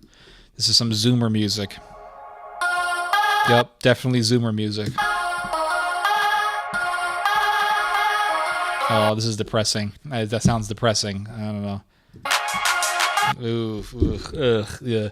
Do you know there was a song that came out? Oh my god, dude. Oh my god, dude! There was a song that came out. It was by Willow Smith, the daughter of Will Smith. She made this song that went viral, and it was something called "Meet Me at Our Spot." This song went everywhere, dude. It was like TikTok, Instagram. Everybody was playing this song, dude, and it sounded so absolutely dismal, dude. I hate this freaking song. But it was like, if you ever see Willow Smith, she made herself look so disgusting by putting a nose ring. I swear, nose rings need to be illegal.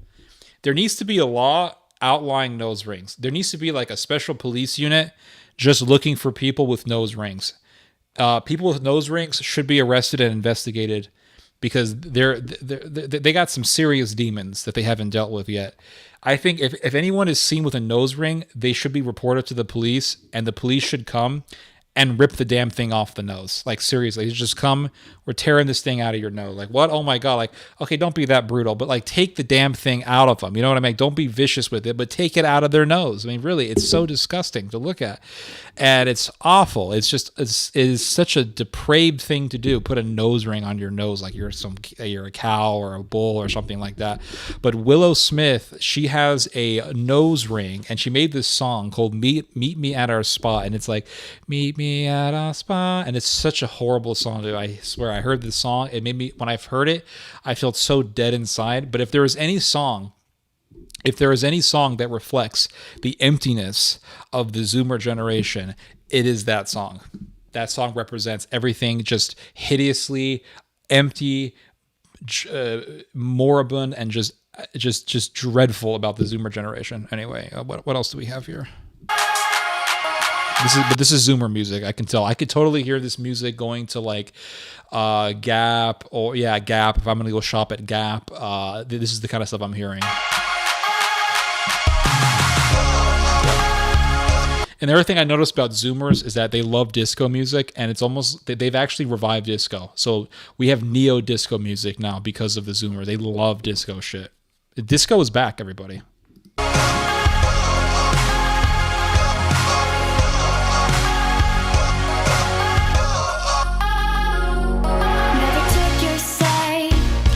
Yep, I can hear this shopping at Gap. This is why I hate clothes shopping. I hate it. I cannot stand shopping for clothes. I have the same clothes I've had for years. I barely ever buy clothes. Once in a while, I'll buy some clothes. I hate clothes shopping. I do not like going to Gap or any of these clothing stores. I hate it. I can't. They play this music. There's something so despotic and just awful. I can't stand it. It's awful. Let's hear some more of this. Never curse your name. I keep my lips shut tight. Yeah, this is neo disco. It's not the worst music I've ever heard. All right, there is something nice about it. There is rhythm and there's a beat to it. But this is disco. I don't know if you guys have noticed this, but disco's back, and people are dressing up as if they're back in like the 70s. I've seen this with the Zoomers. Until you go, we come as far as we ever gonna get. Yeah, I call this cancer music. This music is like, I don't want to say it. It's just, I don't like it. Until you realize that you should go, come in misery where you can seem as old as. Did she say I'm in misery? I totally believe her. I don't like this music. Your omens, and the mother we share will never keep your proud head from falling. It's not bad. Like, this part is okay. The way is long, but you can make it easy on me. And the mother we share will never keep our cold heart from calling. It's not bad. In the dying light. It's like it's hard. It's a little bit. It's not as bad as I thought it would be. But the beginning is a little too Zoomerish for me. I'm the only one here, Okay. and I will cover you. This is like Barbie, you know what this reminds me of? This is like Girls Want to Have Fun. That's what this reminds me of. It reminds me of the song Girls Just Want to Have Fun. Until you go, 'cause if I told the truth, I would always be free and keep a prize with me. Until you go, come in misery where you can seem as old as your omens. And the mother we It's not bad. The way is long, but you can make it easy on me. And the mother we share will never keep our cold heart. This is like 80s music. Dude. It's like they revived 80s music. 80s music mixed up with it's like 80s aesthetic music mixed with some disco, but they made it into neo disco, and that is what I'm hearing here. It's not half bad. I listened to what Taylor Swift. It sounded like a cat being put down. Oh come on. That sounds horrible. I don't want to think about that. Zoomers only know two things. All right, they only know two things. They know gay hairstyles and COVID. That's the world they lived in. Like they do. Why do Zoomers look gross? Don't Zoomers look gross? They look gross. They look like they smell. When I see a YouTube video and there's a Zoomer talking, I'm like, I can smell it. Smells like Zoomer. Smells like Z. Like that Z smell. I don't know what it is. Like there's something about them. They just look gross. I don't know what it is. They look gross. You see them with like nose rings and blue hair and shit, and they dress up like they're back in the 70s with the disco thing going. They just look weird. They just look absolutely fucking weird, guys. You know, when people say that Gen Z is going to be the most right-wing generation in U.S. history, that is actually not beyond the realm of possibility, because I have heard that Gen Z is now officially the gayest generation in U.S. history. And considering the fact that there were a lot of gay folks who were Nazis back in the 1930s, yeah, put the pieces together. Gay ain't gay. They say, gay originally meant happy. That's not what it really means with these people. They can't look angry enough, right? Exactly.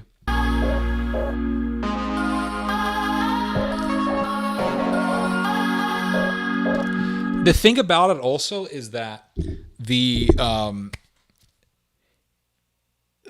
as the Zoomers get older, right, they're renting more houses. So like now, I think what I fear is that eventually the majority of people are going to rent. And the thing about it is that in the world of renting, you have the landlord you have the renter who sees the house as their house. Like, that's my house, I'm living here, etc., etc. Then you have the landlord who's there to make money. He don't really give a shit about you. And so the landlord does things that pisses off the renter. Like, I'm going to raise the rent, blah, blah, blah, blah. And a lot of people hate landlords. And you have these politicians who are popping up, Bernie Sanders, et cetera, who are coming out and they're like, F landlords, blah, blah, blah. Landlords are evil, blah, blah, blah. And every time I hear about hatred towards landlords, I always kind of get a little worried, because it reminds me of the de-kulakization of Russia. Now, if you read a little bit about Bolshevik history, one thing that you will bump into is something called de-kulakization. Now, what is that? The kulaks were small landlords, or really landowners in Russia. So they weren't super rich, but they weren't poor enough to be peasants. They were right in the middle. So they had enough wealth to buy land, and peasants would live on their land. Peasants were basically renters. The kulaks were landlords. And so you worked on the landowner's land, and then he took some of your stuff.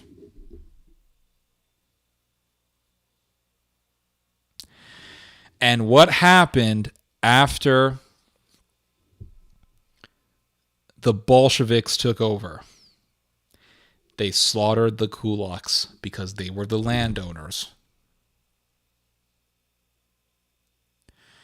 And that's what I'm worried about. And Bernie Sanders is of the same ilk as Lenin. And so I'm worried about history repeating itself, if you know what I mean. So yeah, that's one thing that I fear about the future in this world that we're living in. This song is okay. Let's see what else you guys recommend. Disco, blah, blah, blah, blah, blah, blah. What else do we have here? Sia, House of Fire. Okay, let's give this a listen.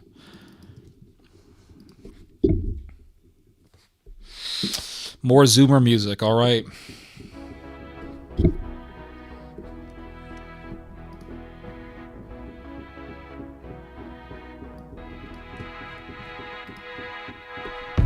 I don't like to wait too long, to wait too long, wait too long. Bring it on, bring it strong, bring it back, baby.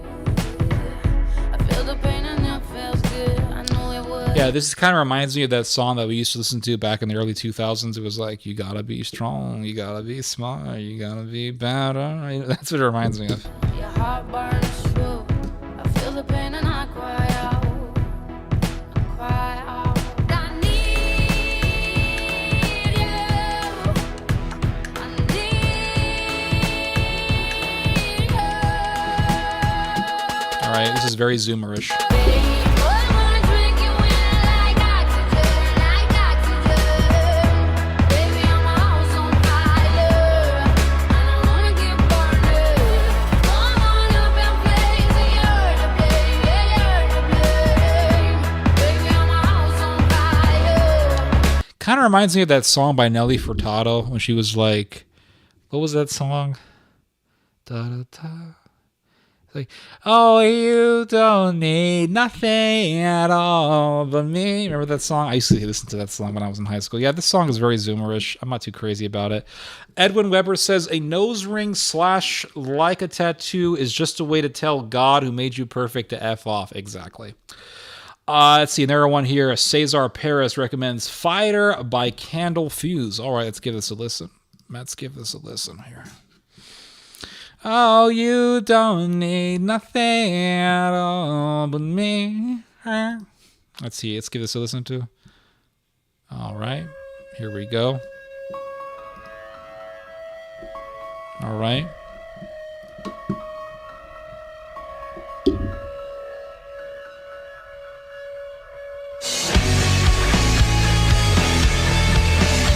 All right. I'm getting early 2000s vibes.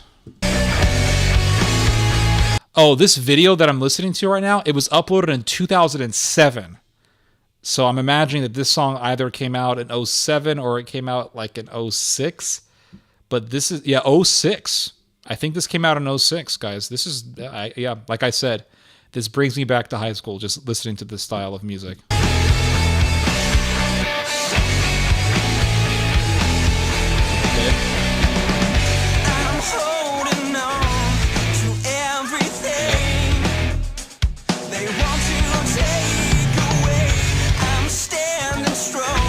Notice how in the music of the early 2000s, the drums were a lot more balanced.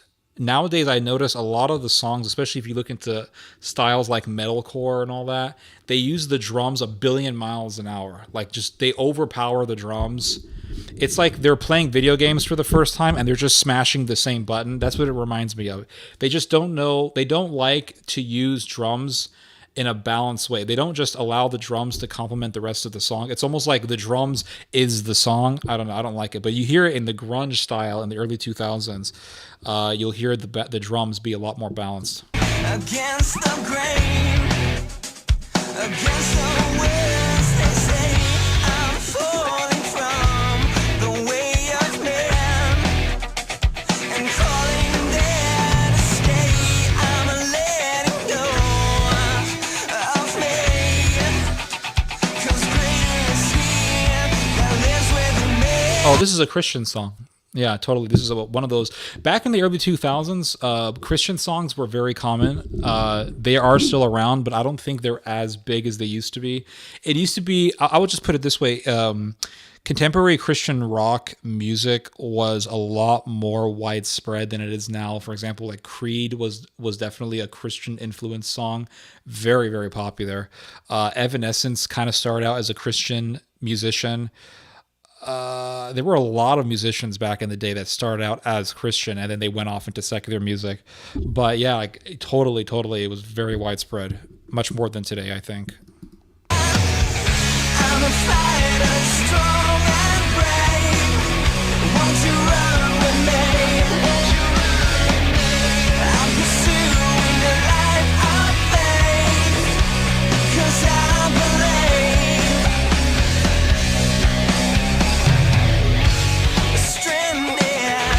like it. This is nice. No strength to Very grungy.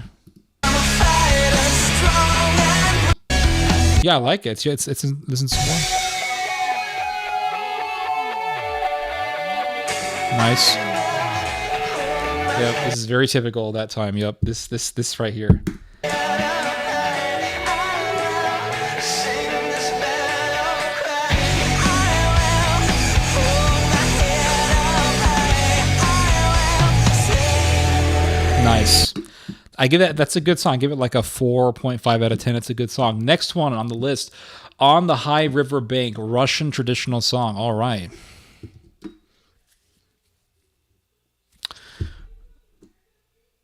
On the High River Bank. How do I find this? Because I'm not really finding this on the High River Bank. I'm getting like Brad Paisley. Anybody?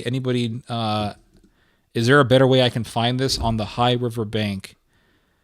Katusha. Which one is this? 9 Russian songs. I can't find this.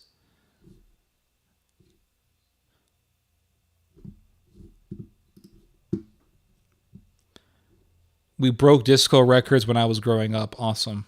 I don't like disco music. Misery of Ice Caps. Delirium Silence. Ooh, man, you're picking a classic. That's a classic, dude. Silence, Delirium. Oh, man, dude. That is a freaking classic. This song. See, this song, there's a version of it that's super good. I forgot the name of it. It's the Sarah, let's see, Silence. Tiesto's In Search of Sunrise remix. This was part of the soundtrack of my life when I was in high school. Dude, I absolutely love this song. Let's hear some more of it. Okay, get past the drums. Dude, listen to this.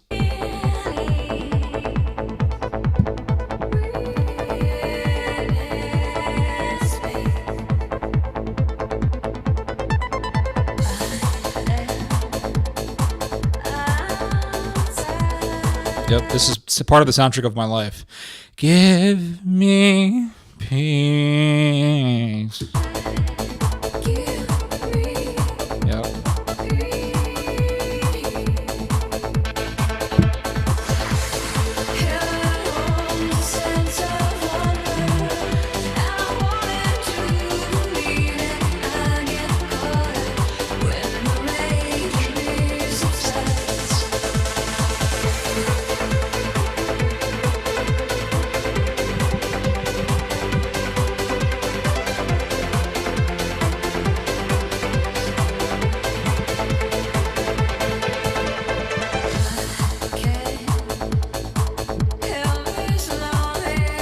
Yep, this is a masterpiece. Yeah, this is an absolutely 10 out of 10 masterpiece. It is just one of the best pieces of music I've ever heard in my life. This is just a masterpiece. Okay, what else do you guys have?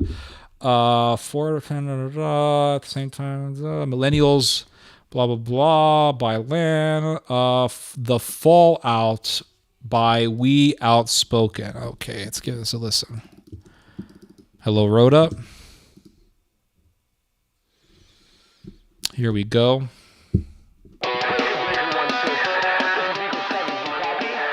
Oh, I like this one already. Yeah. This was made like when? 2006? 2000. When was this made? Definitely has that old early 2000s sound. Let's hear it. See, the guitars, like the way they did music was just so much better. Nowadays, people just go crazy on drums. They're using this electronic beat drum stuff. It just doesn't sound real. It's overly produced. This sounds rustic. It sounds much more real. I'm getting almost like System of a Down vibes with this. Let's hear it.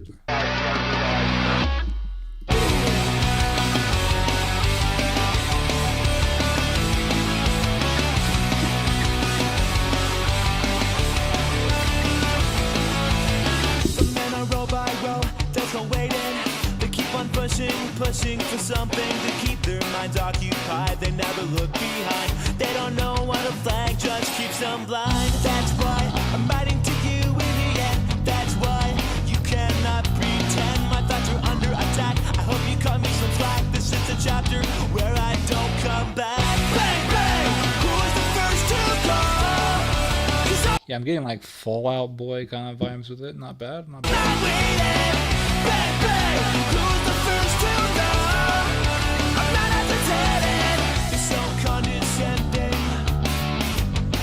When you put me in my place, I don't care anymore how it feels when you're lying to my face. You don't have the attention, you don't have a clue. This is not a bad song. There was a song that I remember hearing. Oh man, let me try to find it. Let me see if I can find it. There was this song that I found. It was from a YouTube video that recorded a radio session from like 1998 or something like that, and they had songs in there that I've never heard of. And there was one song that I heard on there that I tried to find. I wanted to see who the musician was, and I couldn't find anything on it. Like, there were so many bands that just came and went. So many bands that came and went, guys. That you don't even know about anymore. And they were like in the late 90s, early 2000s, 2010s. There were so many bands that just popped up and they just disappeared. And they made songs that are very difficult to find, if you can find them at all, and you don't even know who they are. It's crazy, guys. It's so crazy. I'm trying to find... man, I can't find it. I'm trying to see if I can find this piece of music. It was like Comes the Second or something like that. Oh man.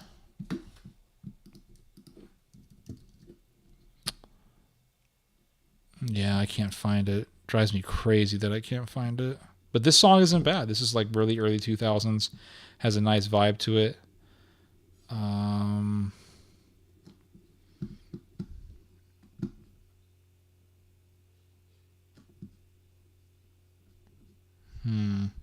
Yeah, I can't find it anyway. All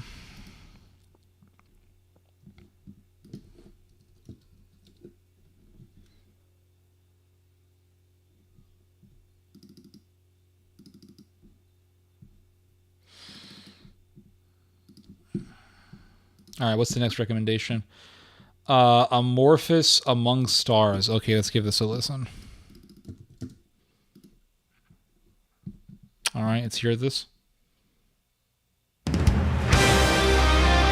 Yep, we're back to the pirate. Yeah, this is pirate music.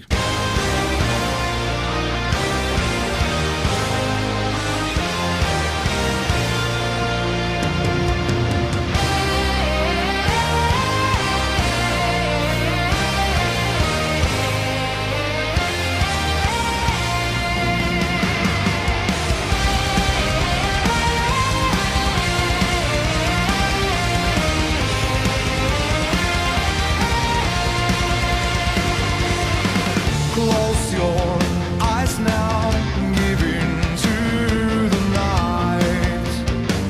Soar above the stars, forget what's behind. Don't stare up at the setting sun or the light of dawn. Follow the thread of gold, drift on its tide. It's a path of stars, ride on the golden stream and break the waves. In a killer trail of stars. Dude, I hate these high notes, dude. Like, it sounds okay, and then they do these high notes. I don't know why, and the drums are a billion miles an hour. Above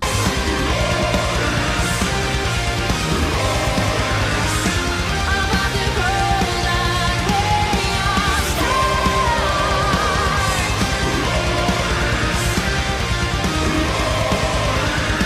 beyond the trail of stars. The light will lure you to lands forged by demise, to the shores of death. The blooming meadows seduce and intoxicate with deceiving sounds. See, it sounds okay, and then they do these weird high notes. I don't like it, dude. It just doesn't make any sense to me. Like, you have a really good thing going, and then it's like, let's hit it with a high note. Why? What is the purpose? I just don't understand it. There's so many songs that do this sort of thing. I just never really understood what the point of it is. Trying to find that song, dude. I cannot find it. Oh man, dude. I'll see if I can find it real quick. Hold on. I'm gonna play the next song, and then I'm gonna get my laptop and try to find the song. I think it's in my laptop. Candle Fuse, Tool. Yeah, they're kind of overrated. I'm not too crazy about it. Soundgarden, Spoon Man. All right. Oh, Afraid to Die by POD. Okay, hold on. Somebody recommended to me some stuff. Afraid to Die by POD. I love POD, so let's give this a listen.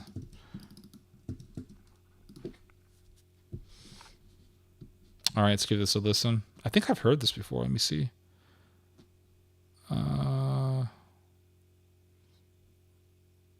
Afraid to Die. Is this? Is this Tool? No. POD? Okay. Yeah, I've heard this.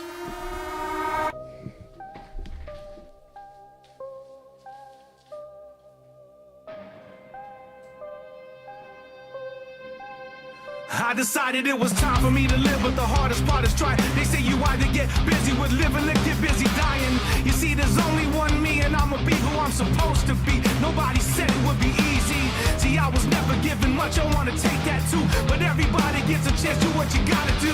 Can nobody take it from me? You make me wanna quit. You only get one life, no matter what, you better live it. When you're with us, you're not alone, not alone, baby. You're not alone when you're with us, and We ain't afraid to die. We ain't afraid of life. If the world is gonna end, you know that I'll bring all my friends to us. We ain't afraid to die.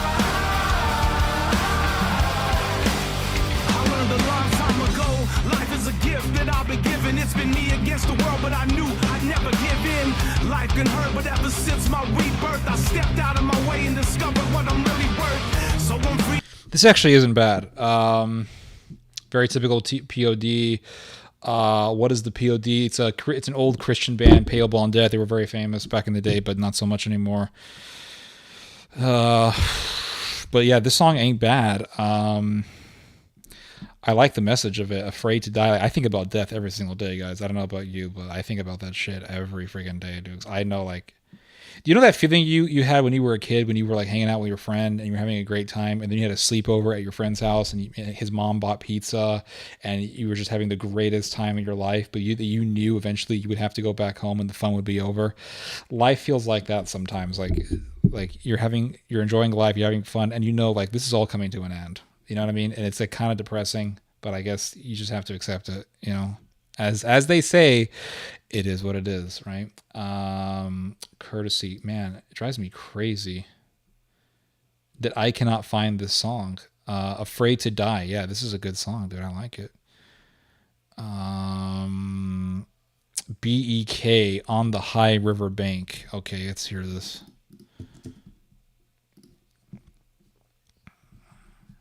Is this some like neo-Nazi music? I hope not. This ain't some Nazi music, is it?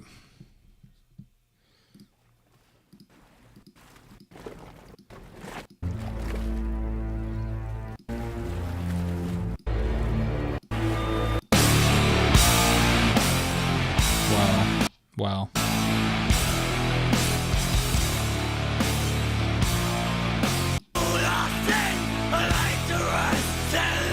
Sounds like Nazi black metal music. BEK. Is this the band? Is this the song that you recommend, or no? Am I making a mistake?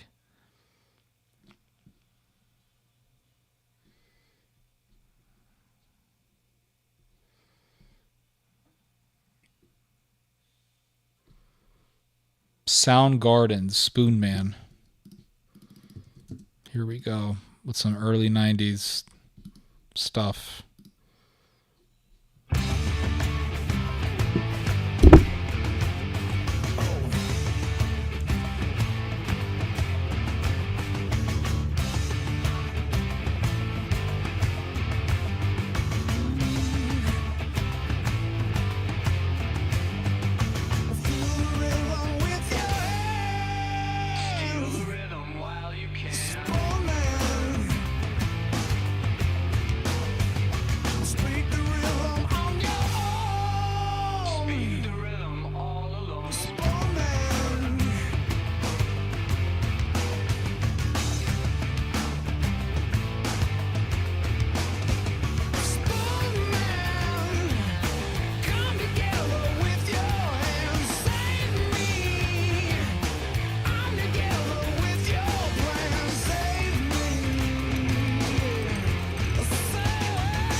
It's okay. It's kind of like what's the name of that guy? Like Lenny Kravitz kind of stuff. Courtesy Call by 1,000 Foot Cruth. What is that? How long have I been streaming for? 4 hours and a half. Oh my gosh. That's crazy. Courtesy Call by 1,000 Foot Cruth. Okay. Hey, yo, here comes the danger up in this club. Ugh. I really don't like it. We get started, man, we ain't gonna stop. We gon' turn it out till it gets too hot. Everybody sing, hey, yo. Tell them turn it out till they can't no more. Let's get this thing shaking like a disco ball. This is your last one and a courtesy call. Hey, yo, here comes the danger. Crap. I won't even listen to the rest of it. Let's see here. Ramstein. I think it's about some popular ham boning guy in California. He uses a spoon as an instrument. Oh, okay. Blah, blah, blah, blah, blah. Ramstein. Let's see. Spoon. Beck is a Russian channel with music. Okay, hold on. So now we're getting somewhere here. All right. Let's see here. The River Bank. Okay, so Beck is a channel on YouTube. Okay, so let's give this a try. So let's look for the channel. BEK. There's a lot of BEKs. How do I find Beck? Let me see. Russian music or what? Russian music. Okay, I got it. Now, all right, so the name of the song is The River something. Okay, let me look for River. Along the Volga River, there was a river in the fields, River Bank. Okay, let's look up River Bank. On the River Bank. Oh, I found it. Here we go. Ancient Scythian music, everybody. И на крутеньком было бережочке.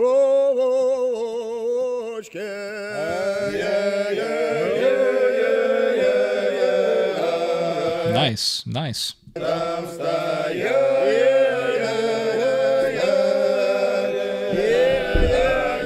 три садочка. Ой, да три садочка. Они зеленые я. Ой, да три садочка. Они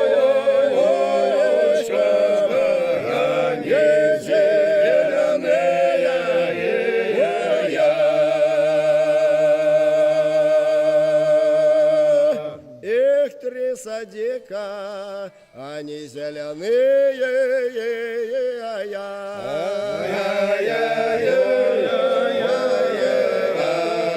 Как попеет дерево, не было за садочке. Дай кукушеечка. It's not bad. It has a very nice, charming rhythm to it. I like it. Anneke von Giersbergen. Okay, let's give this a listen. Oh, wow. We're going to get some old shit. Some old school stuff. Here we go. I like it.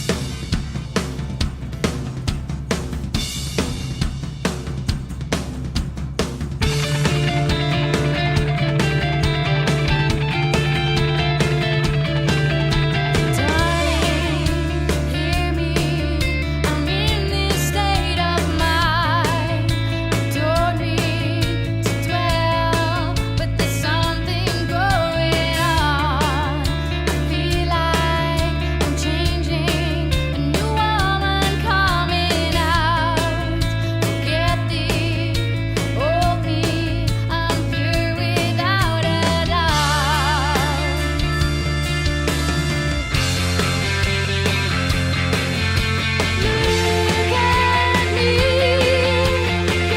I like it, dude. I like that guitar that play that dur dur dur dur dur. I like that. Did you hear that? Dur dur dur dur dur dur dur dur dur dur dur dur.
I like it.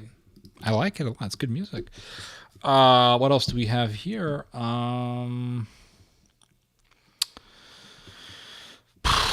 Block of Flats, I Got You Back. All right, let's give this a listen.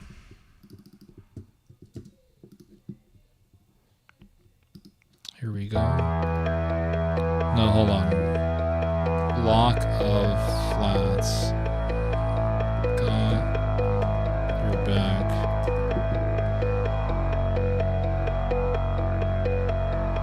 All right.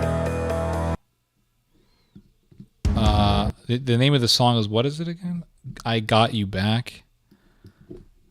I Got You Back. Block of Flats. I'm not seeing that song anywhere. Nothing is gonna be okay. Block of Flats. I Got Your Back. I think this is the song you're talking about. Wait a second and think about this world and don't deny the fact that everything is based on the lie. It's our time to rise above and make dancing as these puppets to the ground. Or are you lost in silence, drowning in your dreams? I got you back if you got mine. This world is ours.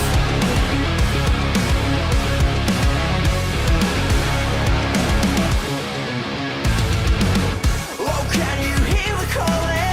I see echoes in the night, prevents us falling apart. We can't ignore it, 'cause every wasted second is a dagger to our hearts. We're the ones who make the change. Wait a second and think about this world and don't deny the fact that everything is based on a lie. It's our time to rise above and make things right. I got your back if you got mine. This world is ours. Nice. Nice. Lights we're gonna cross where we keep flying over the odds. So don't feel what it costs, just give everything you got. Nice.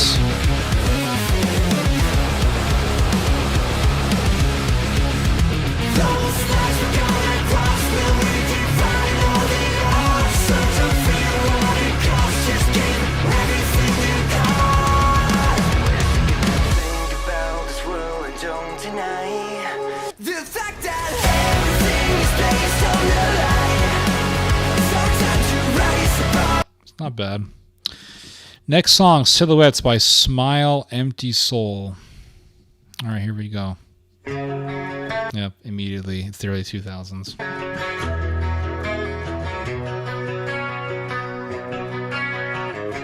Silhouettes above the cradle hold me down. They won't let me go the wrong way. My mother taught me all the fables, told me how in the end all the sinners have to pay. But I don't wanna live like my mother. Not bad. I don't wanna let fear rule my life, and I don't wanna live like my father. Nice. I don't wanna give up before I die.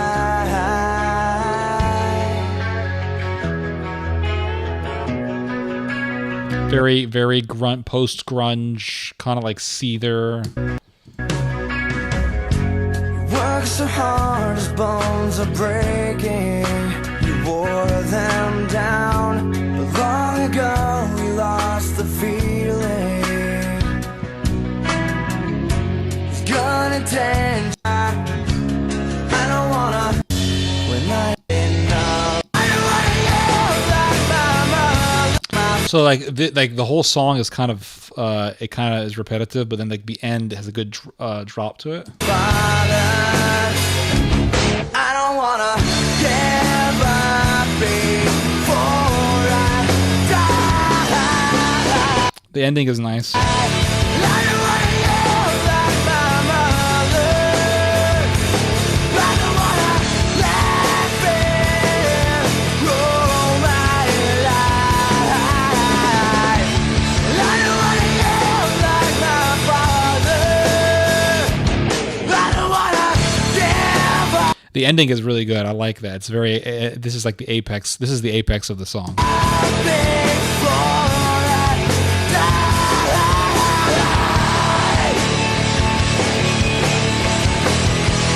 I mean, this is the only reason why I would listen to the song, right? The beginning is nice, but then it's just like it's repetitive. But then there's this nice apex.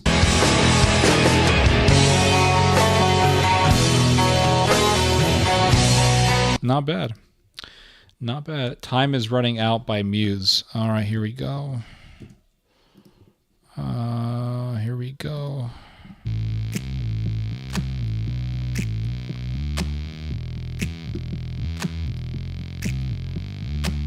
I think I'm drowning, asphyxiated. I wanna break the spell that you've created. You're something beautiful, a contradiction. I wanna play the game, I want the friction. You will be the death of me.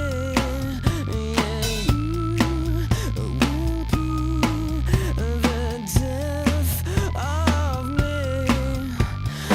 Bury it, I won't let you bury it. I won't let you smother it.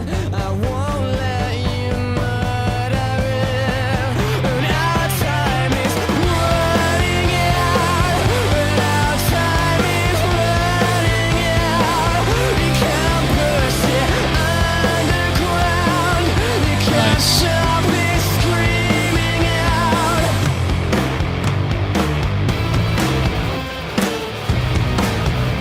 Nice. Nice. I like it. You smother it. I won't let you murder it. And our time is running out. And our time is running out. You can't push it underground. You can't stop it screaming out. How did it come to this? Not bad. Not bad. Birthday Massacre, One Promise. All right, let's give this a listen. we're back to the dubstep.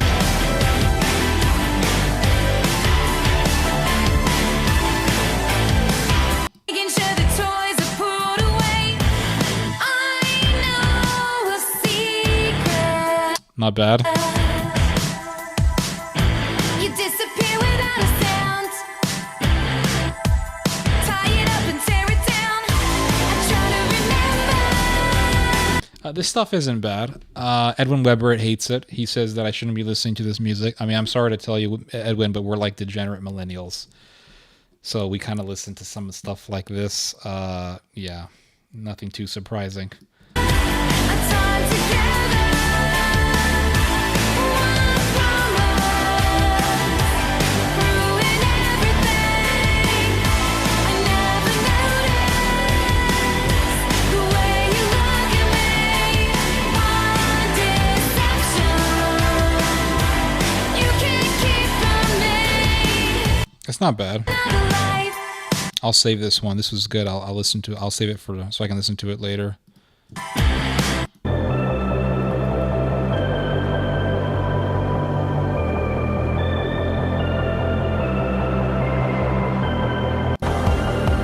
Nice, nice.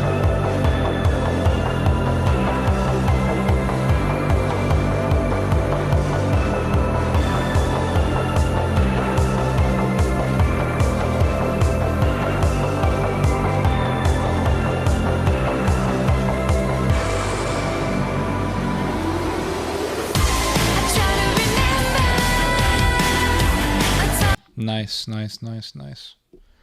Your streams are very entertaining. Thank you. Thank you very much, Mr. Enlightened Hermit. You should do more streams weekly rather than Friday. I could, but I would have to ask for money. I don't know. I can't be doing this every day, guys. This is like a job. Doing these streams is very exhausting. It takes a lot of energy to talk and sit down for 5 hours. I know that sounds kind of weird, but it's true. Try doing it. And if I were to stream every day or like every weekday, I would ask for super chats. I would ask for super chats because it would become a full-time job. Preparing for these streams, taking the time to do them, and then editing the video excerpts from each stream, that takes a lot of time, and so it would become a job. It would become a full-time job. So I would ask for money. I would have to, because it would just it would become a job at that point. So I would ask for super chats and things like that. I'm doing this stream every Friday. One Friday stream gives me enough content to upload videos throughout the week. And I still upload my own pre-recorded videos anyway. But one stream is enough to make enough videos for the week, because I can upload a whole bunch of videos from a 4-hour stream, and then that'll give me enough content to at least put in one video a day for the week, for the most part. The thing is that I want to see if I can grow this stream. I'm older than you, Theo, but I like your ideas very much. Awesome. Very awesome. This is good, but the lyrics, yeah. This is Taylor Swift with a backup band. True.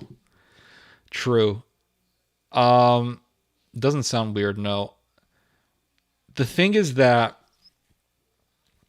I want to see if I can grow this stream. And I know it's not growing tremendously. We still have a very small audience.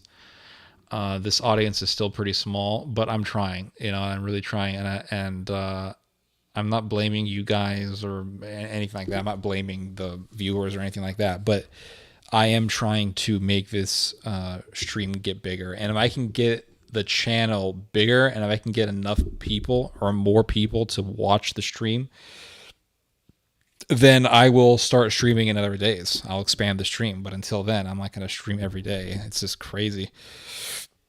But I still upload content throughout the week. I work on articles. I'm working on an article right now. I'm over 9,000 words in, still working on it. It's an article on basically the future the future Holocaust of Israel. That's what it's about. Double stream on YouTube and Rumble. Yeah, but the thing is, I've uploaded on Rumble and I get like 2 views a video. I mean, I don't know. I guess I have to start somewhere, right? I don't know if I should. If I double stream, I mean, is that even gonna like give me a lot of views? I don't know. I think if I can expand this channel more, then I can start going on to other platforms. Oh yeah, it is freaking tiring, dude. I've been streaming for 5 hours. I don't know how these streamers do it. Well, they get paid to do it, so it makes it easier. With These Eyes by Down in Ashes. Let's see here. All right. Do you know that it's not okay? No, not again. 'Cause I won't hear your voice. My dreams come true. When all I see is you. In the end, it reminds me of what's left of us. No, it's okay. I'm not asking for donations. I'm just giving you guys the reality. I have other streams of income. I have my website. I do other work. I do construction work on the side as well. So I'm fine financially. You know, I'm not like begging for money or anything like that. But what I'm saying is that if I'm gonna do this stream every single day or every weekday, then I'm gonna ask for super chats, because doing these streams are fucking exhausting, to be honest with you. So to do it every day, it would be just a part of a job at that point. I do these Friday streams kind of for fun, to be honest with you. They're kind of fun for me to do. It just gives me a chance to talk with the audience, you know.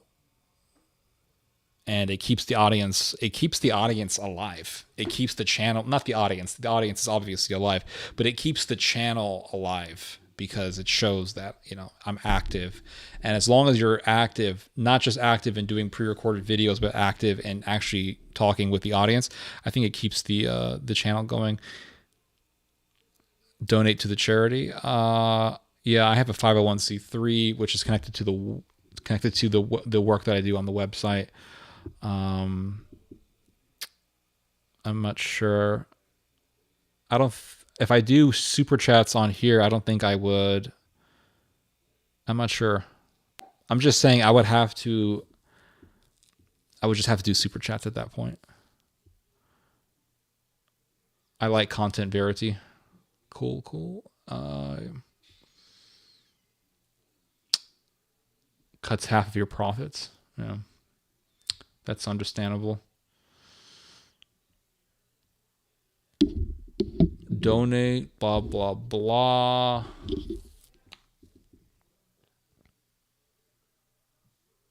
Yeah. I don't know. We'll see. If I can get this stream big enough, then I will start asking for super chats, and I'll start expanding the channel.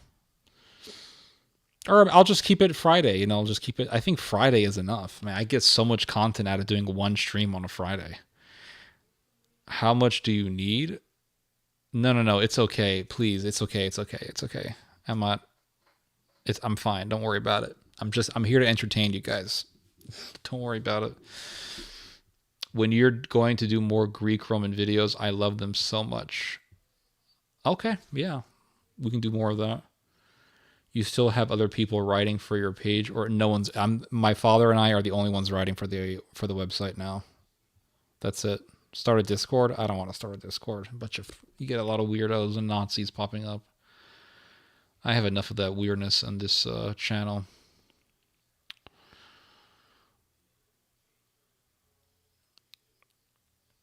Don't be homeless. I'm not homeless. I've been doing website work for a very long time. I've been doing website work for over 10 years. And I've been fairly successful with it.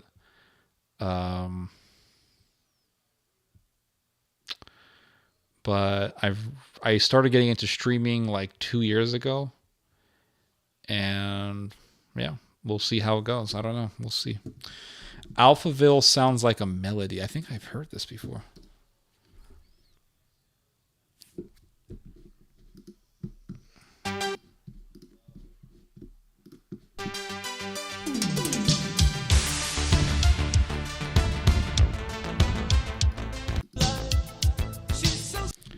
Somebody asked, is your charity still active? Yes, it is. We recently helped an Armenian woman who, I don't talk so much about this stuff in public, but there was a woman that we helped in Armenia. She was in Nagorno-Karabakh and she was suffering from like stage 4 cancer or something like that. She had to leave Nagorno-Karabakh because of the Azeri military, and she moved to the Yerevan. She moved to the capital of Armenia, and she was in a really bad state with her cancer. So we donated like, what was it, $5,000 for her medical bills and things like that. So we do help people. But the 501c3 is also it's an educational organization. So we do work to help educate people on certain issues and things like that. Yeah, do I look homeless to you? I'm talking to you from an Apple desktop computer, and I got a big ass, not that big, but you know, got a nice Christmas tree and a hotel fridge here. So I think I'm good. Let's see, but you know, I really appreciate that. No worries, no worries. All right, I think I'm done playing music, guys. This is getting exhausting. The song is so popular. What song is popular? Forever Young. Oh yeah, Forever Young. I want to be forever young. Anyway, yeah, we had a very energetic stream today. I drained a lot of energy talking about that stupid Christmas video. Oh my god. I think as soon as I'm done with this stream, I am going to download the full stream, and then I'm just gonna I think I'm gonna do it right after I'm done streaming. I'm just gonna make it into a video because, dude, my energy was just on point at the for that video. And a couple of people here said that I need to make a video out of it, so I think it'll be good. I think you were more strategic with how you upload, like creating YouTube playlists. I think the algorithm would promote. I think if you were more strategic with how you upload, like creating YouTube playlists, I think the algorithm would promote your channel and get a lot of people. Does that really help? Does making a playlist help boost the channel? I didn't know that. I thought it just helped organize your videos. I didn't know that. That's crazy. If that's the case, then yeah, I'll start doing that. Does that really help? I did not know that. I thought it just helped people find your videos when they were looking for a particular video on a particular subject. I look forward to your Christmas stream. It's the only place to be. Should I do a Christmas? It does. Should I do a Christmas Eve stream? I don't know. I think that'll be kind of crazy. I'll be here. Damn. I don't know, guys. I feel like that's kind of sad. Like if I do a Christmas stream, like you guys should be out on Christmas. You know what I'm saying? You guys should not be talking to me on Christmas. It does. Okay, I'm gonna start forming playlists then. I think I'm gonna start forming a playlist.